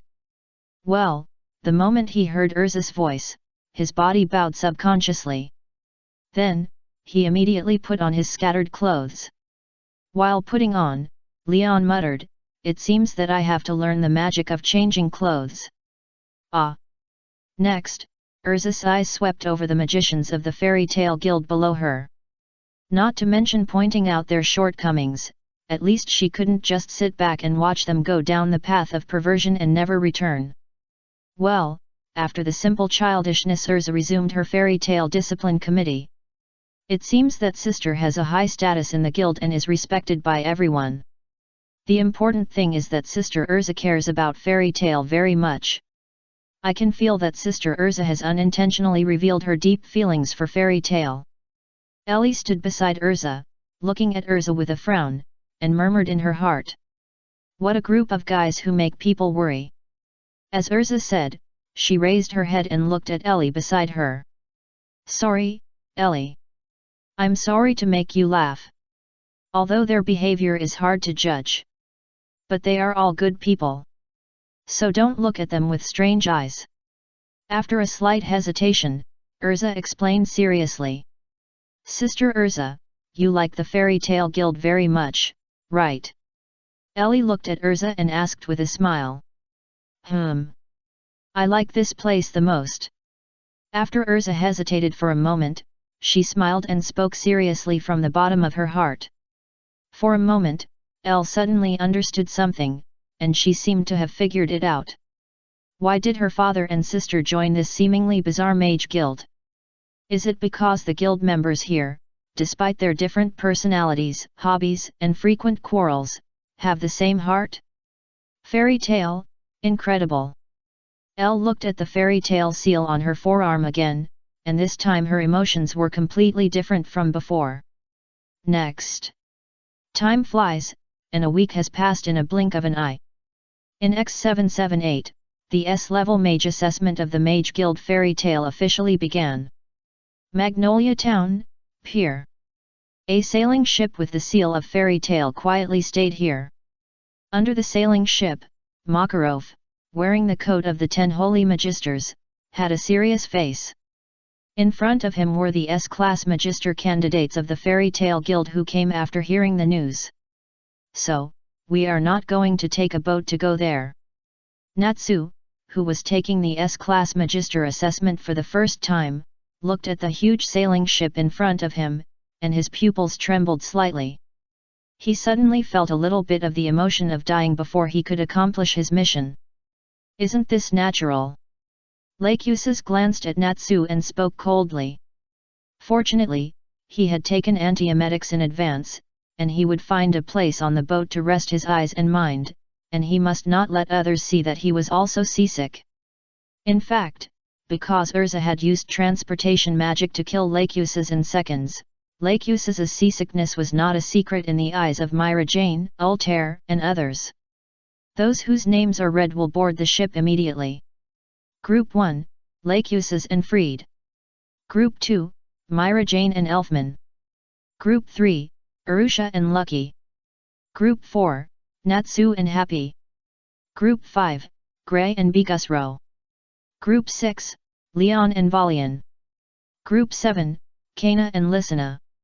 And the last group, Urza and When Makarov read this, he looked at Ellie, who had long golden hair and a beautiful face like a doll, standing beside Urza, with a puzzled look on her face. "Little girl, are you also a magician of our fairy tale guild?" Makarov raised his eyebrows. As the president of the fairy tale guild, he always looked out of tune. But in fact, he could remember the faces, names, personalities, and hobbies of all the members of the guild. However, this definitely does not include the girl in front of him. "Hello, President Makarov, I am a new member who has just joined the fairy tale guild. My name is Ereshkigal, you can call me by my nickname, Elle." Elle also lifted her skirt and bowed elegantly to Makarov in front of her, showing a polite smile, and quietly introduced her identity. New members of the guild. Makarov was a little embarrassed when he heard this. Is it really okay to let the new members of the guild participate in this year's S-level magician assessment, which is known as the most difficult in the history of the fairy tale guild? "President, don't worry. Elle is my sister." When Makarov hesitated, Urza came to Elle's side and introduced her sister to Makarov. "Oh. So this lovely girl is your sister, Urza.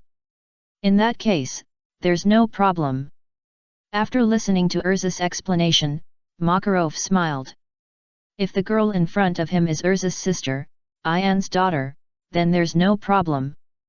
After all, based on Makarov's understanding of Ayan's family, this girl must be a monster. Wait! Urza's sister? Ayan's daughter? Makarov, who hadn't reacted at first, was shocked when these keywords flashed through his mind. A hint of fear was faintly stained on the old face, and sweat kept flowing from his forehead. That is to say, the cute girl named Elle in front of him is also the daughter of the red-haired beauty with overwhelming combat power who broke into the fairy tale beauty pageant venue during the Harvest Festival 2 months ago? Iluza, please allow me to ask you a few more questions. Thinking of this, Makarov looked at Urza with a nervous look. Ask. Iluza was very happy. Is Elle your biological sister? Makarov looked at Urza nervously and asked. To be precise, Elle and I are half-sisters.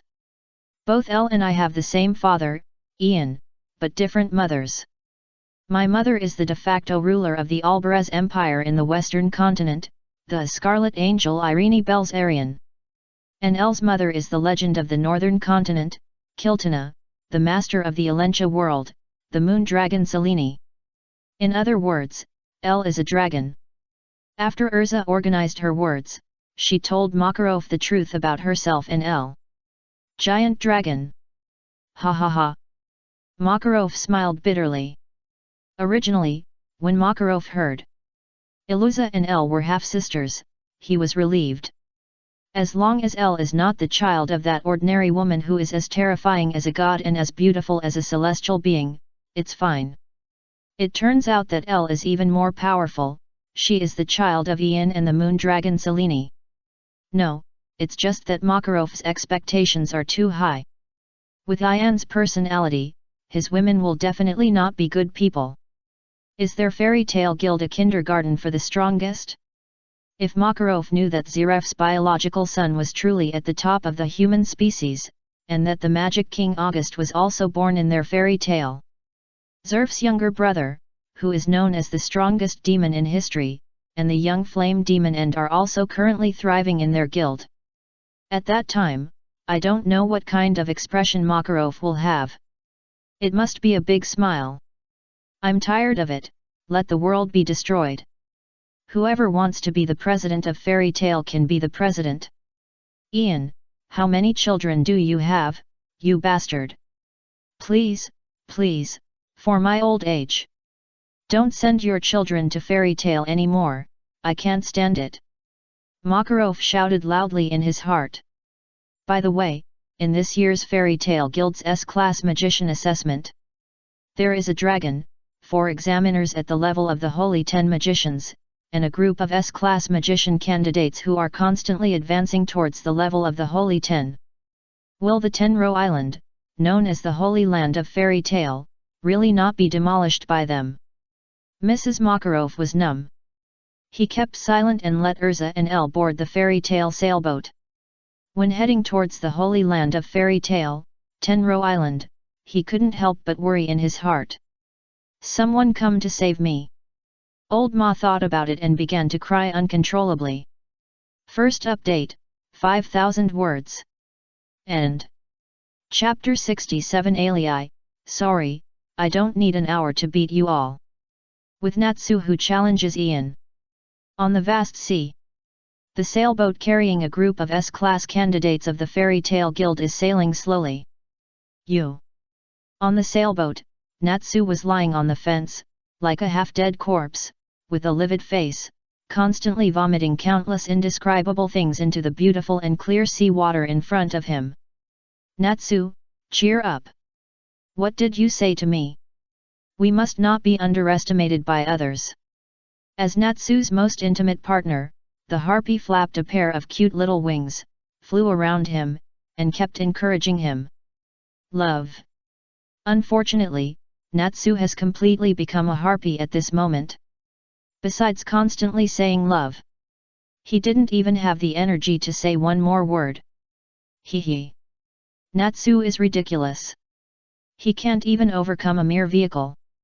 If he only has this level of courage, he shouldn't come to participate in our Fairy Tale Guild's S-Class Magician assessment this year. Fried, wearing a red knight's outfit, saw Natsu's embarrassing appearance and mocked him. That's right. Natsu is really weak. Unlike our Lakuses, he won't be defeated by this mere vehicle. Bigusro stood beside Fried. At this moment, he and Fried laughed at Natsu who was seasick, and took the opportunity to flatter Lakuses. Unfortunately, Bigusro's flattery hit the horse's hoof. Lakuses was sitting alone in the corner of the sailboat, closing his eyes to rest. He could feel his stomach burning and the gastric juice inside was churning. Even the milk he drank for breakfast in the morning had already gushed out of his stomach and came to his throat. Hold it, Lakuses, you must hold it. Don't let anyone know. Actually, you are also seasick. Lakuses' face was as livid as Natsu's, and his palms were sweating. He wanted to be like Natsu and hold the fence and vomit, but he knew he couldn't, because he was the invincible Lakuses. In response, Lakuses silently encouraged himself in his heart, and used magic to suppress all the surging gastric juice. It must be said that while Lakuses was tough on the outside, he was not soft on himself at all. Why do I feel that Lakuses seems to be a little uncomfortable? Bigusro first glanced at Lakuses, whose face was extremely ugly, and then he looked at Natsu who was holding the fence and vomiting. No matter how you look at it, Lakuses' current state is no different from Natsu. He must be seasick. Impossible. Lakuses will never get seasick. This is just a side effect of Lakuses' training on the ship. It's really worthy of being Lakuses. Even during the rest time, he is constantly working hard to improve. Fried shook his head with a firm look in his eyes. Well, it must be said that Fried's filter for Lakuses is really full. Yes, is that so? After hearing this, Bigusro looked at the dolls around him with a puzzled look. It's so noisy. The assessment is about to start, and these guys still can't calm down. Gray sat on the deck of the sailboat, looking at the noisy Natsu and others not far away, and said helplessly. You're right, they are really immature. Leon nodded vigorously, as if he agreed with Gray's words. Gray, Leon, clothes. Kana was holding a tarot card in her hand, as if she was fortune-telling something. She just heard Gray and Leon's discussion, raised her head and glanced, and saw two basketballs full of regrets, which made Kana weakly remind the two. Oh no! I forgot to wear clothes again. Gray and Leon, who were reminded by Kana, looked down subconsciously. When they found that they were naked, they looked a little panicked and immediately picked up the clothes scattered on the ground. So you put them on?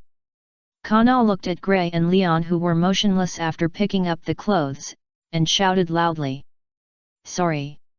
My brain just crashed. I suddenly forgot how to put on clothes. Secondly, it's too hot here. I feel like I'm going to be melted by the heat. In response, Gray looked at Kana and said seriously. Hey, hey, hey. Gray, could it be that you had a subarachnoid hemorrhage when you were hit on the head by Natsu last time you fought with Natsu, which led to severe cognitive dysfunction? Kana heard this and looked at Gray with a nervous look in her eyes. Kana, you are overthinking this. Gray simply forgot how to dress because he hadn't worn clothes for a long time. Also, it's really hot here. It's winter, why is it so hot? It's incredible. In response, Leon looked at Kana and explained for his junior brother Gray. How to say it? Leon is Gray's senior brother after all. In this world, except for Gray's parents and master, I'm afraid no one knows Gray's virtue better than Leon. What about you? You haven't worn clothes for a long time, so you forgot? At this time, Kana looked at Leon, who was also naked, and asked. Please watch your words. I'm not a fool like Gray. I haven't forgotten how to dress. I just thought that I would have to take off my clothes when I fight later, so I just didn't bother to wear them. That's all. After listening to Kana's words, Leon smiled smugly and spoke seriously. President, after this year's S-Class Magician exam is completely over, let's just send these two perverts to the magic prison Black Vox. There's no benefit in keeping them in the Fairy Tale Guild. Kana was deeply shocked by Leon's words. She had seen perverts, but she had never seen such a pervert. What a joke, I'm not a pervert. Gray, who had put on his clothes again, looked at Kana and emphasized. It can be considered. At this time, Makarov held a fan in his hand, fanning the wind gently, and nodded gently. I have long felt that the cute girls in the guild were scared away by Gray and Leon. Yes, after Kana finished speaking, Makarov thought about it for a while, and he suddenly felt that what Kana said was not unreasonable. Perhaps, it was because Gray and Leon were always naked in the guild that their fairy tale guild had no cute girls joining. In fact, Makarov understood that those cute and delicate girls, the girls were all scared away by the fairy tale guild, the harmonious and friendly guild atmosphere. President, please don't make trouble. In response, Gray and Leon turned their heads to look at Makarov at the same time and said in a deep voice. On the other side, the Myra Jane team, Urza team and Altair team did not get involved in the conversation between Natsu, Gray, Leon, Kana and Lakusa's team. They were either resting with their eyes closed or thinking about what countermeasures they would use when they fought with other teams after they arrived at Tenro Island. Also, it was really hot here, anyway, if you calm down, you will feel cool. Just like that. Time passed by minute by minute. A few hours later, the sailboat with the Fairy Tale Guild logo suddenly stopped in the middle of the sea. Everyone, we're here. It was also at the moment when the ship stopped. Makarov, who had been sitting at the bow and recuperating, suddenly opened his tightly closed eyes. He looked at the huge island phantom shrouded in thick fog in front of him, and spoke loudly to the S-Class mage candidates present. Boom! It was also at the moment when Makarov's voice fell that all the S-Class mage candidates present stood up from the ground, and terrifying auras were released from their bodies. One after another, powerful magic power collided in the air, making a piercing sound of sizzling. Obviously, everyone present was ready to fight with others at any time. Look, you are anxious again. I haven't finished talking about the rules of this year's S-Class Mage Assessment. Now is not the time for you to fight. In response, Makarov waved his hand, interrupting the group of S-Class Mage candidates who were ready to fight before landing on Sirius Island. Old man, that's what I said. But, as long as I kill all the competitors here now, then do I not need to know what you are going to say next about the rules of the S-Class Mage Assessment? After the ship stopped, Lakuses, who was resurrected on the spot, had a sharp look like an eagle in the sky, and golden lightning was wrapped around him. He seemed ready to challenge everyone present alone. Hee hee. If you think you are strong enough to kill everyone present in just 1 hour, and after that, you can successfully reach Tianlang Island and pass the tests conducted by all the examiners, then you can do it, and you don't need to listen to the rules I will say next. But if you can't do the above requirements, or, you are unsure whether you can do the above requirements, then it's better for me to finish the rules. Makarov put his arms around him and spoke aggressively. Tisk. Lakusis, who had already prepared for the fight, frowned after hearing what Makarov said, and smacked his lips helplessly. To kill everyone present in 1 hour and pass all the levels prepared by the 4 examiners on the island is a fantasy no matter how you look at it. Since it's impossible, then let me tell you about the rules for this year's S-Class Mage Assessment. You should be able to see the island behind me now. There is a fire below the island. You must first go to the place where the fire is. After extinguishing the flames there, 8 holes will appear. There are 2 ways to get into the hole, Fierce Battle and Fierce Battle. The Fierce Battle is to fight with the active S-Class mages of the guild. As for the Fierce Battle, it is a competition between your various S-Class mage candidate teams. Only the winner can pass the next level. Makarov told the S-Class candidates present about the battle that will take place in the S-Class Mage Assessment next. However, just after Makarov finished passionately talking about the rules for this year's S-Class Mage Assessment, Ai Lei, who had been silent all the time, suddenly raised her white and tender little hand. Ellie, do you have any questions that you don't understand? It's okay to ask. Makarov looked at Ellie and asked with a kind smile. At this time, Makarov did not understand the seriousness of the problem. He just mistakenly thought that Ellie, as a dragon, had a weaker understanding ability than others. President, what do you mean? As long as I can kill everyone on this ship within an hour, take my sister to Tianlang Island, and pass the examiner's assessment, Sister Urza can successfully pass this year's S-level magician assessment. Ellie had a kind smile on her face, just like Makarov. She looked at Makarov seriously and asked curiously. Makarov froze in place when he heard this. He seemed to have forgotten that the conditions he had given before were formulated according to the standards of Lakusis. So even though it seems very demanding, it is not impossible to achieve. At least someone present. To be precise, a certain dragon present can do it. For a moment, an endless sense of oppression enveloped the entire sailboat of the Fairy Tale Guild. Even the clear sky was covered with a layer of clouds at some point, covering all the people on the deck in a hazy shadow that was invisible to the naked eye. Hey, don't be so arrogant. I originally thought that you were different from Urza, and you were a good kid. I didn't expect that you could even say such a fantastic thing as killing all of us within an hour. Sure enough, no matter how ladylike you pretend to be, you are essentially no different from Urza. Miraja seemed to be angered by Elle's words. With fire in her eyes, she shouted at Elle angrily. Hee. You dare to say that you can kill all of us in an hour? So you want to give it a try? I'm a little curious and want to see if you can kill all of us in an hour. Or can you not even beat me? Lakusis put his arms around him, and the lightning around him kept roaring at this moment. He raised his chin and looked down at Alii, who was much shorter than him, with arrogance and confidence in his words. That's right, that's right. As for the other people present, they also started to make a noise. You seem to have misunderstood. It doesn't take an hour to deal with you. 1 hit is enough.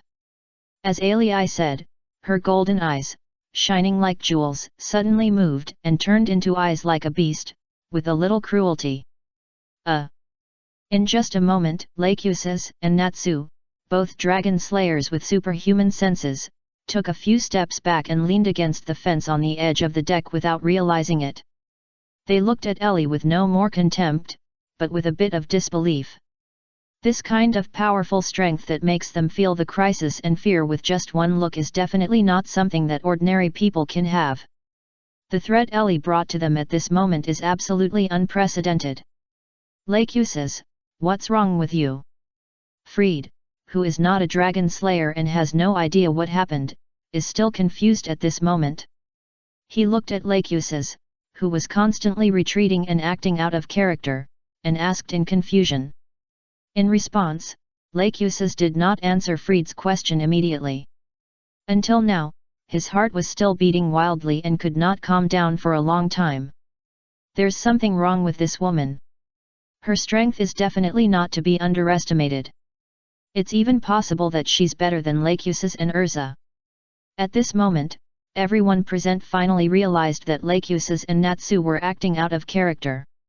They gradually became alert and followed Lachusis and Natsu's example, staring closely at L, waiting for L's next move, not daring to be careless. L, this is my S-class magician assessment. Don't intervene unless necessary. Just when the atmosphere in the field began to solidify, Urza suddenly spoke up and broke the stiff atmosphere for everyone. Well, Urza stopped L from taking the initiative. After all, she, Urza, is the contestant for the Fairy Tale Guild S-class magician this year. She can't leave everything to L, her partner, right? L is just a trump card for her when she has no other choice. Besides, Urza herself was also very curious, how far could she go by herself? Okay, sister.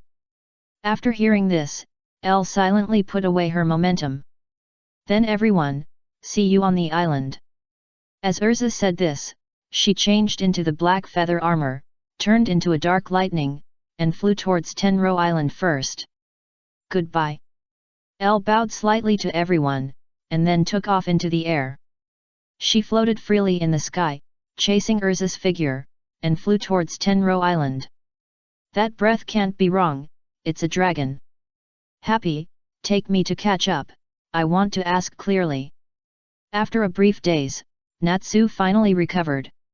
He strode to the front of the deck, jumped up into the sky, and called his partner Happy. Love. Happy was as fast as lightning.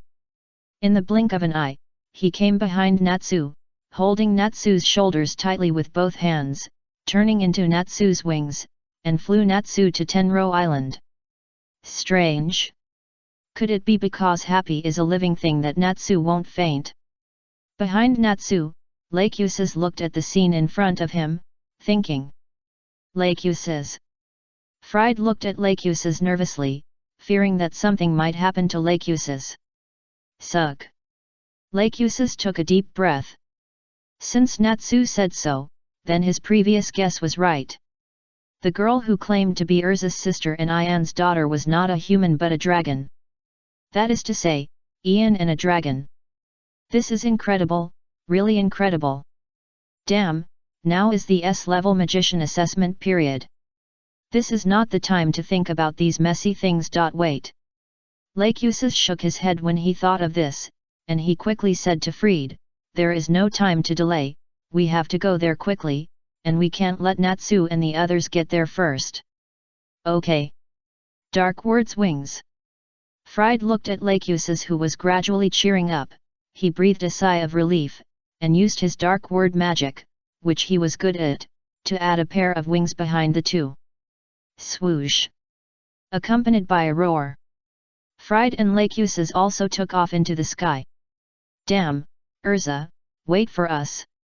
Receive, Satan's soul. Receive, giant bird's soul.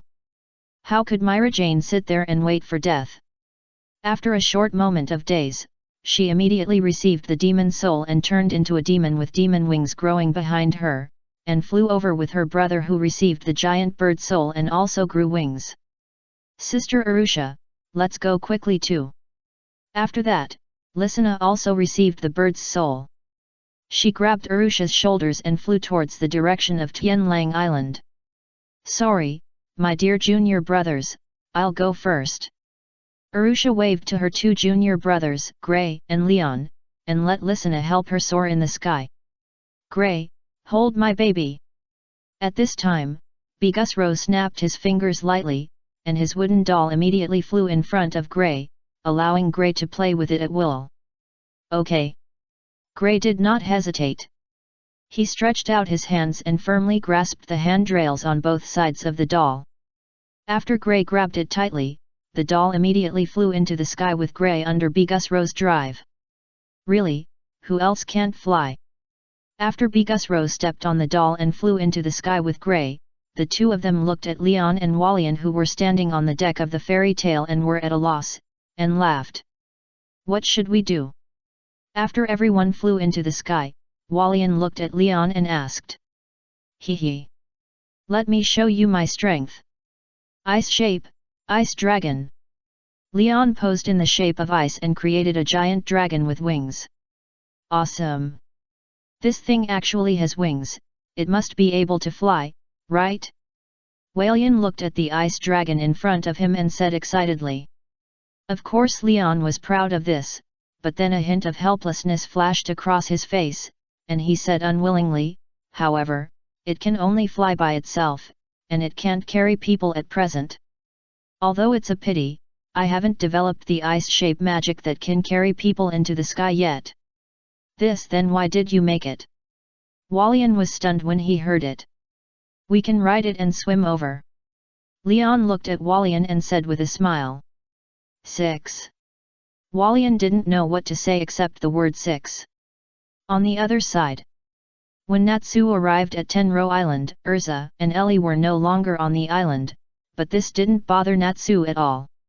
He just moved his nose slightly and chose a cave and strode in. Is there any problem here, Natsu?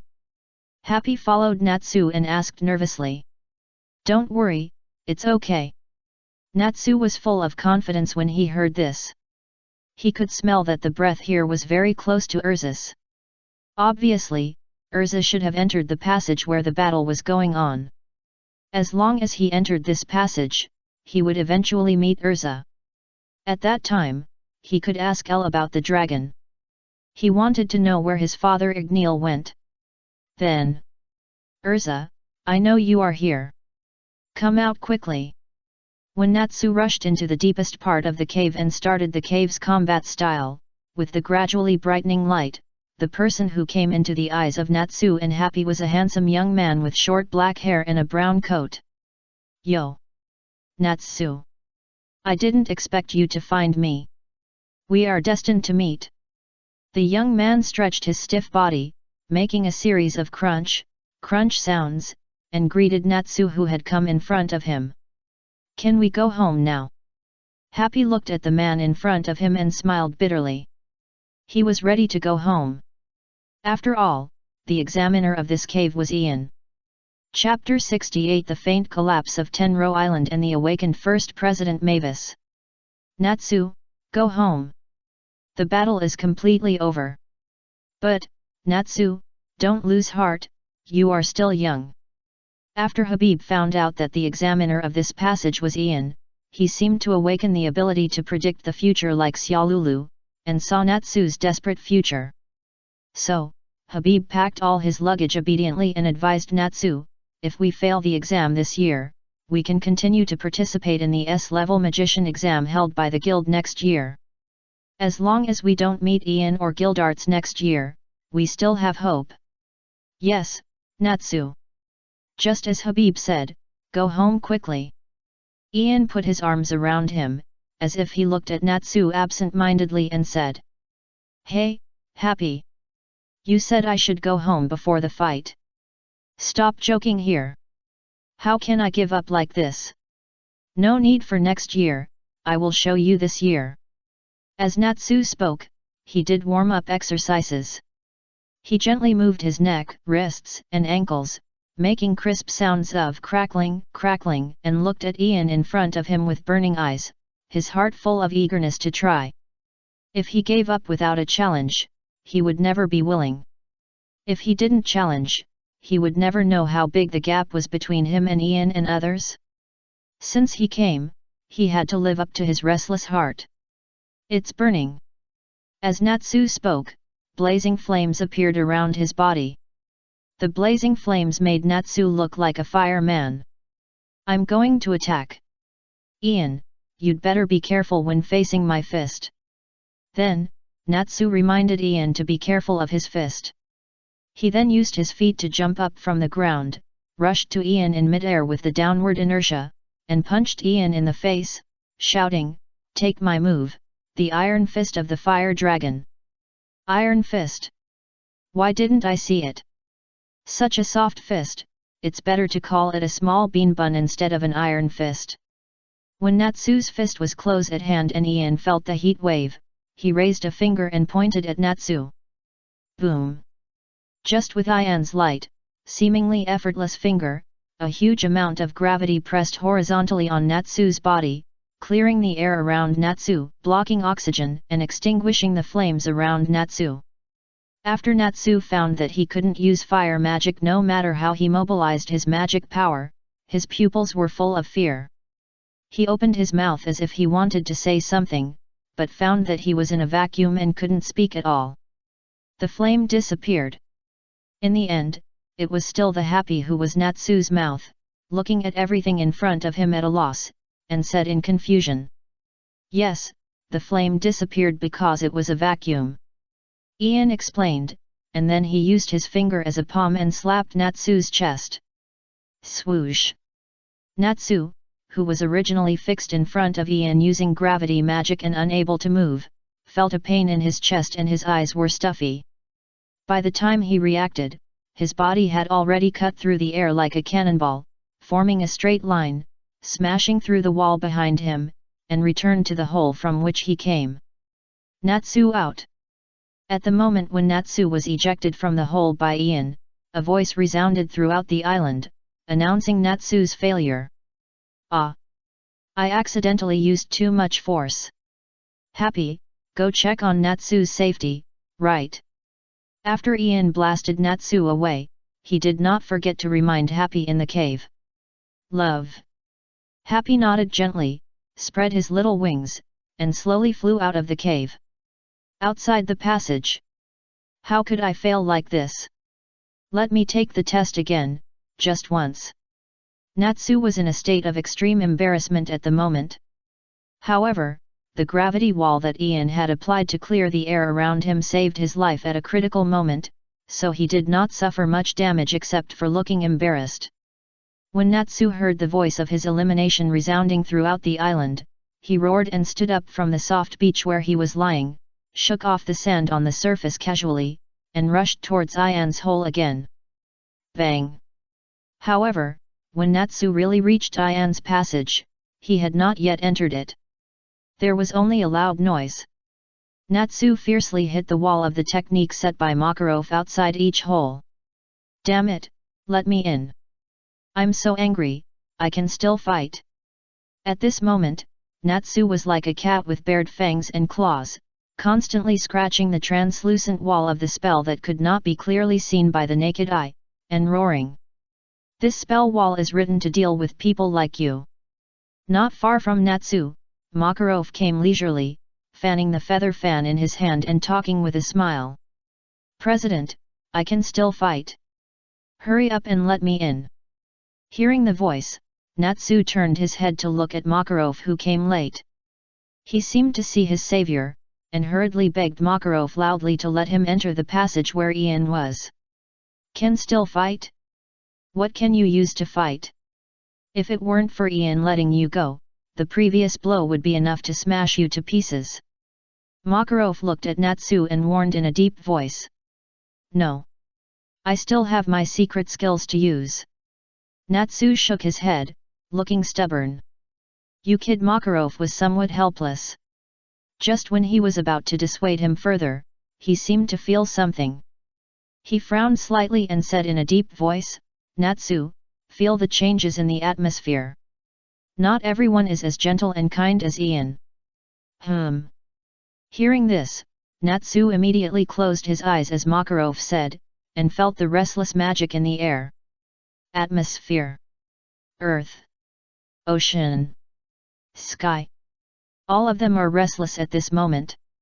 What happened? Natsu's forehead was covered with cold sweat and his expression was nervous. On the other side. In the passage of other examinees. Iluza and El met Kana and Lisana in the passage. El, you don't need to do anything.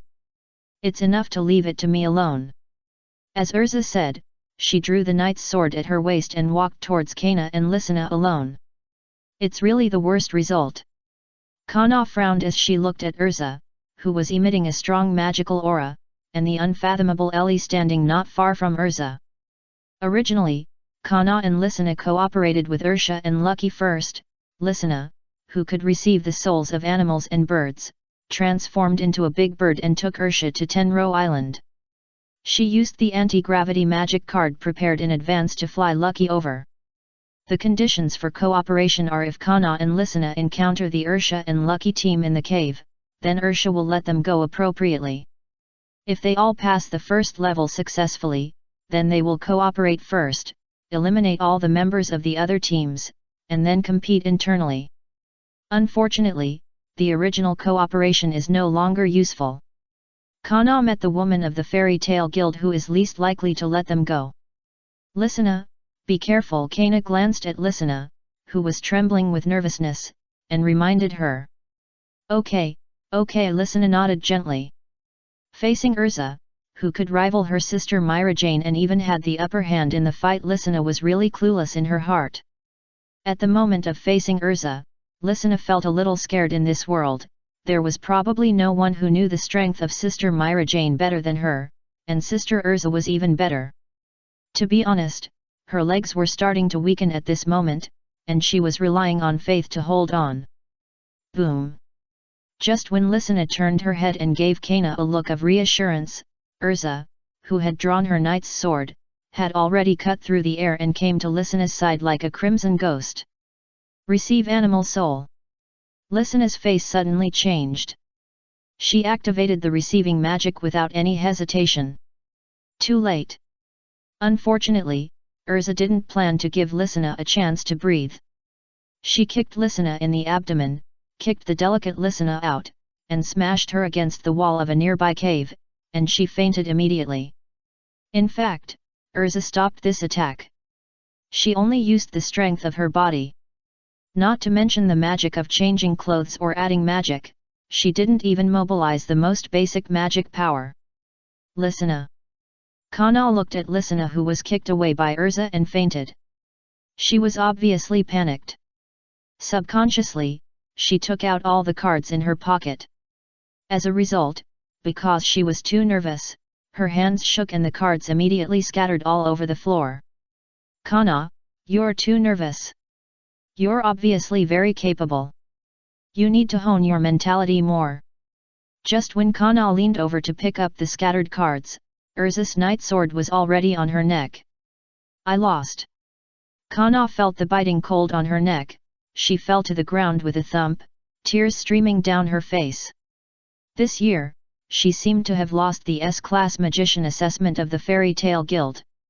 She was the 5th S-Class candidate in this year's magic power, second only to Urza, Lacuses, Altair and Myra Jane. As a median, she was likely to advance, but in the end she ended up like this, and she was killed in seconds before she could even use her abilities.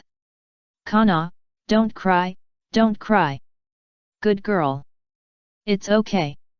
In fact, you are undoubtedly S-level in magic power. We have all seen your efforts these days. You are just in actual combat. Especially when facing an enemy stronger than you, your mentality is not stable enough. After this assessment, I will help you make up for the actual combat. So you'd better wake up.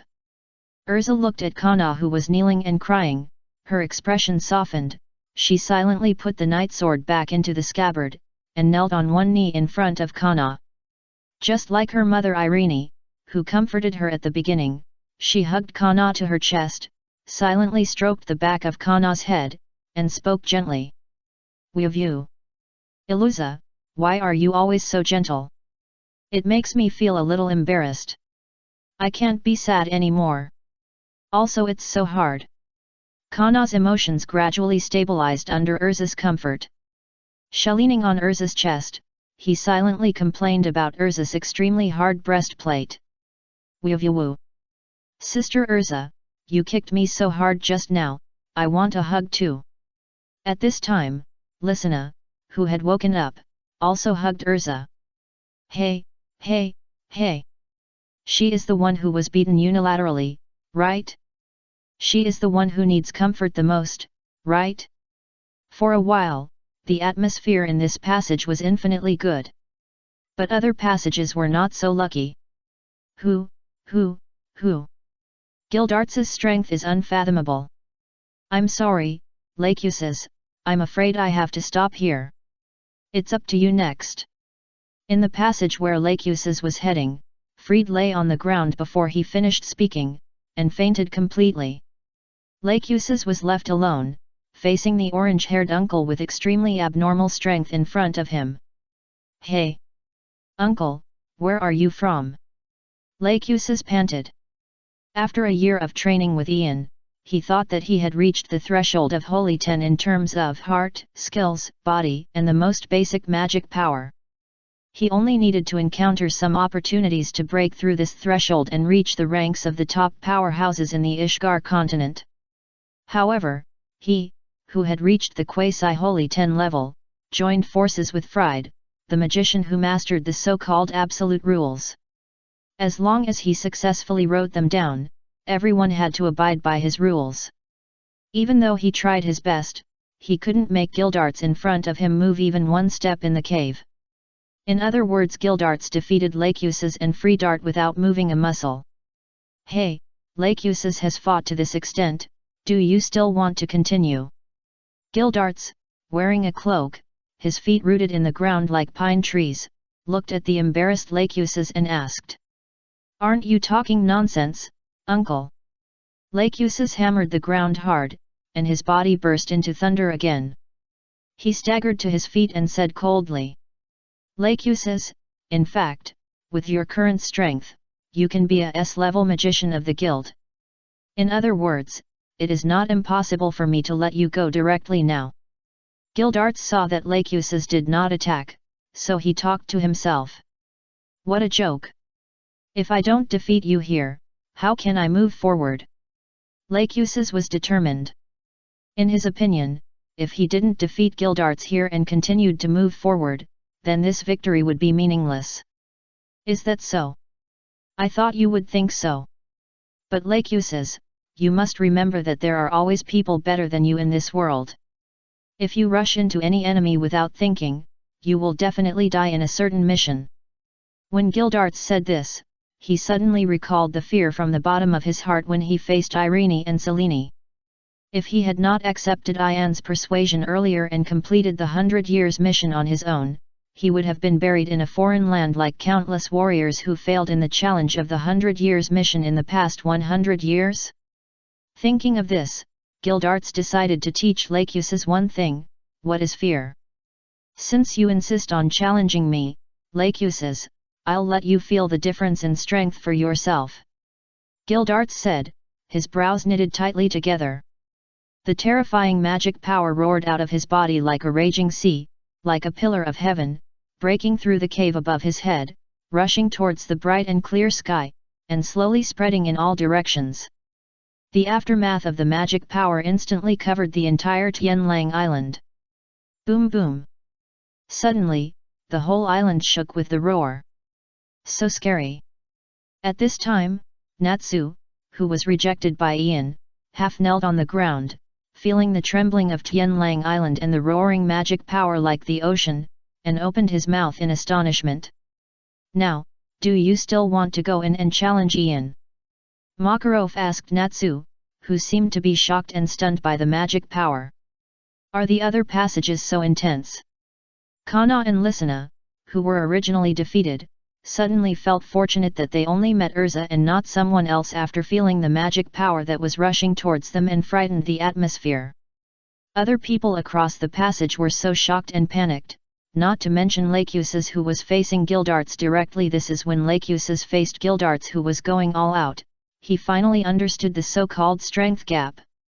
Gildarts, who was wrapped in magic power in front of him, was as terrifying as a demon. It seems that my strength is still a little insufficient. Lachuses was helpless. He knelt on one knee and shook his head.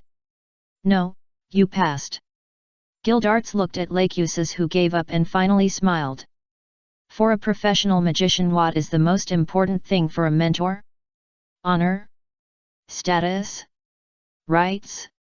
Strength? Or money? No, none of these.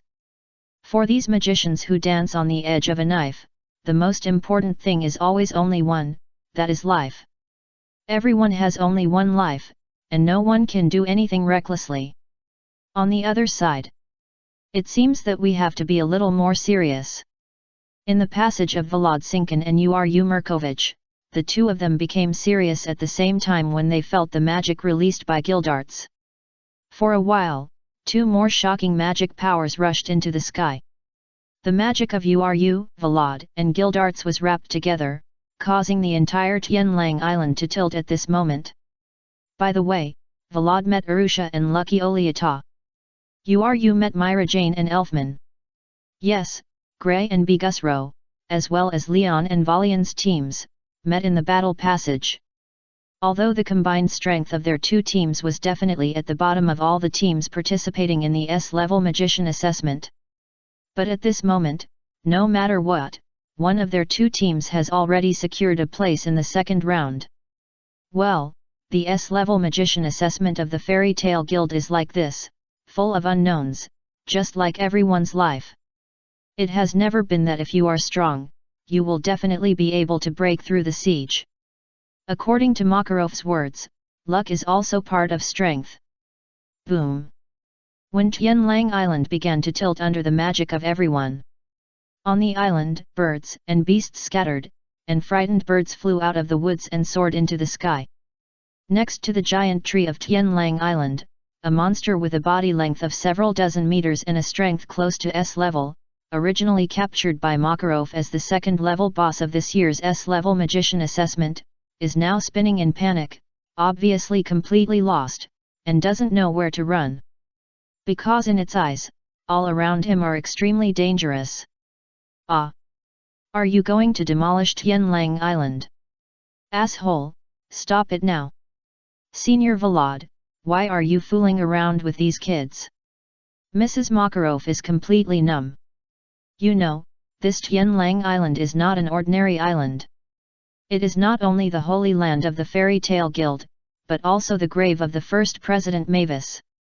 Are you making such a fuss next to someone's grave? Are you worthy of Mavis? Just when Makarov was in a panic. Somewhere on the Tianlang Island, there was a stone tablet with a flame in the middle that seemed to be burning like life, and it was the grave of Mavis, the first president of the Fairy Tale Guild. A girl in a white dress, with cute angel wings on her head and bare feet, stretched out and slowly woke up. I really had a good sleep. The barefoot girl was the first President Mavis whom Makarov had been thinking about all along. After Mavis woke up, she felt the restless magic in the air, her eyes slightly brightened, and she murmured to herself, "Is this the magic of the active members of the Fairy Tale Guild? It's really powerful. It seems that during the years I was asleep, the Fairy Tale Guild has fully grown to be as powerful as I expected when I was alive. Great! Well, the first president did not run out of the grave because of the anger of the fairy tale people as Makarov worried. The reason why she woke up from the grave was simply to have a carnival with the fairy tale people present. Chapter 69 Ian, what? Selene and I actually have a daughter? With the fairy tale melon eater. The passage where Vlad is. Wooden shape, shy love dam. Lucky made a magic pose and created countless wooden offensive props with a wave of her hand. Among these props, there were sharp spears, rough wooden swords, huge machetes, and gorgeous tables and chairs. Perhaps because Lucky's main job in the Fairy Tale Guild was to make broken tables and chairs, so she was better at making these seemingly ordinary furniture than spears and wooden swords. At this moment, the furniture originally used for people became a handy weapon in Lucky's hands, and all of them were smashed towards Vlad in front. Well, it must be said that even Lucky's magic is full of the unique style of fairy tale. Oh!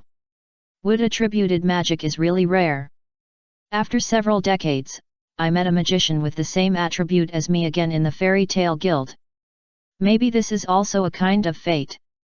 I am really surprised when I returned to the guild this time. Warad held a staff in one hand and stroked his beard with the other, smiling at the countless wooden props that attacked him, but did not make any gesture of fighting back. To be honest, I am really not good at fighting. But I am particularly good at manipulating wood. So, little girl, it is your misfortune to face me. Warad said this, he just casually, gently waved his hand at the wooden props that attacked him in the sky. These props made by Leaky using wood-shaping magic, Tang were full of bright flowers. Then they fell from the sky and took root in the ground, turning into trees one after another. What kind of magic is this? Looking at everything in front of her, Leaky was shocked and at a loss. It was the first time she encountered a situation where the wood she made was out of control. Natural magic green. Urusha, who was beside Leaky, gave the answer. Yes, Vlad was a magic giant who had immersed himself in magic for decades and entered the non-human realm. Although he was not good at using attack magic. But that was calculated in comparison with the strong men of the same level as him. Facing the magicians under the non-human realm, he had an almost overwhelming power. Including the magic green used by Vlad, it was also a single attribute unified method created by combining countless wood attribute and natural attribute magic, almost standing at the top of the attribute. In the magic of wood attribute and natural attribute, Vlad is the absolute authority. Hey, Urusha! I haven't seen you for more than a year, and your strength has improved again. Warad looked at Urusha after hearing this. He felt the whistling magic power in Urusha's body and said with a smile. It's all because of your good teaching. That's why I have the strength I have now. Urusha's eyebrows were curved, and her smile was like two crescent moons, which made people feel pleasing to the eye and happy, and wanted to get close to her. However, if you are deceived by Urusha's gentle image, you will definitely suffer a great loss. You can see that her hands are not slow, and the ice-shaping magic immediately takes shape when she waves her hand, like a blooming rose garden. Ice-shaping magic, rose garden. Urusha did not hesitate at all, and directly used the ultimate shaping magic. The beautiful white roses filled the entire space in an instant and attacked Warad. Spring! Warad saw this, holding the staff in one hand, gently pointed it under himself. In an instant, the passage that seemed to have turned into a cold winter and filled with biting cold air melted as if it had encountered the scorching sun, and turned into water, the source of life, and seeped into the earth. Not good.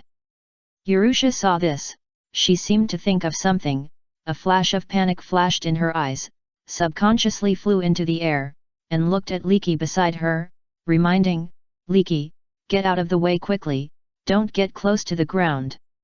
Hey! Leaky was stunned for a moment, she hadn't reacted at this moment, what exactly happened? Pa! Pa! Pa! Just when Leaky was puzzled, the ground was suddenly full of flowers. The flowers were gorgeous and dazzling, and countless vines extended, entwining Leaky's feet. Not good.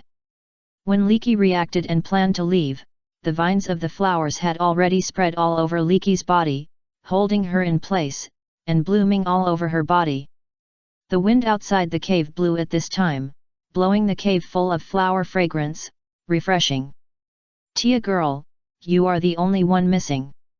After dealing with Leaky, Vlad looked at Urusha and said with a smile. Monster old man. Urusha landed, and the cold air under her feet froze the vines under her feet to death. Then she looked up at Vlad and complained loudly. Monster old man. You really make me sad when you say that. After hearing what Urusha said, Vlad stiffened slightly, pretending to be sad, and spoke to Urusha. Hee hee. Urusha was not fooled. She looked at Vlad carefully, fearing that this old man would suddenly exert his strength. With her current strength, she could not stop Vlad's attack. Yes, Urusha still knew something about Vlad's strength. Don't look at this old man, who always looks humorous, but his strength is a real monster. Arusha had witnessed the other party using wood magic to manipulate the growth speed, degree, and direction of plants, and use plants to move freely in the kingdom of Fiori, and the distance of each movement was in thousands of kilometers.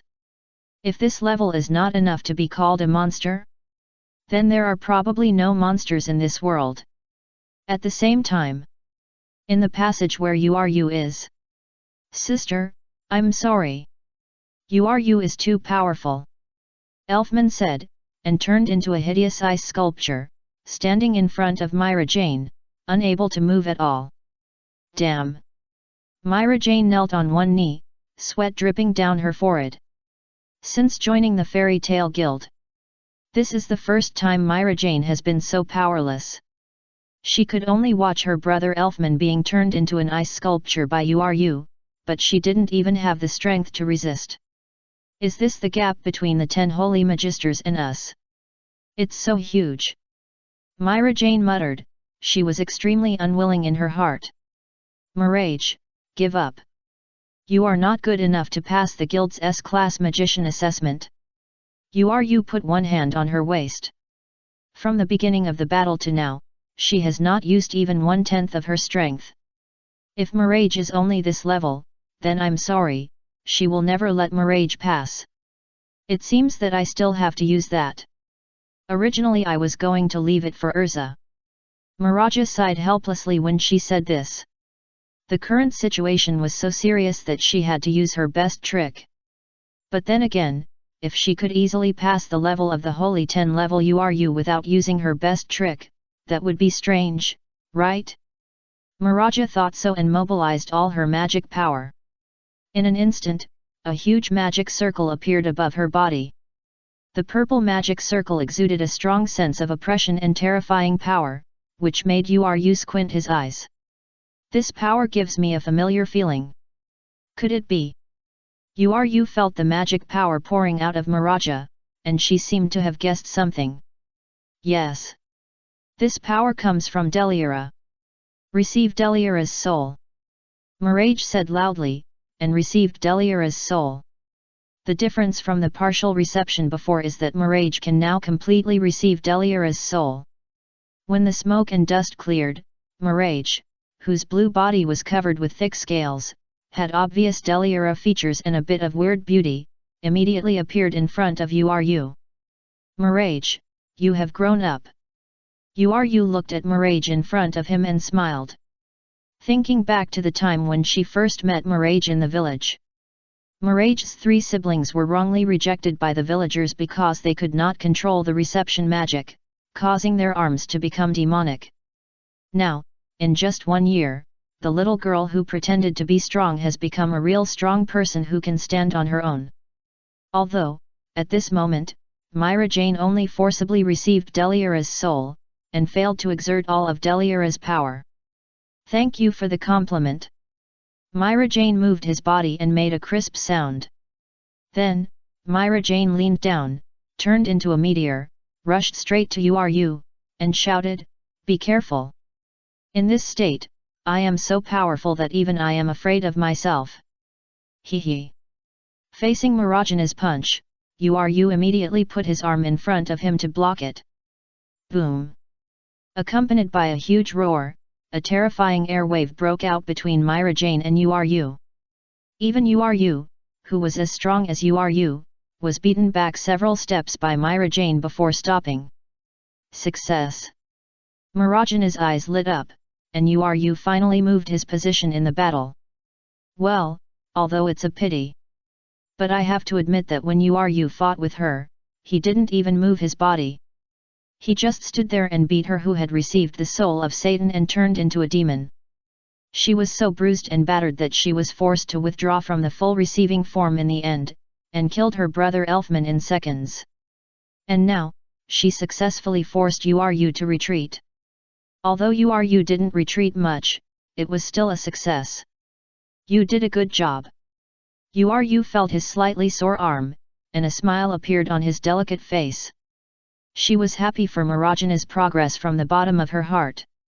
Seeing that the confused child at that time could grow up optimistically and cheerfully after joining the Fairy Tale Guild under her recommendation, Yu felt a sense of pride in her heart. However, it was not enough to defeat her. Not to mention Myra Jane, who has forcibly accepted Delira's soul. Even if Delira, who was known as the god of destruction and had been rampant on the Ishgar continent for 400 years, was resurrected, he could not do anything to Yu.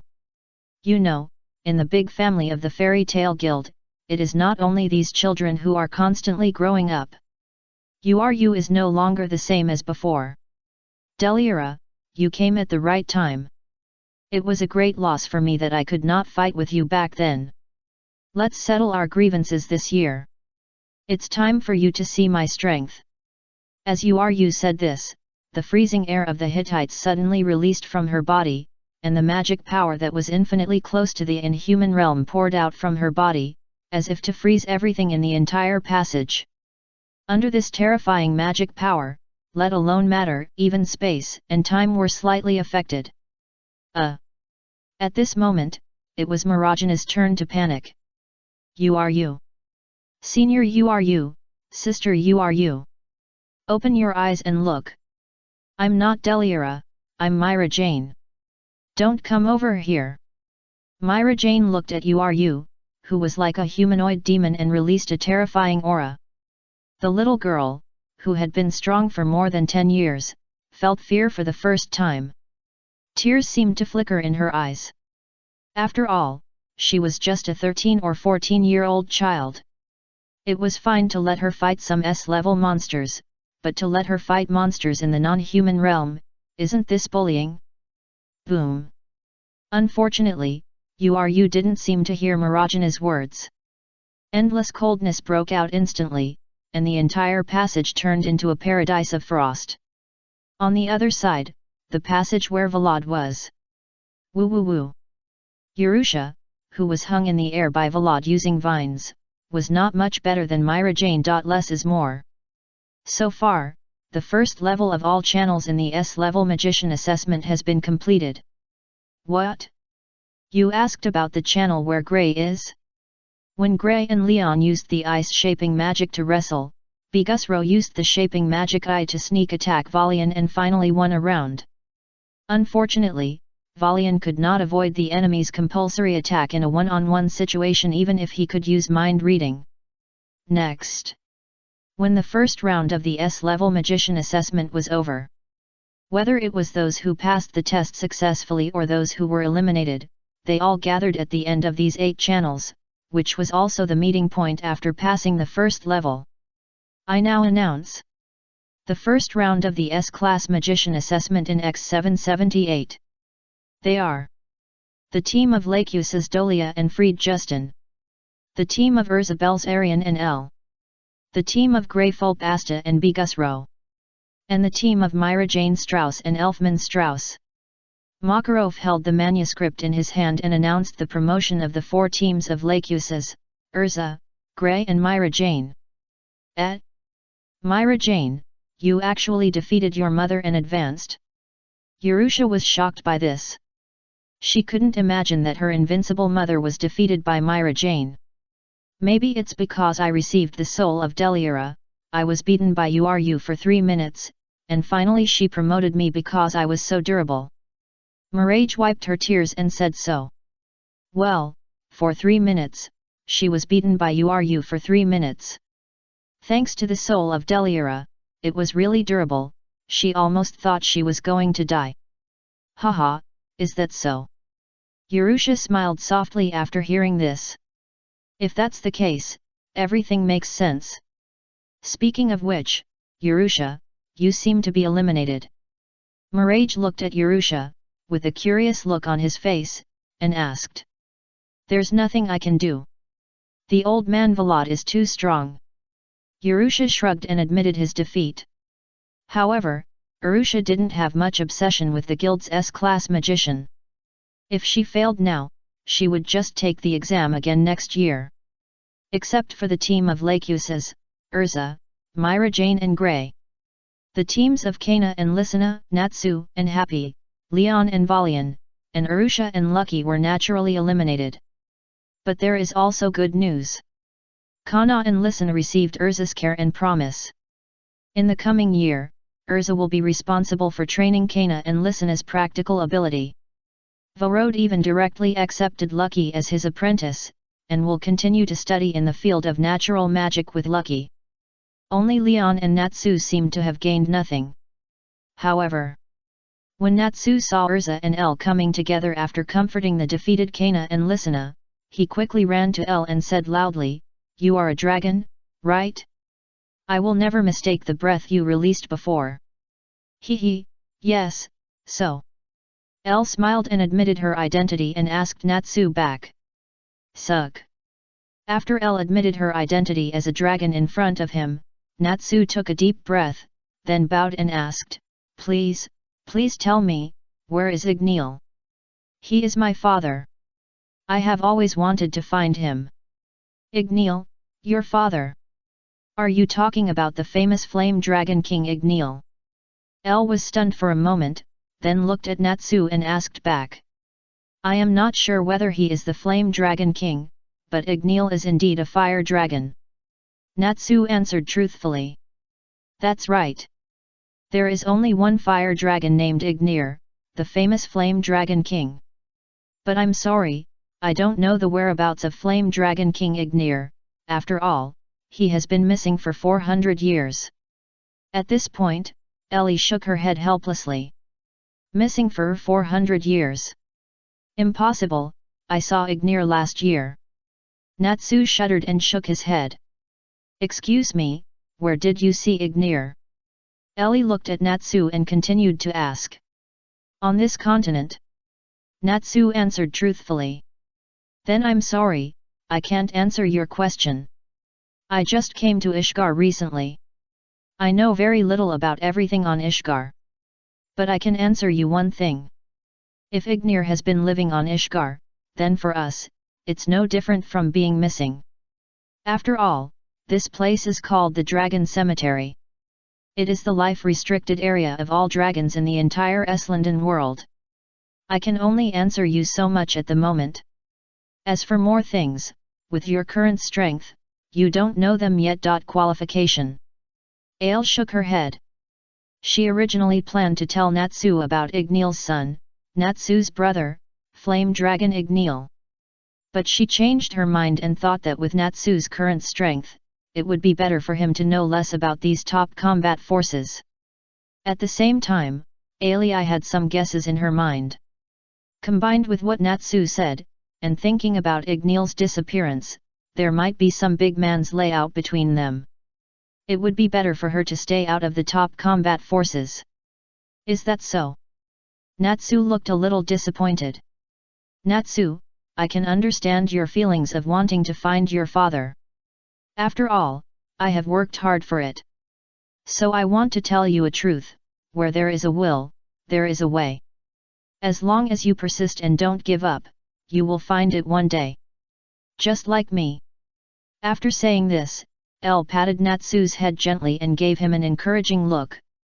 For the dragon race, time is the least valuable thing.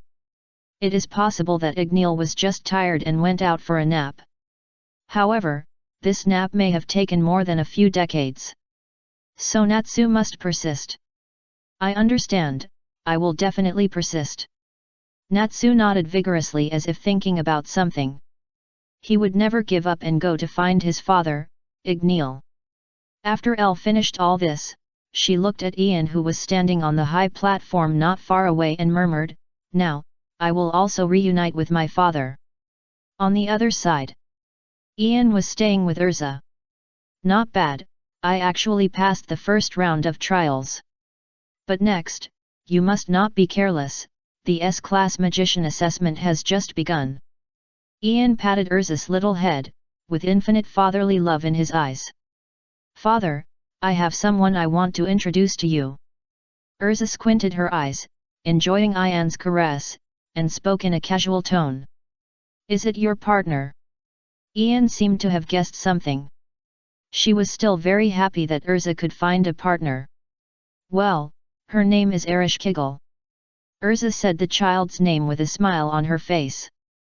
"Ereshkigal?" Ian was a little confused. If he remembered correctly, this should be the name of the goddess of the underworld in the Sumerian mythology, right? Yes, nice to meet you, father. My name is Ereshkigal. You can call me by my nickname, La. I am your daughter with Selene, the moon dragon. Just when Ian's mind was blank, the beautiful La fell from the sky and landed beside Ian. She lifted her skirt, bowed and saluted to Ian, and then told him her name and identity. Hey? Ian was shocked when he heard it.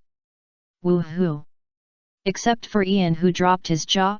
Gildarts, Vlad, you are you, Makarov, Lakuses, Arusha, Myra Jane, Elfman, Lysina and other members of the Fairy Tale Guild who came to Sirius Island to participate in the S-Class Magician Assessment, as well as the examiners, all showed astonishment, and they put on an attitude of eating melons. Well, their fairy tale magicians always maintain the front line of eating melons. It's really shocking.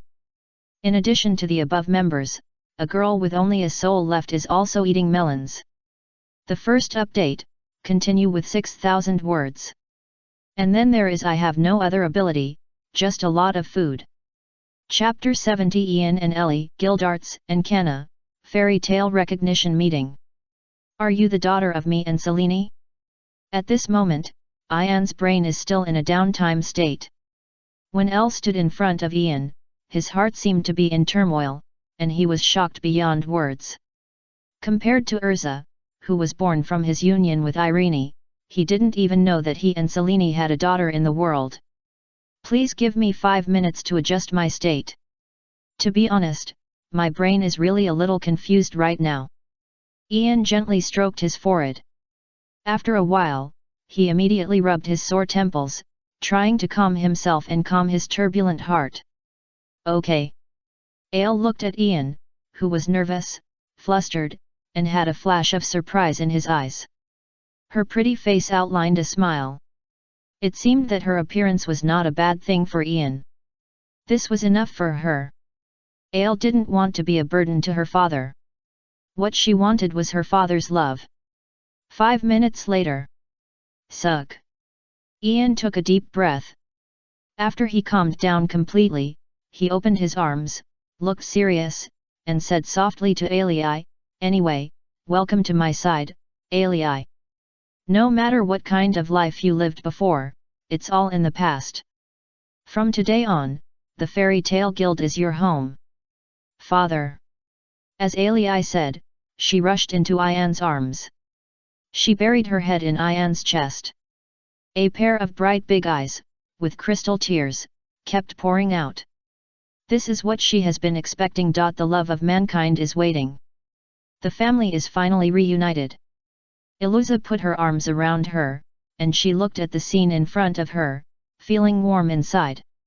Ellie was finally reunited with her father, and that was a relief for her. AQ. In response to this, a certain bastard who was wandering around the Ishgar continent, constantly challenging gyms and taking away the sword skills of these gyms, a certain bastard who was pronounced Sword Saint Dragon and written as Bastard Saint Dragon. At this moment, he sneezed hard, and said in a daze, strange, with my physique, I will never catch a cold, right? Colds and fevers are mortals' things, and have nothing to do with dragons like us. So, someone must be thinking about me behind my back. Could it be air? With air's speed. I'm afraid she has found her father now. In other words, I don't have much time left to wander around outside. No, I still have a lot of fun things that I haven't tried yet. I can't let air catch me back like this. Karnuki said this, and he continued his journey. In fact, Karnuki was completely self-indulgent. Because in this world, no one cares about his life or death. Fortunately, this place is different from the northern continent of Kiltana. There are not many life forms on the Ishgar continent that can threaten him. Ahem. At the same time, Tianlang Island. The president, this is my daughter, Elle. Ian took Elle and introduced her to Makarov and others. I know. Makarov nodded slightly. He said that he had known L's identity before coming to Tenro Island, so he was not surprised at all. Well, I was surprised a long time ago. Ha ha ha. Ian, you are really good. You actually left your child outside like this. This is not the behavior of a magician of the Fairy Tale Guild. You are simply a scumbag. You are really tasteless and too lame.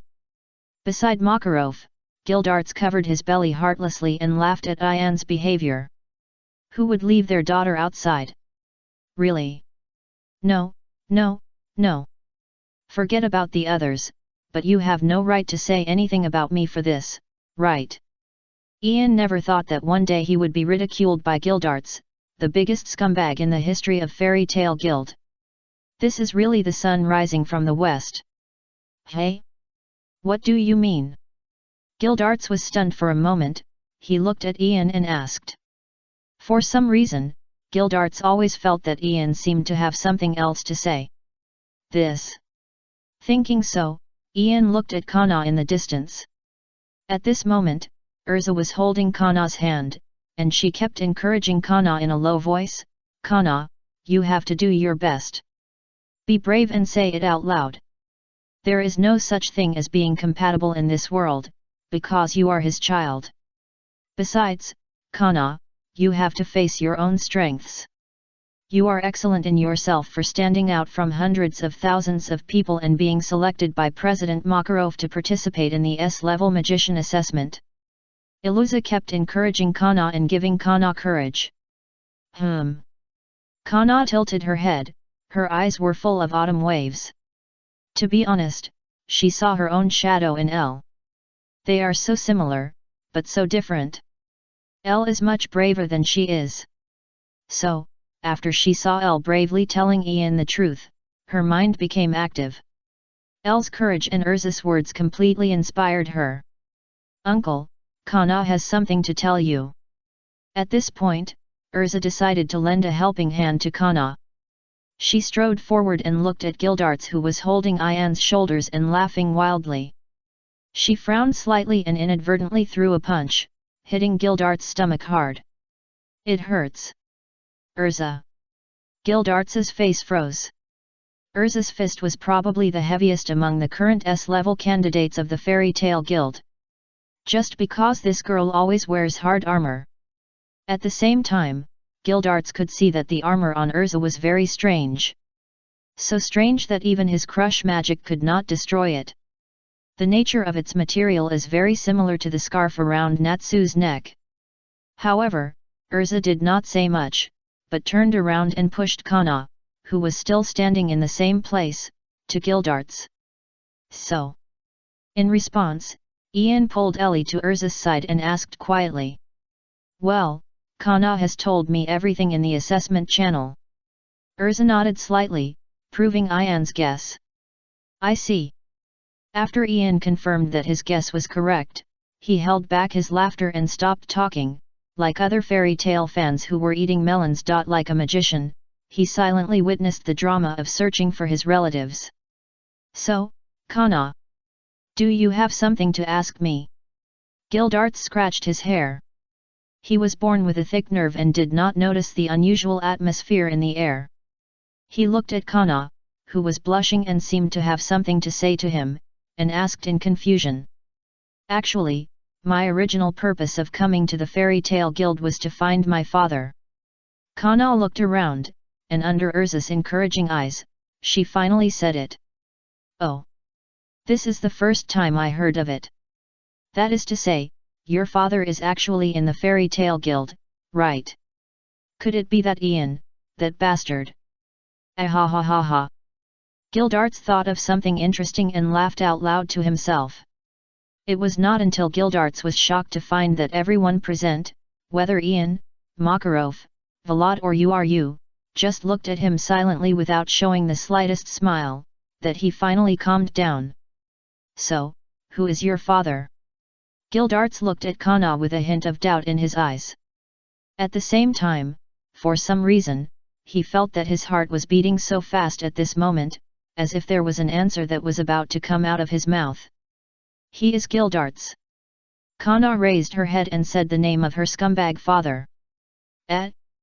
Wait. I'm your father. Gildarts' eyes flashed with disbelief, and then he lay on the ground, panicking. So whose child are you? Michelle? Jessica? Emily? Or Emma? Sophia? Marijana? No, no. The hair color is wrong. In just 10 minutes, the names of dozens of his ex-girlfriends flashed through Gildarts' mind, not including those women who met by chance during the mission and sparked love in a very short time. Uncle, how many ex-girlfriends do you have? He is simply a scumbag. Go to hell. Lakyu says, don't learn from him. Hey! What does it have to do with me? For a moment, the fairy tale people who were watching the show looked at Gildarts with critical eyes and said angrily. Anyway, I just want to tell you this, that's all. I don't mean anything else, so you don't need to change the way we get along because of my identity. Just be casual like before, Kana said, showing a look of relief. She turned her head away and didn't look at Gildarts' expression. Anyway, she had finished her words, and the rest was no longer important. It's Cornelia, I won't make a mistake. She is the woman I love most in my life, and the only woman I have ever married and who makes me dream. Gildarts hugged Kana the moment she turned around, with a sad look in his eyes, muttering. Let me go. Uncle. Kana said, tears already falling like rain. This stubborn father and daughter hugged each other and whispered. Not far away, Urza looked at the scene of the father and daughter recognizing each other in front of her and nodded continuously. At the same time, Urza couldn't help thinking in her heart, this huge fairy tale guild will fall apart without me. Whether it's Ian or Gildarts. So are all the adults in our guild scum. President, you can pick these scumbags out of the crowd with great accuracy and gather them into the guild. It's also hard work. Gray looked at the scene of Kana and Gildarts reuniting in front of him with some helplessness. First there was Ian and Ellie, then Gildarts and Kana. If he said that President Makarov had an illegitimate child outside, he would believe it. And his master you who almost lost his daughter. So, when can the adults in their guild be more reliable? Are they really relying on minors to save the world? Gray, put on your clothes before you talk about others. Ian glanced at Gray and said coldly. What? Oh no, when did I take it off? Gray's face panicked, and he began to look around for the clothes he had taken off before. Unfortunately, he found nothing. Who knows when you took off your clothes? Anyway, you have no clothes on since you came out of the passage. In response, Ian continued to look at Gray and reminded him. Oh no. It seems that I left my clothes in the passage. Gray said, and ran straight to the passage he came from. What a shame. Gray. Sure enough, I should be allowed to advance. Lion, holding Kuriko's basketball, looked at Gray who was returning to the passage, his eyes full of pride. You also go back and put on your clothes before coming out. In response, Ian waved his hand, and a gravity wave sent Leon back to find his clothes. By the way, if I burn Gray's clothes, will he not be able to participate in the second round of the S-Class Magician assessment this year? Natsu tilted his head and looked at Gray who was going away thoughtfully. Instead of being sad here because he can't continue the assessment, it's better to let others be sad with him. This is the style of the Fairy Tale Guild. Makarov crossed his arms in front of him, hit a huge fork, and said angrily, No. This is not the fairy tale style I taught at all. Happy, let's go. We have work to do. Natsu looked excited, he called his partner Happy, ready to hunt Gray. Love.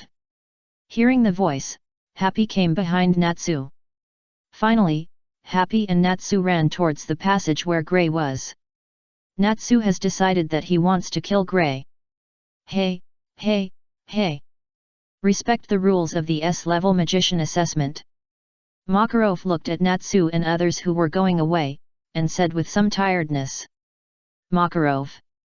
Preshedo entrusted the Fairy Tale Guild to you. Is this how you manage it? Why do you let these scum stay in the guild? There was a hint of anger in Volad's eyes as he looked at Makarov. No, no, no. It was just an accident. Please believe me, Volod. Although these kids look a little naughty, they are all good kids. Please give them another chance. Don't kick them out of the guild, please. Hearing this, Makarov immediately knelt on his knees, begging for mercy from Volod while loudly explaining the difficulties of Gildarts and Ian. Well, although Gildarts is just a simple scum, he actually doesn't have any difficulties. Wahahaha. I was just joking. Makarov, you did a good job.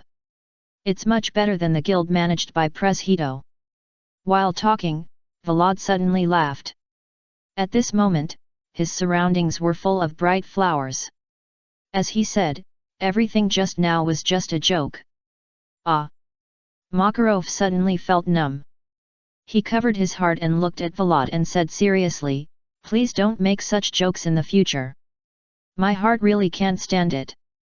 If you still want me to live and continue to serve as the president of the Magician Guild Fairy Tale, please ask you, Volod Shinkin Sr. Sorry, I'm really sorry. I will try my best to restrain myself and reduce such jokes in the future. Hearing this, Volod bowed deeply to Makarov and expressed his apology. He thought this kind of joke was very interesting. Just now, when Volod thought about scaring Makarov, he was so happy and excited that he couldn't help himself. Unexpectedly, he scared Makarov. But Makarov didn't seem happy. But, Makarov, the Fairy Tale Guild you lead really opened my eyes. Before I came here, I never thought that the Fairy Tale Guild could be so lively. I have to say that you have redefined the concept of the Magister Guild. The bow that Volod just made was not a joke. It was his sincere thanks to Makarov for his contribution to the Fairy Tale Guild over the years. Presumably, even if Mavis saw it, she would like the current atmosphere of the Fairy Tale Guild, where the companions of the guild are regarded as family members, right? When Mavis was still alive, she kept nagging about the complete form of the Fairy Tale Guild, which should refer to the current situation, right? Ah. Me. Ahem. You said I managed Fairy Tale very well. Are you sure you're not kidding? I just tried my best. It's not as good as you said. Makarov blushed. It was great to be recognized and praised by his seniors. Makarov, I recognize you. You are worthy of being Yuri's child. The Fairy Tale Guild you manage is better than Preshedo and I. You are the best among us. Just when Makarov was complacent and blushing under Volod's praise, a beautiful girl who was as cute as an elf and as free as a fairy, who seemed to appear only occasionally in people's dreams, fell from the sky barefoot and landed in front of Makarov. She put her hands behind her back, and the decoration on her head that looked like angel wings swayed slightly. She softly praised Makarov for his outstanding performance in managing the guild. Ha ha ha. Senior Volod, look. I seem to be too excited. It seems that I saw the first generation who had died long ago, appearing in front of me in the form of a ghost. She even praised me. Ha ha ha. Makarov looked at the dreamy girl in front of him, his expression was slightly stunned, and then he laughed out loud with his hands on his stomach. Until tears came out of his eyes from laughing, he pointed at the girl in front of him, whose face was exactly the same as that of the first president of Fairy Tale, Mavis, and spoke loudly. Hey! Mavis, it's been a long time since we last met. Just as Makarov was laughing wildly, Volodchinkin stretched out his finger and gently wiped away the tears from the corners of his eyes. He felt so good to see the girl in front of him again. It's been a long time since we last met, Volod. Also, you've worked hard all these years. Mavis looked at Volod with a smile on her face. Wait. Is it not because I'm too excited that I'm hallucinating, but the real first President Mavis who appeared in front of me? Then didn't I just laugh at the first President Mavis? When the first generation Mavis started laughing, Makarov, who had been laughing loudly, suddenly couldn't laugh anymore. He looked at everything in front of him in astonishment. Well, the smile never disappears, it only moves. Chapter 71 in X778, the S-Class Magician Assessment ended successfully. The final winner is... The first generation old lady finally couldn't stand you little bastards making trouble in front of her grave, so she came out in person to settle accounts with us. Makarov looked at the first generation President Mavis, his face pale and his whole body weak. Oh, old Ma, you really have grown up. Even the first generation President Mavis dared to laugh at it. Okay, I admire you. No wonder you can be the president. Just when Makarov was panicking and at a loss. Ian didn't know when he came to his side, put his arm around his shoulders, and said teasingly. At this moment, the more panicked the old Ma was, the more mean Ian's smile was. Makarov's face fell in embarrassment when he heard this. His lips turned purple at first, and then turned pale, as if he had lost all his blood color. His whole spirit was in a trance, as if in just a few seconds, Makarov saw the revolving lantern of his life. Makarov's life was magnificent, from an orphan to a saintly 10 magicians, and then to inheriting the Magician Guild fairy tale. These stories are enough to write a fantasy novel of tens of millions of words, but he never thought that in his later years, the story would turn into an accident. Don't say it, I am really guilty of a heinous crime, and I will commit suicide by cutting open my stomach. Makarov gently wiped away the tears from the corners of his eyes, picked up a branch from the ground, and pretended to cut open his abdomen. Well, if the members of the Magic Council heard Makarov's confession at this moment, they would definitely clap their hands and cheer loudly. Makarov didn't expect it.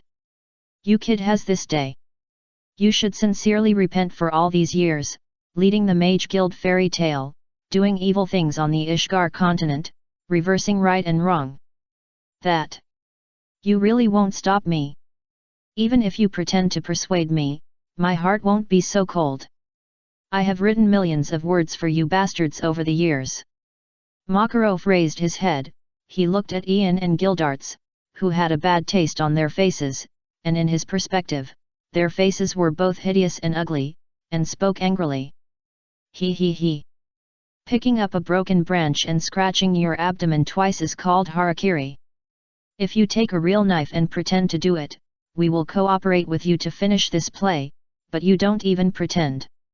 My dear President Makarov. In response, Ian and Gildarts smiled at each other. They seemed too lazy to pay attention to the old Makarov who was still playing tricks in public. Ahem. In short, the first President Mavis, I was wrong. Makarov coughed twice, and when he found that no one paid attention to him, he threw away the small branch in his hand, ran to Mavis's bare white feet with great skill, and posed his classic posture of getting off the seat, begging for mercy loudly. It's okay, Makarov. I've forgiven you. After all, you've been managing the guild alone for so many years, it's really hard. Mavis squatted down, gently stroked Makarov's forehead, and said softly. Woo. First generation. You're still the best. Unlike these rascals, they don't know how to be considerate of the elderly. I don't know who taught you that. Although Makarov couldn't feel Mavis's touch, his vicissitudes of life were still tearful, as if he was about to cry in the next second. Well, as expected, in the entire guild, only Mavis, the first-generation president of Fairy Tale, could best understand how tired he was every day as the president. How painful. After being comforted by the first generation, I feel like I drank from the legendary fountain of immortality. I feel younger and full of energy. I can still work as the president of the Fairy Tale Guild for another 100 years. Makarov said, jumping up from the ground, his hands on his hips, looking very proud. Old Makarov, you said it yourself, you can still work as the president of the Fairy Tale Guild for another 100 years. I heard it's time, and everyone has heard it. You can't retire in this 100 years. Ian put his right hand behind his ear, opened his palm, and made a gesture of listening attentively, and pretended that he had remembered everything Makarov said just now, and no matter how Makarov denied or pretended in the future, it would be useless. Makarov's old face froze and his lips were dry. Damn, my retirement plan seems to be postponed again. Makarov looked up at the sky, tears in his eyes, and spoke with gritted teeth. No one can understand the pain in Makarov's heart. Alas, Makarov, Makarov. You are Ian and Gildarts, right? I just heard Vlad mention you too. The Fairy Tale Guild can have the current strength thanks to your efforts. At this time, Mavis seemed to notice Ian and Gildarts. She came to Ian and Gildarts lightly and praised them loudly. Then, Mavis changed the subject and put her hands on her waist, pretending to be fierce, but because of her soft and cute appearance, she couldn't be fierce, and still had a cute posture. She thought she was deep, but she was still very cute, educating the two, but from now on, you must never do things like abandoning your children outside. Think about it, how sad are the children who are abandoned outside and can't see their parents? How sad is it? As you say, President Mavis. We have already started to reflect on what you said. Ian and Gildarts naturally stood at attention, looking like they were asking for advice humbly. After the two were criticized by Mavis, they all promised Mavis that they would never make such a mistake again from now on. Although Ian was itching at the moment, he really wanted to complain loudly to Mavis in front of him. In fact, Mr. First Generation, your good son, the Magic King August, has also been abandoned by you and is currently serving as the Commander-in-Chief of the Alvarez Empire in the Western Continent. Don't you really consider going over to see him? Well, if you look at it this way. The fairy tale's child loss is a tradition. Although it's not a good tradition. But we are from the same family, so we should stick together. Ahem. However, Ian took Augusta's safety into consideration. It was also for the sake of Mavis, so that the curse of tranquility, which had finally calmed down, would not break out and take the lives of everyone present. So he could only temporarily endure this grudge. But Ian secretly swore that sooner or later he would spit out today's experience in public. Wait until he completely solves the problem of the curse of tranquility. Speaking of the old man. When will the second round of the S-Class Magician exam of our guild begin this year? We are getting impatient. Lachusis sat under the shade of a giant tree with luxuriant branches and leaves with his arms around him, looking up at Makarov not far from him and asking. Ahem. In the guild, don't call me grandpa, call me by my title. Makarov looked over and saw that the person who spoke was Lachusis. He coughed twice tactically, and then corrected Lachusis's address to him with a cold and serious face. After doing all this, Makarov slowly turned around and looked at the first-generation President Mavis on the side, smiling and saying flatteringly, President Mavis, I treat my companions in the guild equally on weekdays. I will never give Lachusis any special treatment just because he is my grandson. This old guy actually used me as a gift to the first generation? Lachusis saw all of this, his brows furrowed, veins on his forehead tensed. Old man, hurry up and start the S-Class Magician assessment. Everyone is waiting. Just then, Milage, who was wearing very cool clothes, came to Makarov's side and asked Makarov. Okay, let's start now. Makarov smiled and replied to Milage's request seriously. No, is there something wrong with my ears? Mirage didn't seem to call you president, did you? At this moment, Lachusis felt like he was about to break. He was surprised to find that he seemed to be excluded. However, the person who excluded and bullied him was not a certain companion in the guild. On the contrary, the companions in the guild respected him very much, and everyone recognized his strength. It wasn't Ian and Gildarts, the duo that everyone outside the guild feared. It was his grandfather, Makarov Doria, the guild leader, the annoying old man. Can you compare with Myra Jane? Makarov rolled his eyes and said speechlessly. Lakusa was numb and didn't know what to say. Finally, the first-generation president Mavis couldn't stand it anymore. She walked up to Makarov and whispered, "Please treat Lakusa well. The first-generation president is like an angel." In response, Lakusa's eyes changed when he looked at the first generation, and his eyes were shining. Lakusa, thank the first-generation master quickly. Hearing this, Makarov looked at Lakusa and taught him. "You don't need to tell me, you old man, you are very bad." Lakusa glared at Makarov and said angrily. "Ahem. Anyway, the second round of the S-Class Wizard assessment of the Fairy Tale of the Wizard Guild in X778 officially begins.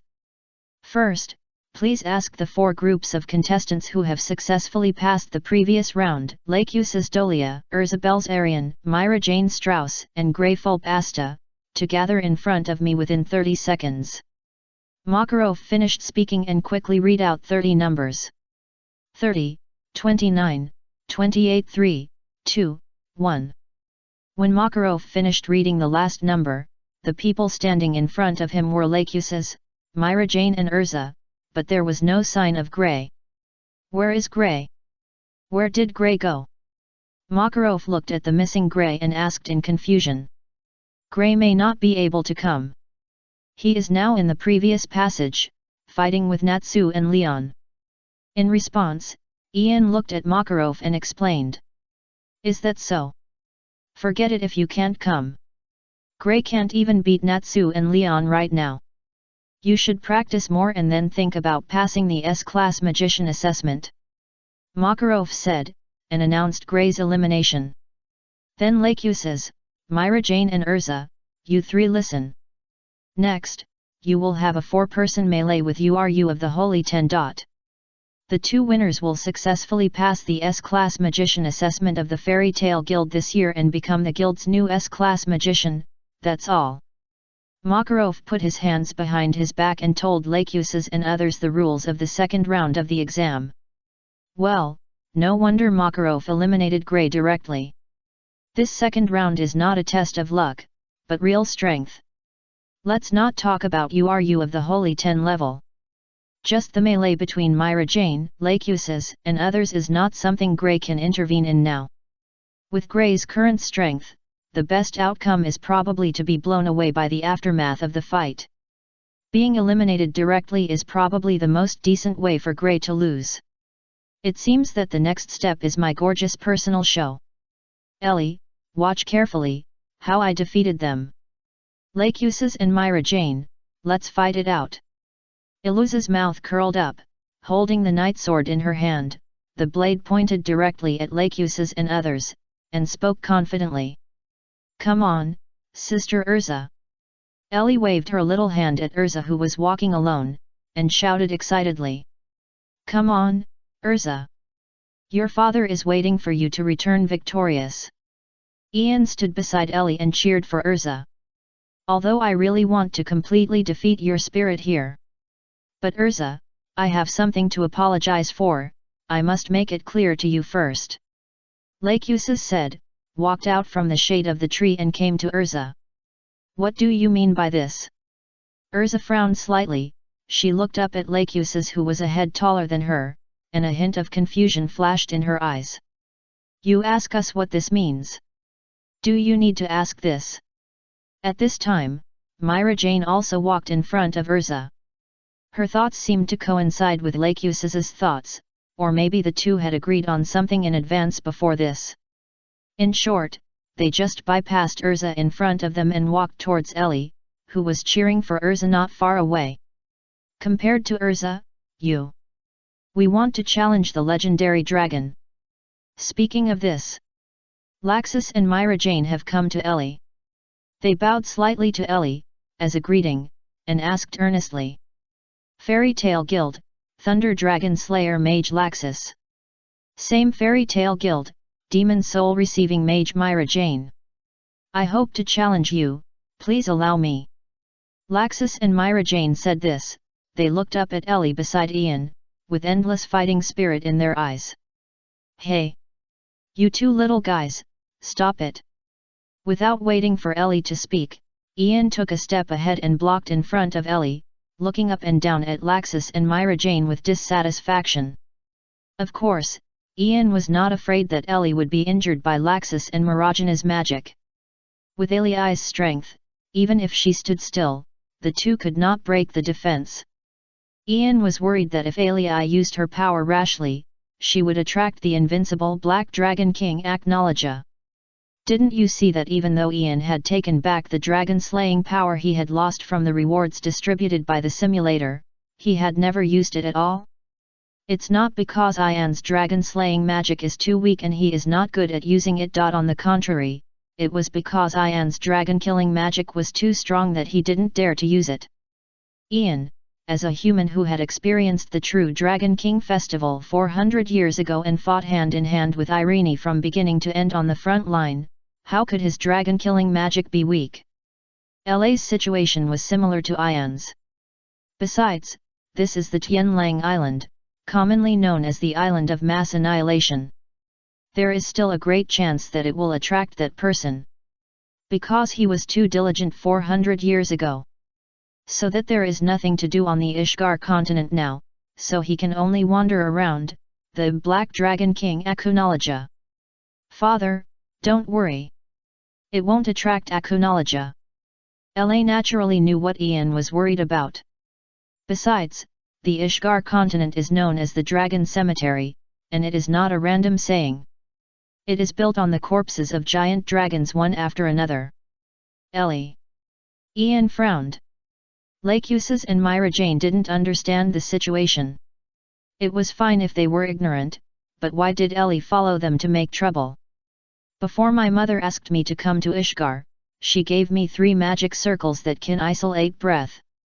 The area of each magic circle is about 30 square kilometers. I left one in Magnolia Town, and I plan to put the other one here. Ellie looked at Ian and explained.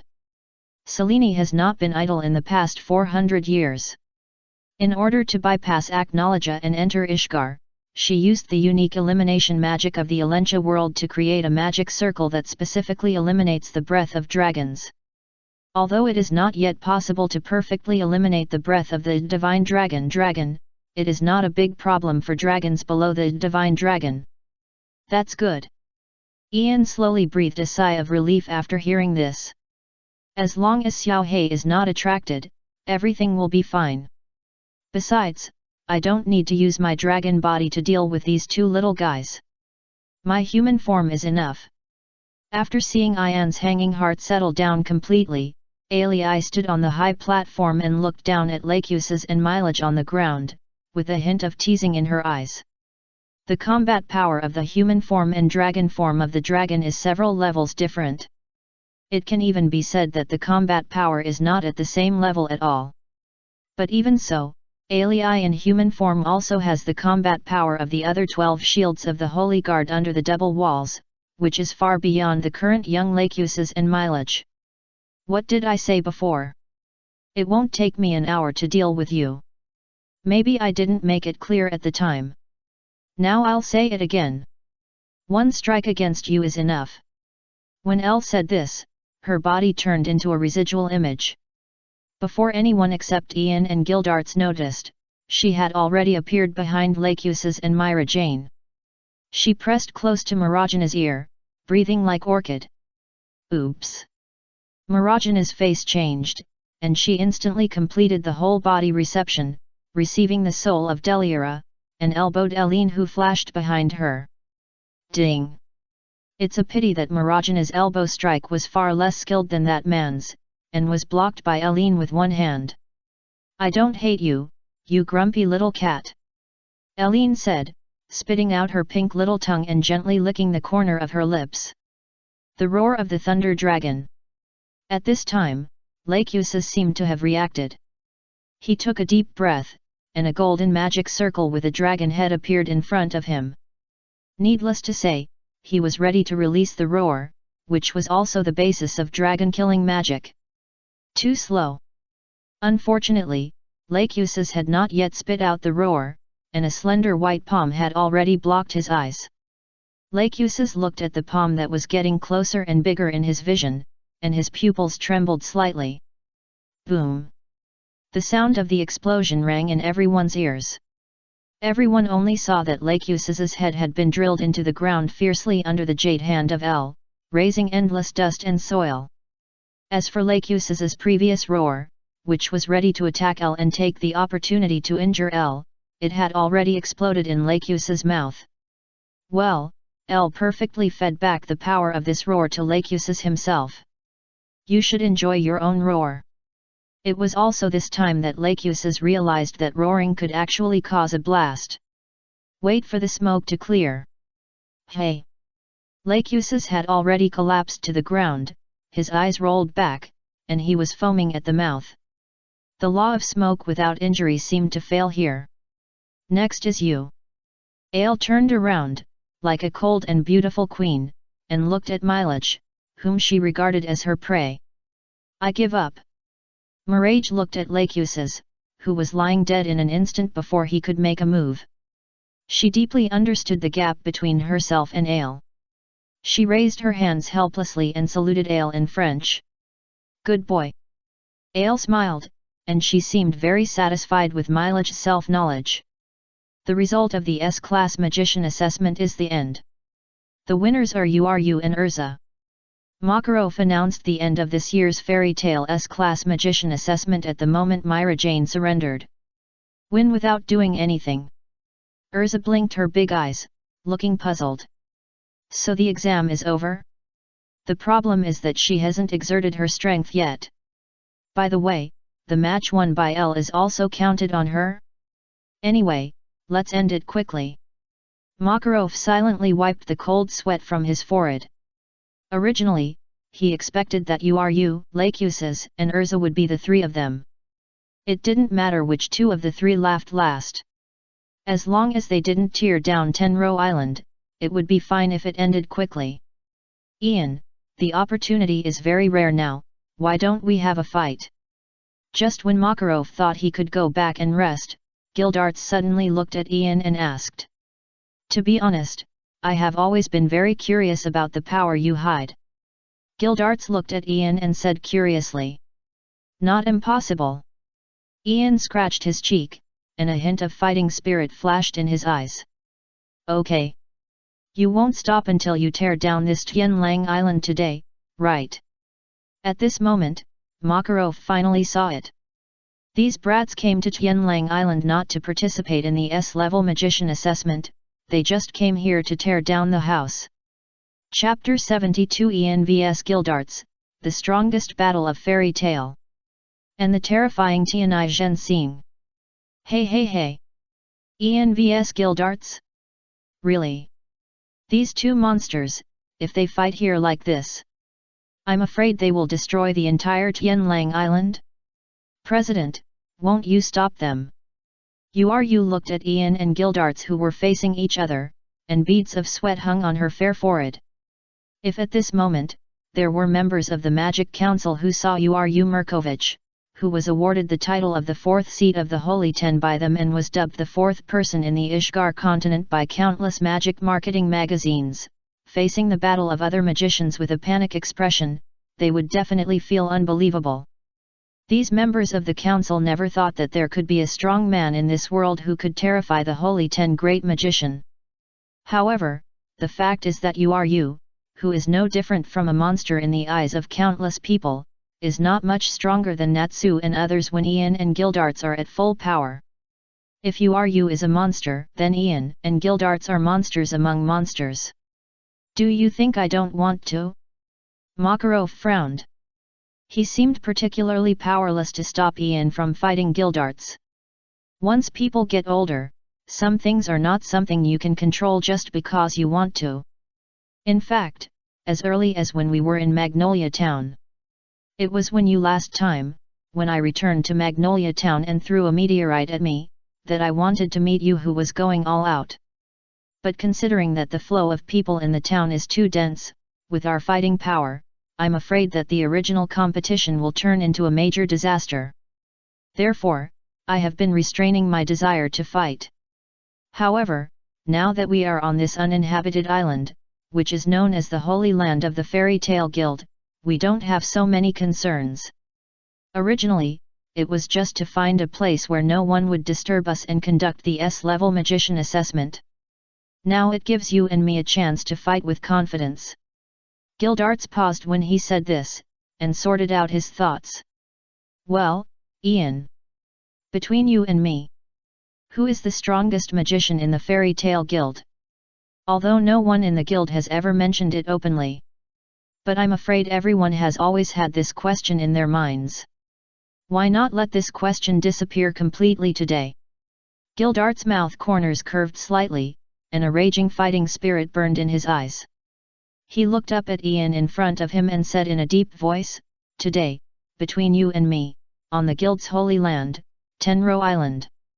There will eventually be a winner who will become the strongest magician in the Fairy Tale Guild in the true sense." Really? So you think so, Gildarts? That's great. Honestly, I've been waiting impatiently for this day. Let's fight it out. Ian moved his shoulders, making a series of crisp crunch sounds. He looked at Gildarts with a hint of fighting enthusiasm. I was so excited. How did you say that? Yes, it was burning. Yes, Ian also wanted to know how big the gap was between him and Gildarts at the moment. All this was unknown to everyone. Well, Ian would naturally not compare the Gildarts in the original book, who was covered in wounds and had half of his internal organs dug out by Xiao He, with the Gildarts who was standing in front of him now, unscathed and in his prime. How strong is Gildarts today? You can only know after the battle. Boom. When Ian and Gildarts reached a consensus, the atmosphere between the two suddenly became solemn. Endless magic power slowly spread out from between them. Zzz. The powerful magic power, with Ian and Gildarts as the center, constantly collided in the air. On the ground, some gravel near the two was swept up at the moment of their magic power bursting out, floating in the air, and then exploded, turning into countless fragments and dust that were difficult to see with the naked eye. The sky is wailing. The atmosphere is crying. Even the sea is in pain.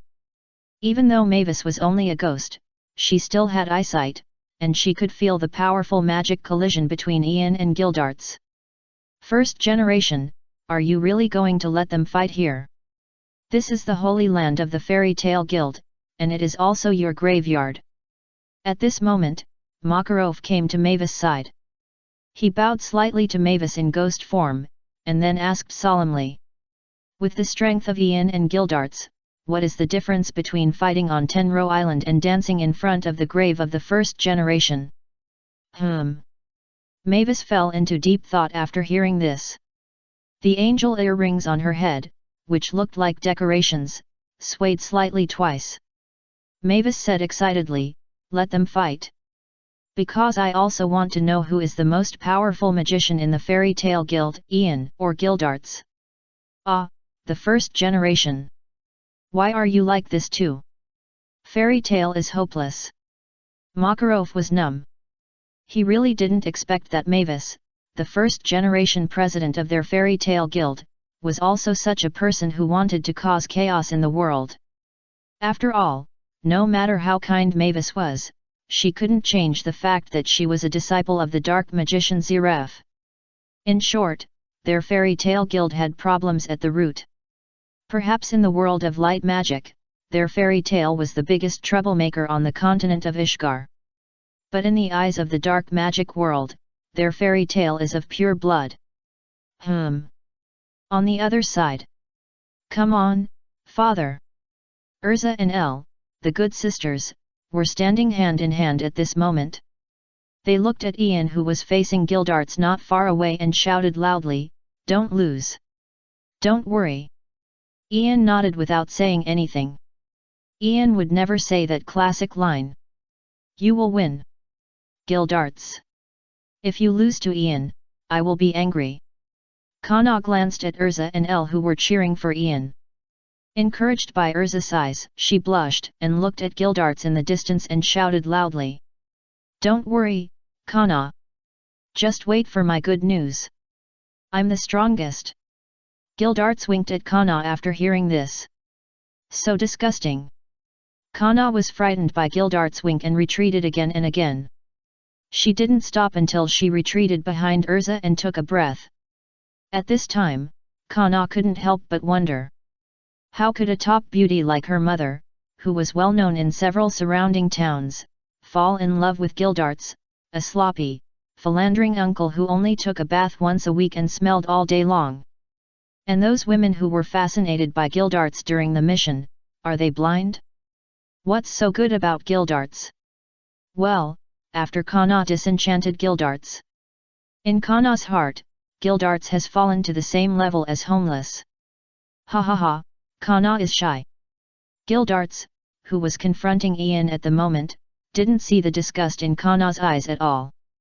He mistakenly thought that Kana was conquered by the figure of his invincible and majestic father and was shy.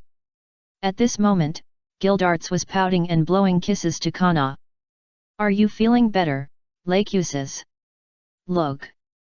That Ian is going to fight Gildarts. Who do you think will win between Ian and Gildarts? Fried helped Lacuses sit up from the ground and asked. Yet. I didn't expect that Ian would fight Gildarts. Who will win? Under the care of Fried and Bigusro, Lacuses gradually regained consciousness. He was sitting under the shade of a tree, enjoying Fried's massage and the breeze of Bigusro's babies. His eyes were not disturbed by external objects. He stared at Ian and Gildarts in the field, waiting for this rare duel between the top combat forces of the continent. Lacuses had a hunch that the battle between Ian and Gildarts would open the door to the level of the 10 holy magisters for him. At the same time, Gray, Leon, Natsu, and others who walked out of the passage with bruises all over their bodies, after hearing that Ian was going to fight Gildarts, they widened their eyes in astonishment and said in disbelief, Hey, are you kidding me? Brother Ian, you are actually going to fight Gildarts here to decide the strongest magician of the Fairy Tale Guild? What will happen if these two monsters go to war?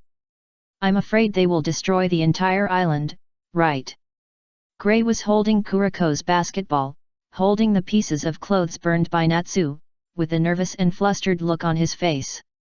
Well, in the end, Gray still couldn't put on his clothes. Love. Beside Gray, Happy flapped his little wings and spoke loudly with Natsu almost at the same time. Well, at this moment, Natsu was too excited and had become a Happy. On the other side. This is terrible, let everyone in the guild see it clearly. Walian put one hand on his head, his eyes were bloodshot, red as if they were about to explode at any time. He held a huge magic crystal in his hand. While absorbing the magic power of the magic crystal, he used the crystal ball beside him to transmit everything he saw to the crystal ball in the Fairy Tale Guild Hall far away from here. Well, Valian was willing to bet all his belongings and squeeze all the magic power in his body to transmit the scenes he saw back to the Fairy Tale Guild. Walian, what a good person, I cried to death. Magnolia Town. In the lobby on the first floor of the Fairy Tale Guild. I don't know what the result of this year's S-level magician assessment is. It's so boring when Natsu and the others are not in the guild. A group of fairy tale mages were bored together, drinking and chatting. Perhaps it was because President Makarov, along with Ian and other main members of the Fairy Tale Guild, went to Sirius Island to participate in the S-Class Mage Assessment. The Fairy Tale lobby, where only Makao, Wakaba and other guild elders were left, seemed particularly deserted. Sometimes, people are like this. When Natsu and others were in the guild, they felt that Natsu and others were too noisy, fighting at every turn, and they didn't even have time to drink in peace, which was really annoying. After Natsu and others left the guild, they were bored because Natsu and others were not in the guild. After being away for a long time, they began to miss the noise of Natsu and others. Come and see. There is a picture coming from the magic crystal ball in the guild. It seems to be on Sirius Island. What did you say? Hurry up and let us see. Just when this group of fairy tale magicians didn't know what to do. In the guild hall, many magicians suddenly found that the magic crystal ball that Makarov usually used to spy on the women's bathhouse suddenly sent a clear picture. Well, at this moment, this crystal ball has not been smashed to pieces by Marajana's punch. This is... When everyone heard the sound and gathered around the crystal ball, they were all shocked by the picture displayed on it. The picture reflected by the crystal ball. The sky was dim, the clouds rolled, and the sea raised layers of waves. The whole island was shrouded in a doomsday atmosphere. In the center of this terrifying atmosphere, Ian and Gildarts were facing each other faintly. What's going on? Why are Ian and Gildarts facing each other? Is it because of a woman that made these two scums fight? For a moment, both Makao and Wakaba were shocked by the scene in front of them. Their pupils trembled and they asked in confusion. Can you hear me? This is Valian Lako. Now I have an important announcement. In X778, the Fairy Tale Guild S-Class Magician Assessment officially ended. Then, Ian and Gildarts, the battle for the strongest magician of the Fairy Tale Guild, officially began. Valian's eyes were red, and he conveyed what he saw and heard to everyone in the guild. What? Fairy Tale Guild, the strongest magician battle. Oh my god! Isn't this too wonderful? It's Chinese New Year, it's really Chinese New Year. When the people who stayed in the Fairy Tale Guild hall heard Ian was going to fight Gildarts, this group of people who were looking for trouble in the world, looked up at the ragged and patched ceiling of the Fairy Tale Guild, and cheered loudly. Place your bets! Place your bets! Buy red tickets if you bet on Gildarts, and buy white tickets if you bet on Ian. Ah! Ah! Ah! It's a pity that I couldn't go to the scene. Don't think about it. With your strength, even if you go to the scene, you will be killed by the aftermath. There was no time to hesitate. This group of gamblers in the Fairy Tale Guild immediately started a new bet, and they shouted excitedly. By the way, you haven't told us yet. What are the results of this year's S-level magician assessment? At this time, some more perceptive people noticed something, and they looked at Valian and asked. The winner of this year's S-class magician assessment is... When Valian heard this, he took a deep breath and spoke with a firm look. Hush! As Valian spoke, all the gamblers in the first floor hall of the Fairy Tale Guild held their breath. They concentrated and waited for Valian to tell the result. You and Urza. Seeing that everyone's interest was raised, Valian did not intend to the answer was given directly after keeping everyone in suspense. Great! We won! When Valian finished speaking, countless gamblers in the guild jumped up from the ground and cheered loudly. Damn it, I lost so much! Of course, countless magicians sat down on the ground, their eyes flashing with despair, and they spoke unwillingly. Damn it! Winning and losing are common in the military. You have to stand up from where you fell. All in, I bet all my belongings on Gildarts.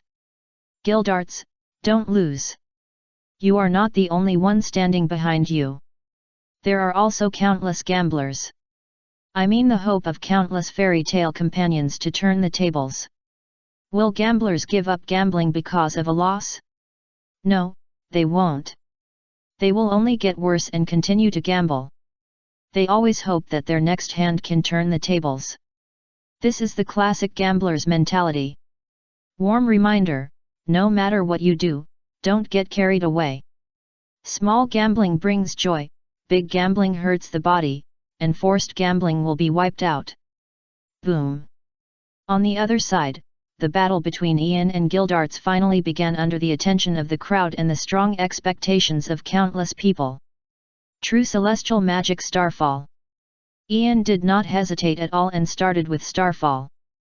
Boom! Along with the crumbling sky, a huge crack appeared under the rolling clouds, as if the sky was crumbling. Something seems to be falling from the sky. At the same time, Lacuses looked up at the sky and muttered to himself. It was the moment when Lacuses' voice fell. A meteorite burning with red flames and dragging a long tail fell from the crumbling sky and fell directly towards Gildarts. Is that a meteorite? Isn't this too exaggerated? Using this level of super magic right at the beginning. When the meteorite fell from the sky, all the fairy tale people present were all tense. Under this faint divine power, they had no choice but to tremble. Smash! Gildarts looked up and saw the meteorite with faint divine power, frowning slightly. For him, this level of meteorite was just child's play. Boom! As Gildarts waved his hand, he released the highest level of destructive magic smash. The meteorite summoned by Ian, with a diameter of 100 meters and a speed exceeding sound, was instantly shattered into countless pieces due to the high-speed friction with the air and burning with flames. The meteorite was shattered. Where did the uncle come from? Gray and the others had already widened their eyes when they saw the huge meteorite streaking across the sky and falling from the sky. When they saw Gildarts shatter the meteorite with a wave of his hand, they didn't know what to say and were indescribably shocked. Wait! Did you notice? After these meteorites were shattered, they seemed to be heading towards us. No, run!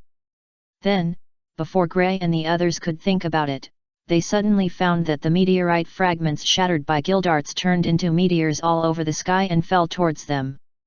At this moment, everyone was in a panic. Haha! Leave it to me! In response, Vlad just smiled lightly. When he waved his hand, a cute sapling seemed to break out of the ground, growing up at a speed visible to the naked eye, and turned into a towering tree in a blink of an eye. In an instant, it turned into a barrier to block the meteorite fragments falling from the sky for everyone. We are saved, fortunately there is Senior Vlad. Seeing this, Lysina and others slowly breathed a sigh of relief and wiped the sweat from their foreheads. On the battlefield. Don't use such a childish trick, Ian. After Gildarts smashed the meteorite that fell from the sky, he tilted his head, looked at Ian, and said coldly. Oh!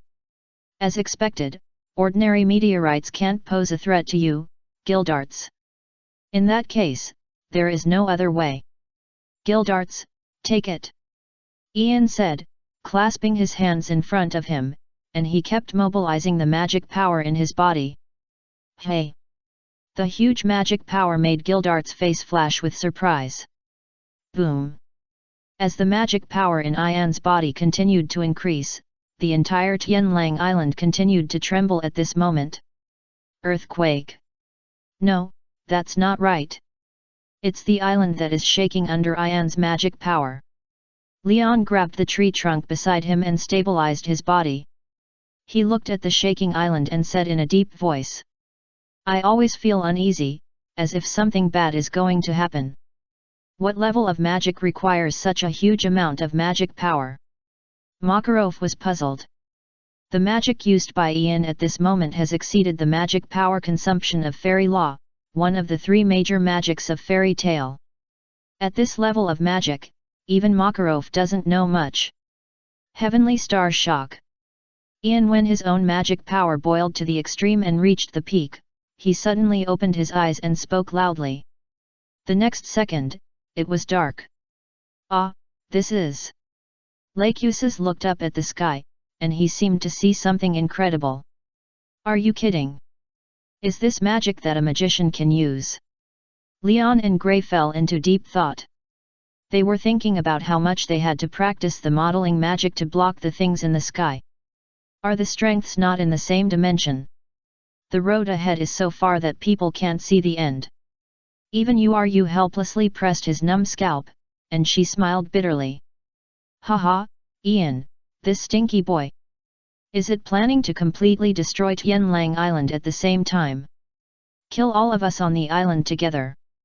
Makarov laughed, and he suddenly realized that when people are extremely desperate, they will really trigger the protection mechanism to laugh. Trouble. Even Gildarts was serious at this moment. In the sky, the misty clouds were crushed by a huge force. It was a divine power that was not human-like, falling from the sky. It was a meteorite. No, this level can no longer be called a meteorite. As Ian said, Heavenly Shock Star, it is not an exaggeration to call it an asteroid. Chapter 73: A Fist-to-Flesh Collision. The Fairy Tale Guild, a new strongest magician is born. Ian! What is this meteorite that is bigger than the Tenro Island? Makarov looked at Ian not far away with a collapsed face and shouted loudly. It's over. Gildarts. Unfortunately, Ian at this moment, completely ignored what Ma said. He stared at Gildarts not far away with his eyes fixed, quietly waiting for Gildarts' next move. Well, Ian doesn't think that his move, Heavenly Obstacles Shocking Star. That is, the enhanced version of the true celestial magic, Star Collapse, is enough to successfully defeat the monster Gildarts. Based on Ian's understanding of Gildarts, his move, Heavenly Obstacles Shocking Star, is just an appetizer-level move. Ian, you really fulfilled the old saying. When a scholar has been away for 3 days, he should look at him with new eyes. In just 4 years, you have grown from an ordinary person to a magician of this level? It's amazing. But I'm not weak either. Gildarts said this and stomped his feet on the ground. Boom! With a roar, the ground under Gildarts' feet exploded instantly and broke into pieces. Gildarts also took advantage of this force to soar into the air and rushed towards the asteroid in the sky. What? Not to mention others, even Ian was shocked by Gildarts' move. He looked up at the sky and looked at Gildarts rushing towards the asteroid. His lips were slightly dry, but he couldn't say a word. To be honest, this scene was quite shocking. Break it for me. Before Ian thought more, Gildarts had already come to the sky. He gathered all his magic power into his fist and hit the asteroid fiercely. The terrifying force shattered the surrounding air into magic particles. Boom! As for the asteroid that was originally coming with great momentum, it was shattered by Gildarts' punch. Transformed into countless meteors and meteor showers that splashed into the sea. My one-punch man! Uncle, did you come to the wrong set? Ian looked at the asteroid he had summoned with great difficulty, which was destroyed by Gildarts' punch. Cold sweat broke out on his forehead and he complained helplessly. Swoosh! Boom! Just after Ian finished complaining, Gildarts also fell from the sky and landed heavily on the ground, splashing countless mud and sand. Hwalala! Behind Gildarts, it was countless meteor showers that fell from the sky and fell into the sea, splashing thousands of feet of water. Fortunately, Tianlang Island had huge trees made by Vlad as a barrier, so it did not suffer secondary damage caused by the meteor shower. Ian, you won't stop here, right? If this is all you can do, then I'm sorry, I'll take the title of Fairy Tale's strongest magician. After Gildarts landed on the ground, he looked at Ian with a playful look in his eyes, raised a curve at the corner of his mouth, and said provocatively. I really can't do anything with you. Ian sighed helplessly as he looked at Gildarts in front of him. He knew that Gildarts was using the provocation method, trying to stimulate him to use that trick. But it must be said that Gildarts succeeded, and he was indeed stimulated. Ian turned his head and looked at Elle not far away, with a bit of inquiry in his eyes, and asked, the magic circle you mentioned before, is it sure to work? Don't worry. Father. Mother's magic circle is definitely effective. Hearing this, Elle nodded vigorously. She knew that the time for her to show off had finally come. Then deploy the magic circle. Let me have a good fight with this guy Gildarts. Ian turned around and looked at Gildarts. Said coldly. Yes, sir. After Eli nodded vigorously, she took out a magic crystal from her bosom, which was shining with light golden light. Deploy the isolation magic circle. After Eli finished speaking, she crushed the crystal in her hand. Buzz! For a moment, the originally bright world seemed to be stained with a layer of black. In the blink of an eye, it turned from noon to midnight. The sun hanging in the sky, releasing light and heat, turned into a bright moon at some point. The soft moonlight seemed to soothe the tired hearts of everyone present. Boom! The moonlight came and went quickly. In the blink of an eye, when everyone came to their senses, the sky and the earth restored their former light, and the sun once again hung high in the sky, releasing light and heat to its heart's content. I don't know if it's my illusion. I just seemed to find that the sky suddenly darkened, and then the moon came out. But after blinking, everything disappeared without a trace. Natsu rubbed his eyes. He was extremely shocked by what had happened before. It's not your illusion. The moon really appeared just now, but it suddenly disappeared again. It's incredible. Gray shook his head. He also saw everything Natsu said. This great power that changed the world and surpassed mortals has obviously surpassed their cognition. It doesn't seem like human beings, but more like the manifestation of divine power. Is this the power of the dragon? It's so powerful. It completely surpasses humans. Makarov looked serious. He felt a headache when he thought that the fairy tale guild under his leadership would have to face such an enemy in the future. Father, I have fully deployed the isolation field. The entire Tenro Island has been shrouded in the field. Master Akunalukia will never find us, so you can use your strength to your heart's content. At this time, Alii put her hands to her mouth, made a trumpet gesture, and shouted loudly to Ian not far away. I understand. After getting Alii's permission, Ian turned around and looked at the people not far away, first making an okay gesture. Then, Ian turned his head and looked at Gildarts, who was standing quietly opposite him, and said with a smile, "Sorry, I kept you waiting for a long time." "It doesn't matter. Good things take time. I can wait." Gildarts shrugged his shoulders and said nonchalantly. In fact, Gildarts didn't care about the strongest throne of the fairy tale guild. He was just curious about how strong Ian was when he was going all out. As for Ian, he was just satisfying Gildarts' curiosity. Natsu and Lakuses. Ian suddenly pointed out the names of Natsu and Lakuses in the crowd. What's wrong? Lakuses was a little confused. He obviously didn't understand Ian's intention. Hey! Natsu also looked at Ian in confusion. You two, open your eyes wide. Let me tell you what the real power of dragon is. When Ian said this, the nature of the magic in his body changed instantly. In addition to the nature of the magic, even Ian's appearance has changed dramatically. His originally short black hair suddenly became longer and dyed white. Countless transparent prismatic scales appeared on the surface of the body in an instant. His arms turned into claws like a giant dragon. His eyes flashed with a fierce aura like a beast, and the whole person became evil and strange, not like ordinary people. Now Ian is not so much a magician. It is more correct to say that he is a human-shaped dragon. His strength is terrifying to the extreme. Just by looking at his standing posture, you can feel that he is a real strong man. Ahem. Ian is also a dragon slayer magician. Natsu never thought that Ian, who always showed gravity magic and celestial magic, was actually a dragon slayer magician. Ian is so powerful. Above all the killing magicians I know. Lakuses was sweating profusely.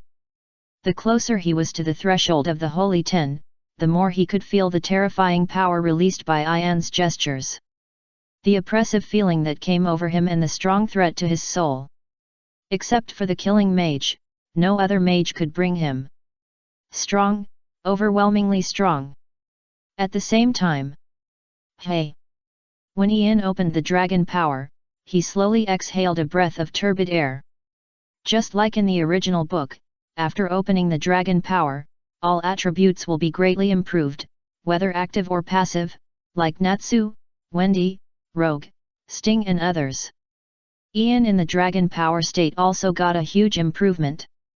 The increase was so huge that Ian even stepped directly into another stage. Whether it was strength, speed, or breaking bad power, from the original King of Heaven stage, which was slightly stronger than Vlad and others, to the stage of protecting the 12 shields. Before Ian opened the power of dragon, his strength was about the same as that of God Serena, who was the first in the 10 Holy Ones 13 years later. Then after Ian successfully opened the power of dragon. And it was not the castrated version of the dragon power like Sting and Rog, but the real dragon power. Ian's strength reached that of the original work, after 14 years, when he chose to defect from Ishgar and join the Albaraz Empire of the Western Continent. After receiving a huge improvement and strengthening, his strength has undergone a qualitative change, enough to shock the other 3 kings, and even hang them up and beat them up, and kill them instantly.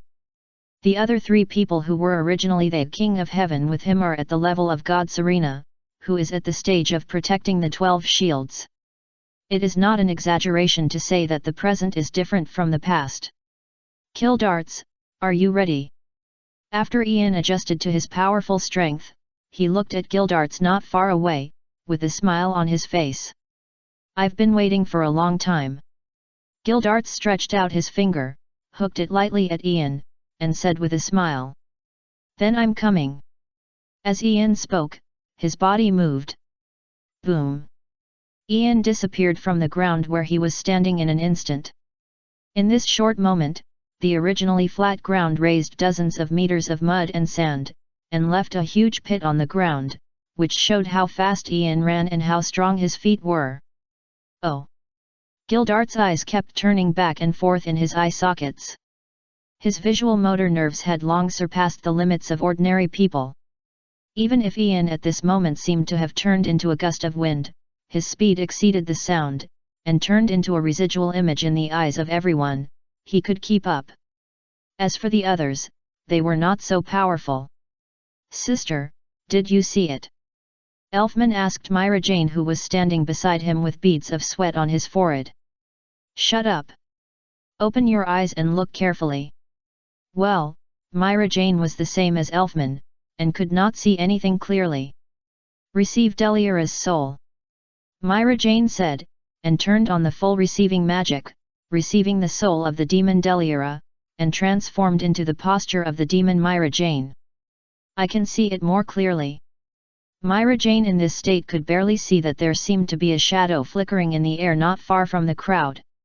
Yes, even Myra Jane, who received the soul of Delira, still could not capture Ian's full figure.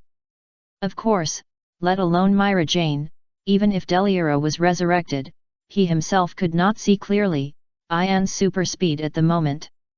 Here. As for Gildarts, his eyes paused, as if he had discovered something, and he released a shattering spell towards the empty air. Boom! In an instant, the earth was torn apart, the air was shattered. Countless trees were swept by Gildarts' magic and turned into fragments. The distant hills and even the nearby sea were shattered into pieces in an instant. Boom! As for Ian, who was set as the target of Gildarts' magic, he was now confined to a corner of the Tenro Island under Gildarts' powerful magic. Is that so? You're forcing me out by releasing shattering magic over a large area. Haha. As far as I know, among all the pure human magicians on the entire Ishgar continent, you are the only one, Gildarts, who can throw super magic as basic magic. You are really a monster. Ian sighed helplessly and preached to Gildarts. Where? Gildarts smiled, his eyes full of pride. But, in this case, I will also start to attack actively. Roar of the Celestial Dragon. Ian stopped where he was. After taking a deep breath, he roared at Gildarts. For a moment, a purple dragon head magic circle appeared in front of Ian, and countless hot lights whistled and attacked Gildarts. Celestial Dragon.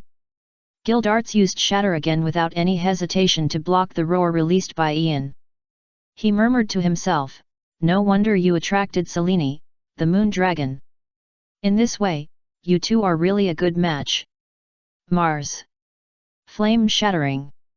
Just when Gildarts seemed to understand something, the magic circle in front of Ian changed color, from the original charming purple to red, and then released endless flames towards Gildarts. Flame. Gildarts hurriedly shattered the earth, using this method to increase the range of his activities. Mercury. Tidal surge. While Ian was speaking, he once again changed the color of the magic circle and the properties of the magic, releasing a large amount of fresh water, enveloping Gildarts. Gildarts frowned, but his expression remained calm. Jupiter. The tree world is coming.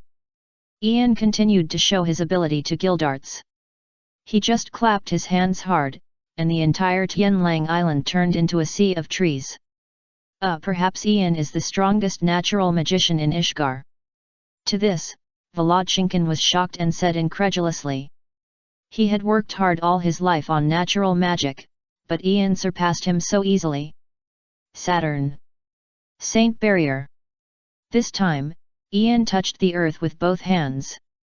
He just lifted it up lightly and created a huge wall with a width of more than 50 meters and a height of more than 500 meters, and it was still growing. Even if the Maria wall in Attack on Titan saw this height of the wall, it would sigh and feel inferior.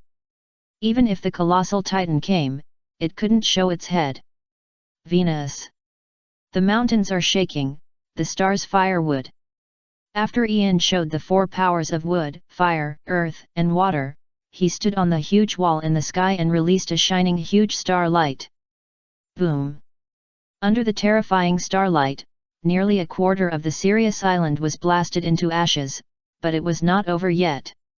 The light split the entire sea and extended to the depths of the sea, and the sea split by Ian could not close for a long time. Who? The next second, the aftermath of the starlight turned into a wave and hit Sirius Island. The terrifying impact destroyed the huge wall under Ian's feet and turned it into countless fragments, filling the missing quarter of Sirius Island. Boom! Ian fell from the sky and slapped the ground with one hand. He once again activated the power of wood attribute and created countless huge trees, covering the rock wall that became part of the island. At least from the surface, people could not tell that the holy land of their fairy tale guild, Sirius Island, had been severely damaged.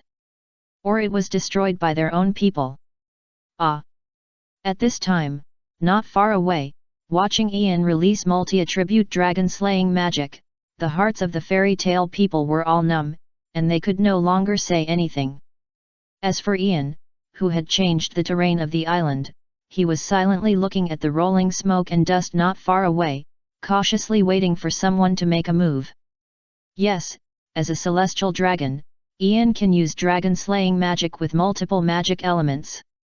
Of course, this includes the 6 attributes corresponding to the reading of the 5 gods dragon and the writing of the 6 gods dragon, that is, wood, fire, earth, gold, water and moon. This is also the key factor why Ian can beat those young dragons in the simulated timeline. The attributes of the 5 gods dragon can't hurt him at all. Boom! Just as Ian was catching his breath, a shocking vibration suddenly came from the ruins of the stone wall that Ian had turned into a part of the Tianlang Island. Gildarts, who was originally buried alive by Ian, broke through these barriers, walked out from the ground step by step, and stood in front of Ian. Ian, you had a good fight just now, didn't you? Gildarts said, with a trace of bright red on his forehead. He admitted that he was a little too arrogant just now, standing there motionless, and took Ian's 5-stroke dragon slayer. What a monster! Ian's eyelids twitched slightly, he knew that Gildarts was very strong. After all, if Gildarts was not strong enough, he would not be able to survive from the hands of the dragon form Acnologia. As strong as Serena was in the period of the 12 shields, he was only killed by Acnologia with a slap, and Acnologia was still in human form. But what Ian didn't expect was, after Gildarts took so many of his super magics, he was only slightly injured. It was incredible. As expected of a man in his prime, he was able to fight against the Magic King Augustus. He was incredibly strong. You beat me so badly, and you said I was a monster. You are amazing. Ian. Gildarts' eyelids twitched slightly. Before today, he had forgotten how many years he had not been injured in battle. Was it when he was called the strongest in the west of Ishgar? Or was it when he was praised as the strongest in the modern Ishgar? He forgot. Of course, these are not important. What's important is that he hasn't felt this kind of blood boiling for a long time. Ian! Gildarts shouted Ian's name and rushed forward. Gildarts. For some reason, Ian's mind was attracted by Gildarts. He almost roared, said Gildarts' name, and rushed towards him. Bang! At this moment, the fists of the two collided fiercely. Instantly, a powerful shock wave and airflow spread out from the fists of Ian and Gildarts, and the surrounding air was immediately squeezed out, forming a vacuum zone. When all kinds of super magic were used up, the battle between Ian and Gildarts returned to the most primitive fighting method between men, and also the purest way to communicate feelings, that is a fist-to-flesh boxing match. Well, the magic power was exhausted, but they still had a pair of iron fists to continue fighting. Bang! Bang! Bang! One punch after another, bright red blood splashed on the ground. The two men were covered with scars, but no one retreated first. They seemed to have a tacit understanding. They didn't use any marginal techniques such as pressing down or hugging. They just fought each other and punched each other. Ian. Gildarts. However, it was this purest battle that attracted the attention of everyone present. The daughters of the two, Urza, El and Kana, held hands and looked at the two fighting each other. Their eyes were inevitably stained with some worry, and their eyes began to moisten. On the other side, the Fairy Tale Guild. Don't lose. Ian. I bet all my worth on you. Come on. Gildarts, if you are still a man, beat Ian down for me. The gamblers of Fairy Tale were the same as always. Some supported Ian, and some supported Gildarts. Of course, they were not on their side. It was just that Ian and Gildarts at this moment involved their lives and property, so they had to support them. Buzz. However, at the critical moment when Ian and Gildarts were about to decide the winner, in the guild hall, the image on the crystal ball suddenly disappeared completely. What's going on? Damn, stop it, where's the picture? It's the critical moment. For a moment, everyone in the Fairy Tale Guild complained. Sorry everyone, the trial is over, and the next is the paid screen. Just when everyone was puzzled, Valian's voice sounded from the crystal ball. Valian. I'm going to fuck you. Valian, you must not come back to the guild, really. I'm afraid I can't help but beat you to death. Instantly, the gamblers in the entire Fairy Tale Guild hall suddenly went crazy. In response, Valian said with tears in his eyes, sorry, who made me lose a lot of money in the S-level assessment, I have to earn the money back from other aspects. Yes, Valian, the unlucky guy, bet on Lacuses and you are you. At the same time, Ian and Gildarts also decided the winner. In the arena, both Ian and Gildarts stopped swinging their fists, their spirits and physical strength were all burned out. Who will win? Outside the arena, Lacuses, Natsu, Grey, Kana, Urza, Ellie, and even Makarov clenched their fists, staring at Ian and Gildarts in the arena. Plop! The next second, everyone heard a roar, and Ian was the first to lose his support and sat on the ground. Win! In an instant, Kana's face was full of smiles, like a peony blooming in spring. I lost. Ian, you won. Just when Kana was about to step forward and hug the majestic figure of Gildarts, she saw Gildarts lying behind him with a smile and a satisfied look on his face, and fell heavily to the ground. Gildarts. The smile on Kana's face disappeared immediately, and she began to worry silently. Father won. At this time, Urza and El no longer had sorrow on their faces, but were full of smiles. What kind of victory is this? Gildarts, you are different from me, you should still have magic power, right? Ian said, and also lay on the ground. He looked up at the sky and muttered. Although Ian didn't know how much strength Gildarts had left, he could clearly feel that this guy was holding back in the fight with him. Besides, Gildarts, a non-killing mage, relied on pure physical strength and fist-to-flesh boxing to beat him, a dragon slayer mage who had activated the power of dragons and strengthened his body, and was said to have the power to rival a dragon. He was beaten on the ring and almost knocked him over. Who on earth was he going to reason with? If Gildarts practices dragon-slaying magic, what will happen? Will he really become One-Punch Man? You are a monster, Ian said. Come on. Chapter 74 Return to the Guild. Playing with Irene in nurse costume. Father, you won. After Ian and Gildarts finally decided the winner, Urza and Ian's daughters, came to Ian's sides, grabbed Ian's big hands, and excitedly congratulated Ian. Yes, I won. Ian looked calm, he didn't think he really beat Gildarts. I declare. At the same time, Makarov came to the crowd with his hands behind his back. In X778, the S-Class Wizard assessment of the Fairy Tale of the Mage Guild, and the battle for the strongest throne of Fairy Tale, officially ended. You little bastards, hurry up and go back to Magnolia Town with me. Don't harm the Holy Land of Tenro Island anymore, really. Makarov swore that he would never hold the S-Class Wizard assessment on Tenro Island next year, so as to prevent these careless little bastards from really destroying this fairy holy land with great significance and engraved with time and history.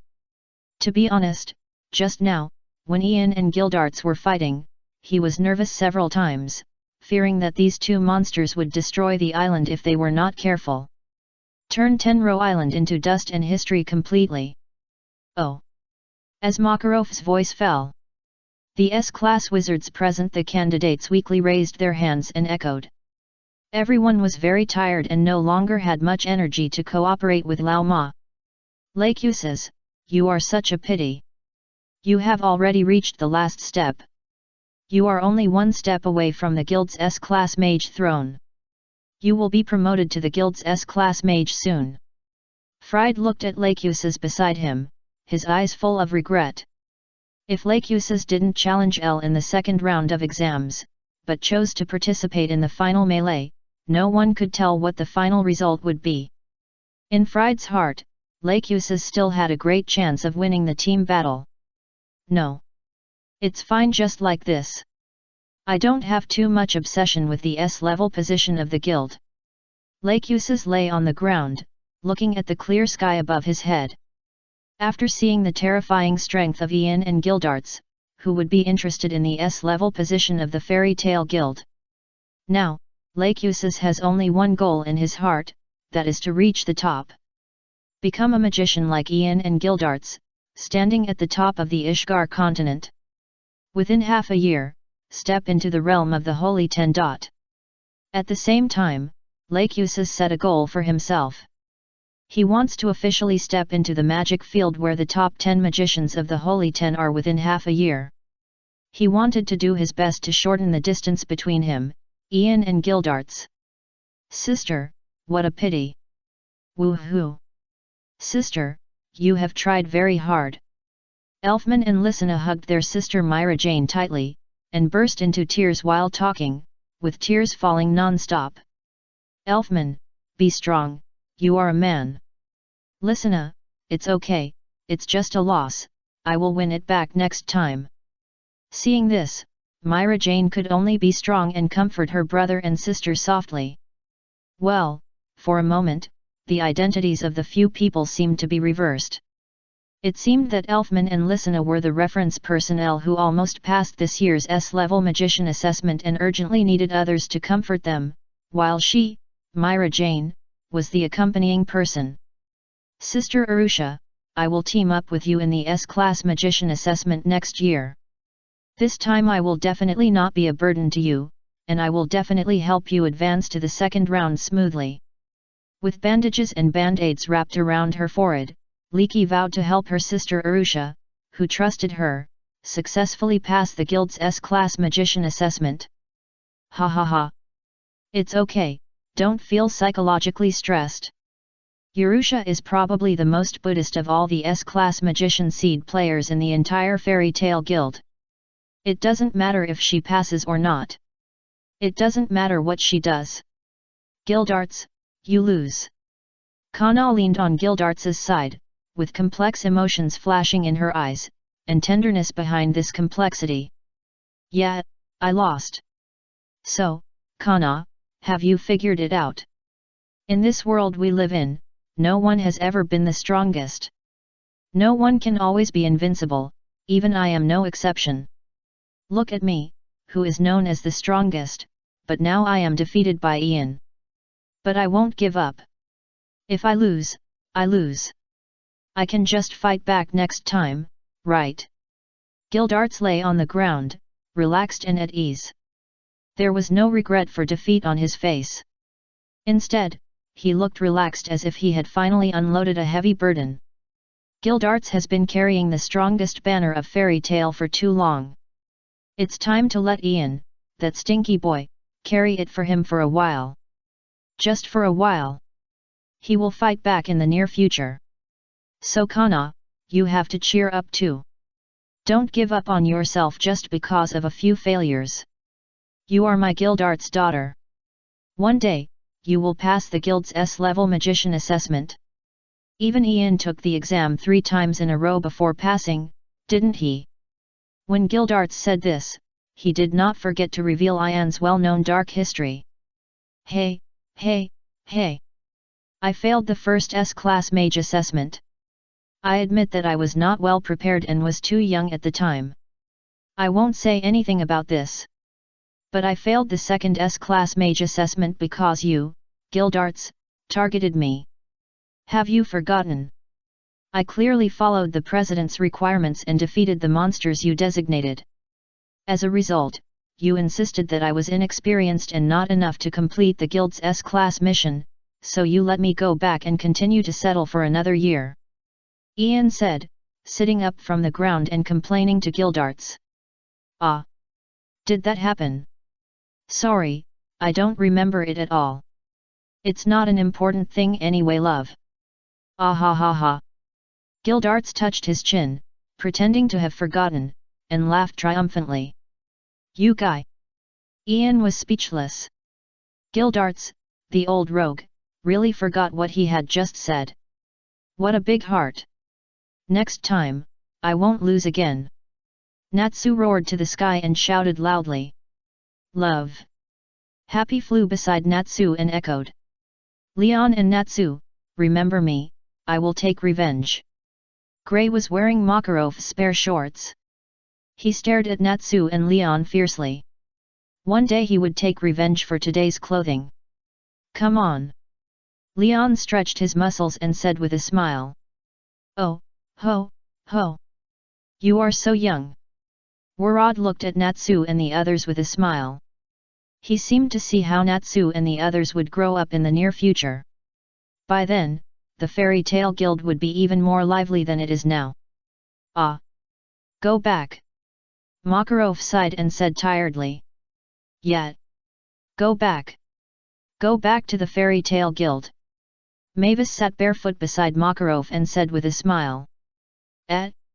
Wait, the first generation. Are you going back to the guild with us too? Makarov said in shock after hearing what Mavis said. No. Mavis said aggrievedly. Of course. But aren't you a ghost? Is it really okay to leave your own grave? Makarov looked at Mavis and asked nervously. No problem. As long as there is a fairy tale guild, I can go. The earrings on Mavis's head trembled slightly, and she put her hands on her hips and said proudly. Well, the cute first generation is so awesome. That's really good. Makarov wiped the sweat from his forehead.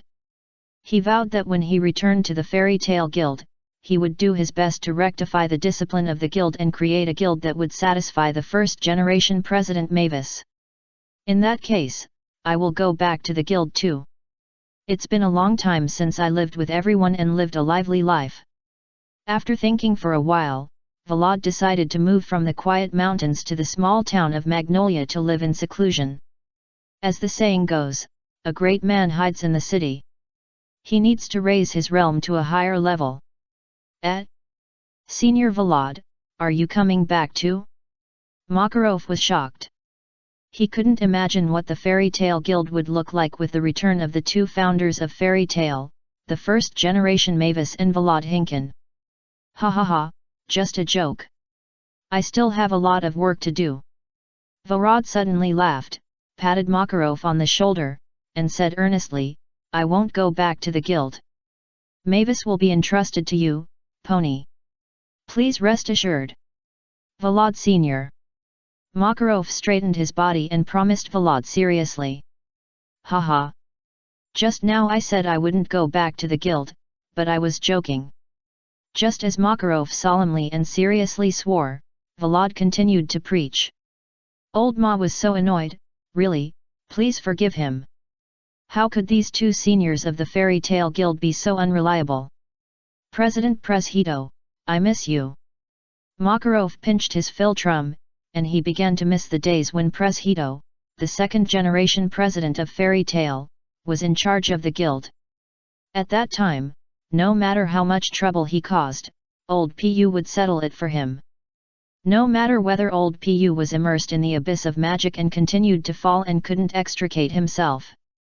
But in terms of protecting their children, the 3 generations of presidents of their magician guild Fairy Tale are of the same lineage. If you provoke their fairy tale, then wait for 100-fold return. Ah! Makarov, I suddenly remembered something. After making a joke, Vlad's expression flashed with a trance, and a memory that he had long forgotten slowly appeared in his mind. What's the matter? Makarov looked at Vlad and asked in confusion. Isn't it the beginning of the year? As usual, we are going to hold a Holy Heaven gathering. That is, a meeting between the 10 holy magisters. The venue is set at the Magic Council. This time is different from the past.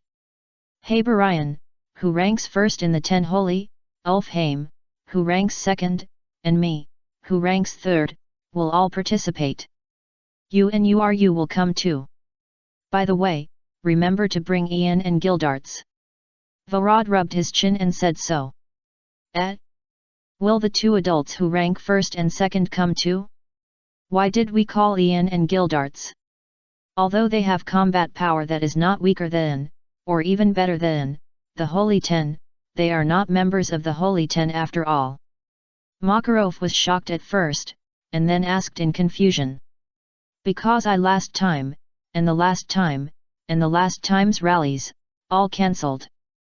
So, according to the temper of that old guy Ulfheim, I'm afraid he will use force on me.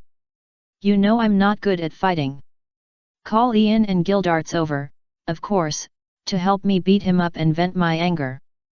Vlad said, throwing away the crutches in his hand, waving his fists in the air, making a sound of bang, bang, bang. Although Vlad is already old, his fighting spirit has not changed. Hey? We team up to beat up a Holy 10 or something. Is this really okay? Makarov's eyes widened. He couldn't believe that such words that seemed to be evil forces came from the mouth of Vlad, the senior of Fairy Tale. Don't worry, it's okay. A long time ago, when I was leading the Fairy Tale Guild, we often do things like gang beating others. Well, this is called tactics. The other party was fooled, and we can only say that all is fair in war. Mavis still put her hands on her waist and spoke complacently. Well, you have to know that the title of Fairy's military advisor is given to Fairy Tale and its allies. Those enemies who were fooled by Mavis's schemes would only roar at Mavis, you are an immortal witch. Very bad. Again, those who play tactics have dirty hearts. Then, with the sailboat of the Fairy Tale Guild, set sail. A group of Fairy Tale S-class magicians and candidates. Finally, in the morning of the next day, they returned to the familiar town of Magnolia. Bang! As soon as Natsu returned to the guild, he kicked the door of the guild open without saying a word, and shouted angrily, Yo! We are back! Pa! Pa! Pa! Oh! Welcome back! Accompanied by a series of party fireworks, the magicians who chose to stay in the Fairy Tale Guild sent their blessings to Natsu and others. Walian! You take your life! Then, they picked up their weapons and rushed towards Walian. I'm sorry, everyone. I remembered that I still have things to do, so I'll leave first. Walian, who had been silent since boarding the ship, now had a livid face. He held tightly in his hand the small amount of money he earned from the fairy tale magicians, and his feet were still running very fast, once comparable to Jet, who was good at speed magic. On the other side, Gildarts went out to do the task early in the morning. He claimed that he still had a lot of debts to pay off. Once he stopped, he would be crushed by the debt. In fact, every time Gildarts completed the task and paid off the debt, he would owe more money because of the new task he took. According to Ian, it was a vicious cycle. Ian always reminded Gildarts not to use too much force and to control his magic a little. After all, the magic mastered by Gildarts was not something that could be used by ordinary people. It was not a gentle magic like modeling magic, but the most advanced destructive magic. As for Ian, he was gloriously hospitalized. First, it was because of the exhaustion of magic power that led to muscle weakness.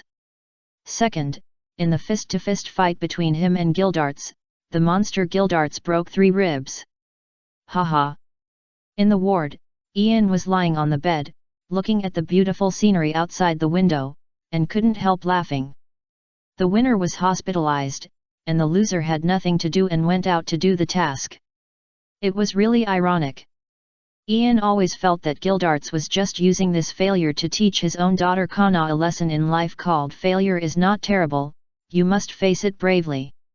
Hey, Ian, are you injured? It seems that I need to take good care of you.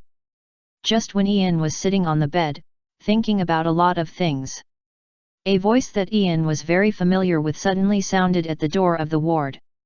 This voice is... Ian turned his head and saw a familiar blush. Well, the visitor was naturally Irene Belzarian, but unlike the past, Irene was wearing a classic nurse's uniform. She licked her lips, and her eyes were burning with desire that had been lost for 400 years. She said with an expression as if she was going to eat Ian in the next second, Seleni's magic circle is really good. After I improved it, it completely isolated my breath. Haha, she never thought that the magic circle she invented would eventually benefit me. Then let me take good care of you. Ian, you'd better be prepared. I won't let you go easily. Irene, wearing a nurse's uniform, spoke seductively.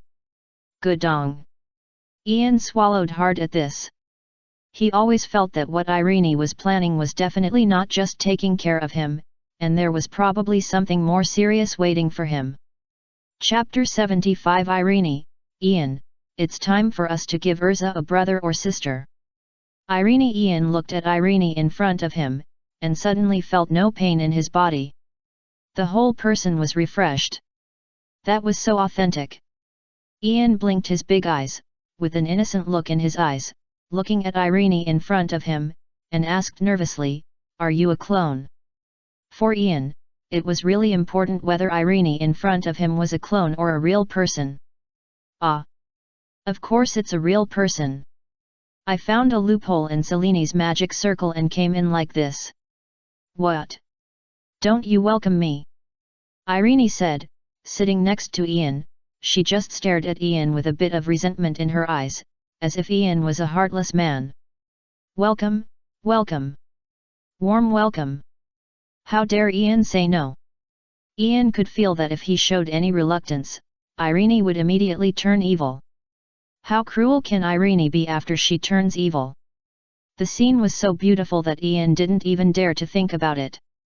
Haha, look at how nervous you are. You and I are an old married couple. It's not an exaggeration to say that we know each other best in the world. Are you so scared of me? Irene looked at Ian's nervous look and couldn't help laughing. Her bright eyes narrowed into 2 crescents, and her slender jade hands gently stroked Ian's cheeks, saying softly, "Ian, I have been missing you all these years. I miss you very much." "Me too, I have been missing you." Ian's eyes trembled slightly, and there seemed to be some emotion brewing in his heart. Ian held Irene's delicate jade hands that were stroking his face with both hands, and his expression was excited. For 400 years, I have let you bear the pain of separation. This is my mistake. Irene, I have always loved you. Without any extra movements, Ian started with 0 frames to express his love. Long live the straight ball. No, it's not your fault. 400 years ago, my power was not strong enough, and my heart was not cruel enough. That's why you sacrificed yourself. But it won't happen now. After 400 years of hard work, I already have enough power to protect you. Before, I asked you to protect me, but now I will protect you. From today on, no one can separate our family from each other. Not even the invincible Black Dragon King Aknowledge. Irene's attitude was very tough, and there was a hint of cruelty in her eyes. 400 years have passed, and Irene is no longer the innocent little girl she was back then. Well, we will never be separated. Ian's eyes were firm, and this time they would face all enemies together. Ah! Just as Irene and Ian held hands, the atmosphere between the two gradually heated up in the ward. Irene seemed to have thought of something important. She narrowed her eyes and asked Ian in front of her, speaking of which, Ian, you haven't explained to me what's going on between you and that little bitch dragon Selene, the moon dragon. Cough cough cough. Ian couldn't stop coughing when he heard it. He was sweating and panicking. He had finally managed to get away with it, but he didn't expect that he would be asked a fatal question right at the beginning. How should he answer this? Ian was in a dilemma. Should he tell Irene that because the reward for the first time travel didn't arrive, he really thought that the second time travel was a dream? In the end, he gave up on himself in the second simulated timeline and had a good time? How did you say that? How can you bully my own dream? I do whatever I want to do. Then, there is no more. Everyone knows the final result. Ha ha ha. Look at how nervous you are. Ian, you don't need to say more. I know that it was all just an accident. I already knew your love for me very well 400 years ago. You don't need to express it with words or actions anymore. Irene gently comforted Ian and told him not to panic.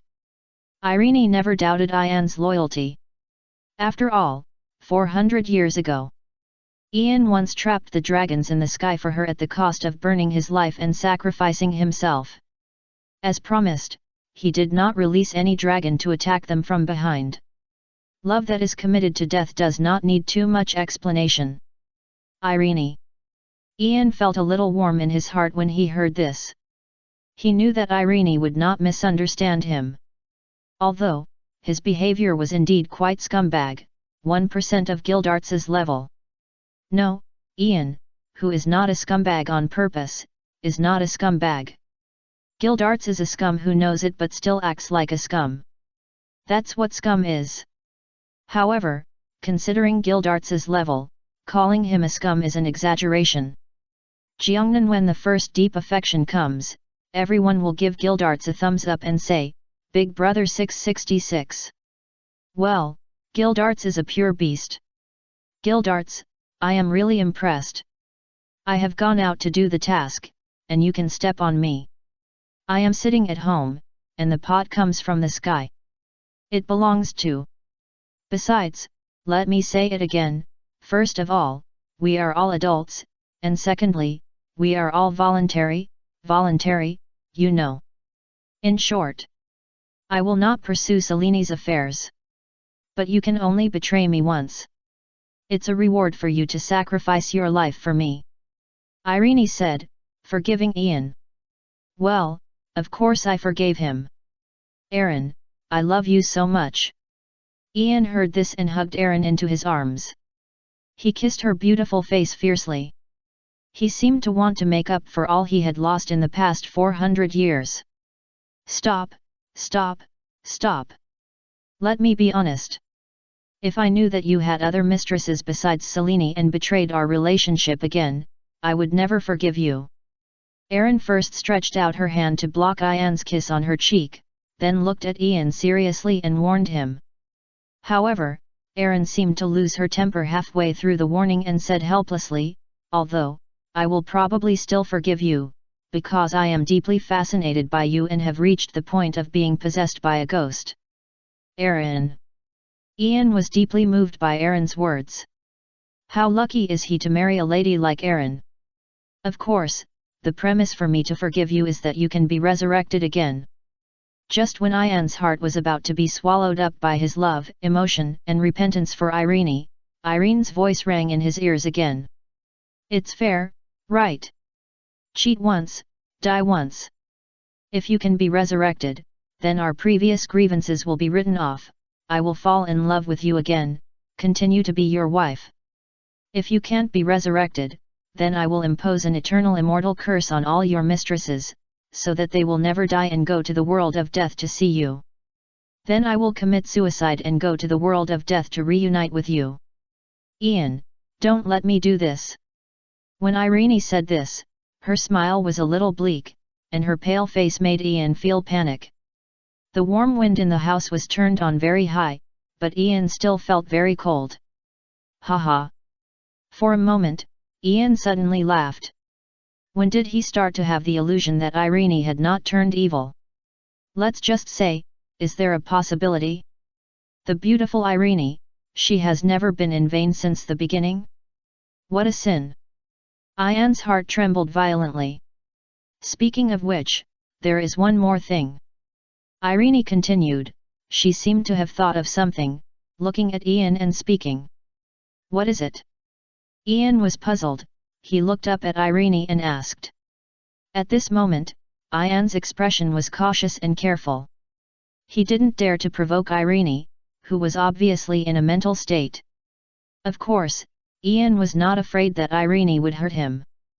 But he didn't dare to gamble with Magnolia Town or even the Kingdom of Fiori. He couldn't afford to gamble with so many lives. Selene, that coquettish bitch, has been showing off to me that she and you have 2 children. I can't stand it at all. I think it's time for us to give Urza a brother or sister. Of course, it's best to have one of each. Irene took Ian's hand, with a strange light flashing in her eyes. Wait. You said Selene and I have 2 children in total. Ian was confused. Irene's words made him dumbfounded. Even Ian himself didn't know that he and Selene had 2 children in total. If it's Ellie, you must have seen it too. There's also a kid named Karnuki, who's a bitch all day long. Just a few days ago, he and Ellie used Selene's power to break through the magic circle I attached to the periphery of the Ishgar continent and came to this continent.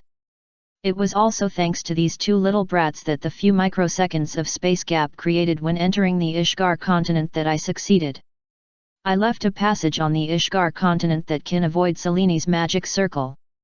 It's just that Karnuki, the kid, doesn't seem to be in the Kingdom of Fiori at the moment, but is traveling in other countries on the Ishgar continent.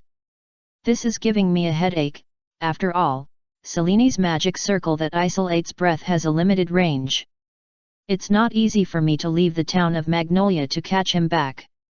Irene sighed helplessly when she said this. This is for Ian. He was dumbfounded at the moment. He never expected that the cheap holy dragon Karnuki in the original book would become his son. This still surprised Ian. Okay, Ian. These things are not important. The important thing is that it's time for you and me to add a brother or sister to Urza. When Irene said this, she had already straddled Ian's body, her eyes were as charming as silk, and her pair of cold jade hands caressing Ian's chest. Isn't this asking me to make a mistake? Ian's face turned slightly red, he pursed his lips, and felt his body burning. Ian, am I not attractive anymore? Or are you no longer good enough today, 400 years later? Irene's fingers drew circles on Ian's chest, and blew hot air towards Ian's earlobe. Damn! A real man can never say he can't do it. Ian gritted his teeth, and he fought hard. Isn't it just that his body is injured at the moment? What do these injuries count for? Really, a real man, just do it. It's just that Ian forgot one thing, women are not simple at all, as the saying goes, 30 is like a wolf, 40 is like a tiger. As for a 400-year-old woman, she is already comparable to the Dragon King. Outside the ward. Iluza and Elle were holding hands. They were here to visit Ian. But when their keen senses noticed something, they didn't dare to push the door and enter the ward. Just standing outside the ward and eavesdropping was enough to make people blush. I don't know how long it took. After Urza and Elle's legs became weak, the door of the ward was finally opened. Elle, who looked a little lazy and barely full but seemed to be a little unsatisfied, walked towards the two with gorgeous steps. Have you listened long enough? Elle glanced at Urza and Elle and said coldly. Mother. Iluza blushed and didn't dare to look up at Elle. Aunt Irene. Elle took a deep breath, her expression was apprehensive, she was afraid that Irene didn't like her and would suddenly attack her. With her strength, she would never be able to turn over in Irene's hands. You are Elle, right? I heard Selene mention you, you are really a good child. Since you are also Ian's child, don't call me aunt, call me mother. Irene gently stroked Elle's little head and said with a smile. Are you talking about me? Can I really call you mother? Elle was stunned for a moment, then looked up suddenly. She looked at Irene with disbelief, and with a little desire and expectation for maternal love.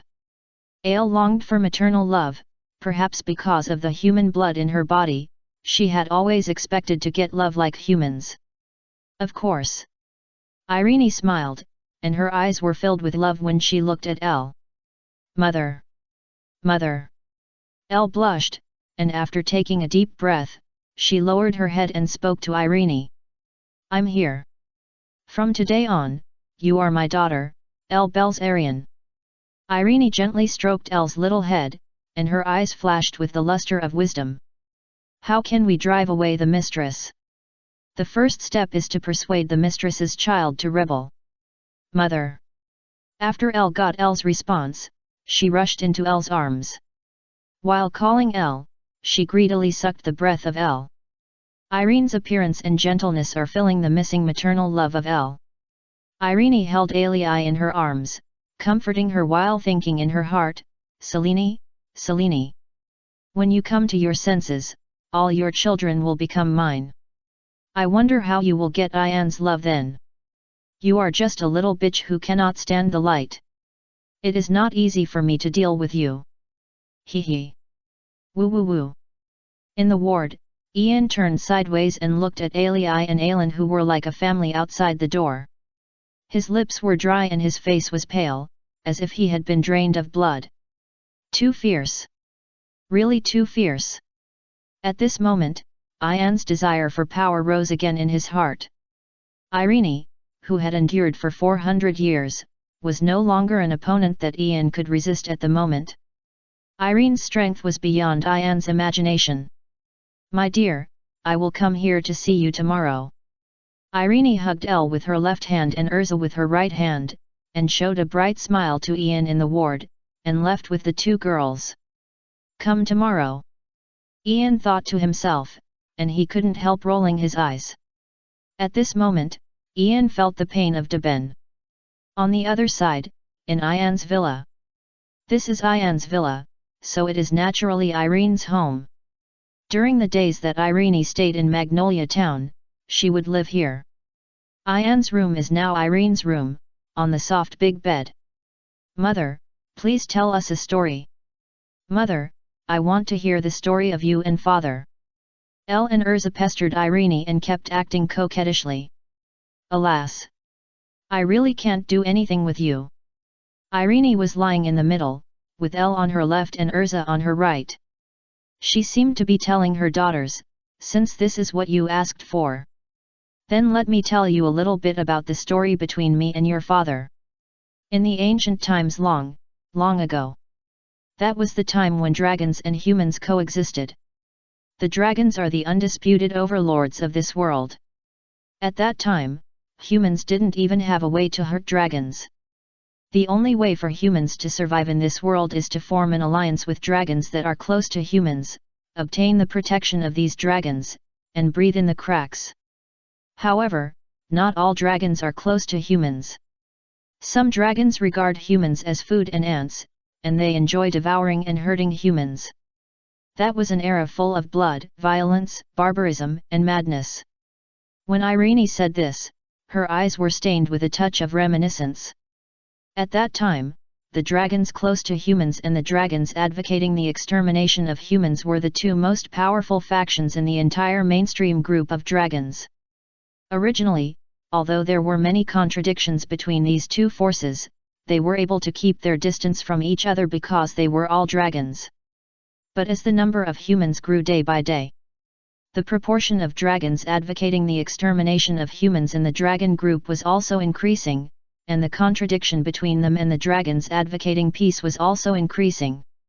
Finally one day, this contradiction broke out completely under the accumulation of small things.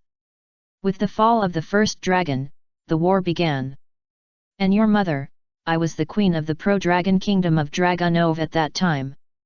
With the help of the virtuous dragon Irene, I won over a group of dragons close to humans and created the most powerful kingdom in the world. When Irene said this, her expression was a little proud. Mother is so powerful. Iluza and El can provide emotional value after all, and they kept praising Irene. Hehe, how can he be as powerful as you say? As for your father, Ian, he is a guard knight under my command. When Irene said this, a touch of happiness appeared on her face. As the war continues, the dragons that are close to humans are getting weaker and weaker. The war is about to fail. Your father made a request to me. That is to use my additional magic to add the attributes of the dragon to him, so that he can gain combat power that rivals the dragon. This is the origin of the Dragon Slayer Mage. At first, the appearance of the Dragon Slayer Mage did reverse the situation to a certain extent and let the world see hope. But this power is not enough after all, and our combat power is still insufficient. Many people in the country, after seeing the power of the dragon, did not intend to become Dragon Slayer Mage, but fled in panic. Your father suddenly disappeared from my side one day, which made me feel a little lonely and very disappointed. I thought he was different and would fight with me to the end, but I didn't expect that even he would run away. Until my country lacked enough strength and needed to marry the general of the largest human kingdom in the east of Ishgar. I met him again. It turned out that the reason why he disappeared from my side was to help me accumulate strength. He secretly trained a group of Dragon Slayer wizards and kept promoting the importance of this battle, Irene said, and then she laughed. Her smile was extremely bright. That idiot, when he appeared in front of me as a general. He thought I didn't recognize him. He kept pretending in front of me that he was not familiar with me because he met me for the first time. It was really funny. In fact, the first time I saw him, I saw through his poor mirror magic and his ridiculous acting skills. Ian really has no talent for being an actor. After that, we got together naturally, and then you were born. Irene looked at Urza beside her, with a peaceful maternal love in her eyes. Wow! Irsa and El heard the words and showed a look of eating melons at almost the same time. Perhaps there is nothing more interesting in this world than eating the melons of your parents and eating the candy of your parents? Haha! You can go to the library to read history for the rest of the day. Go to bed now. Irene said and turned off the lights. Come.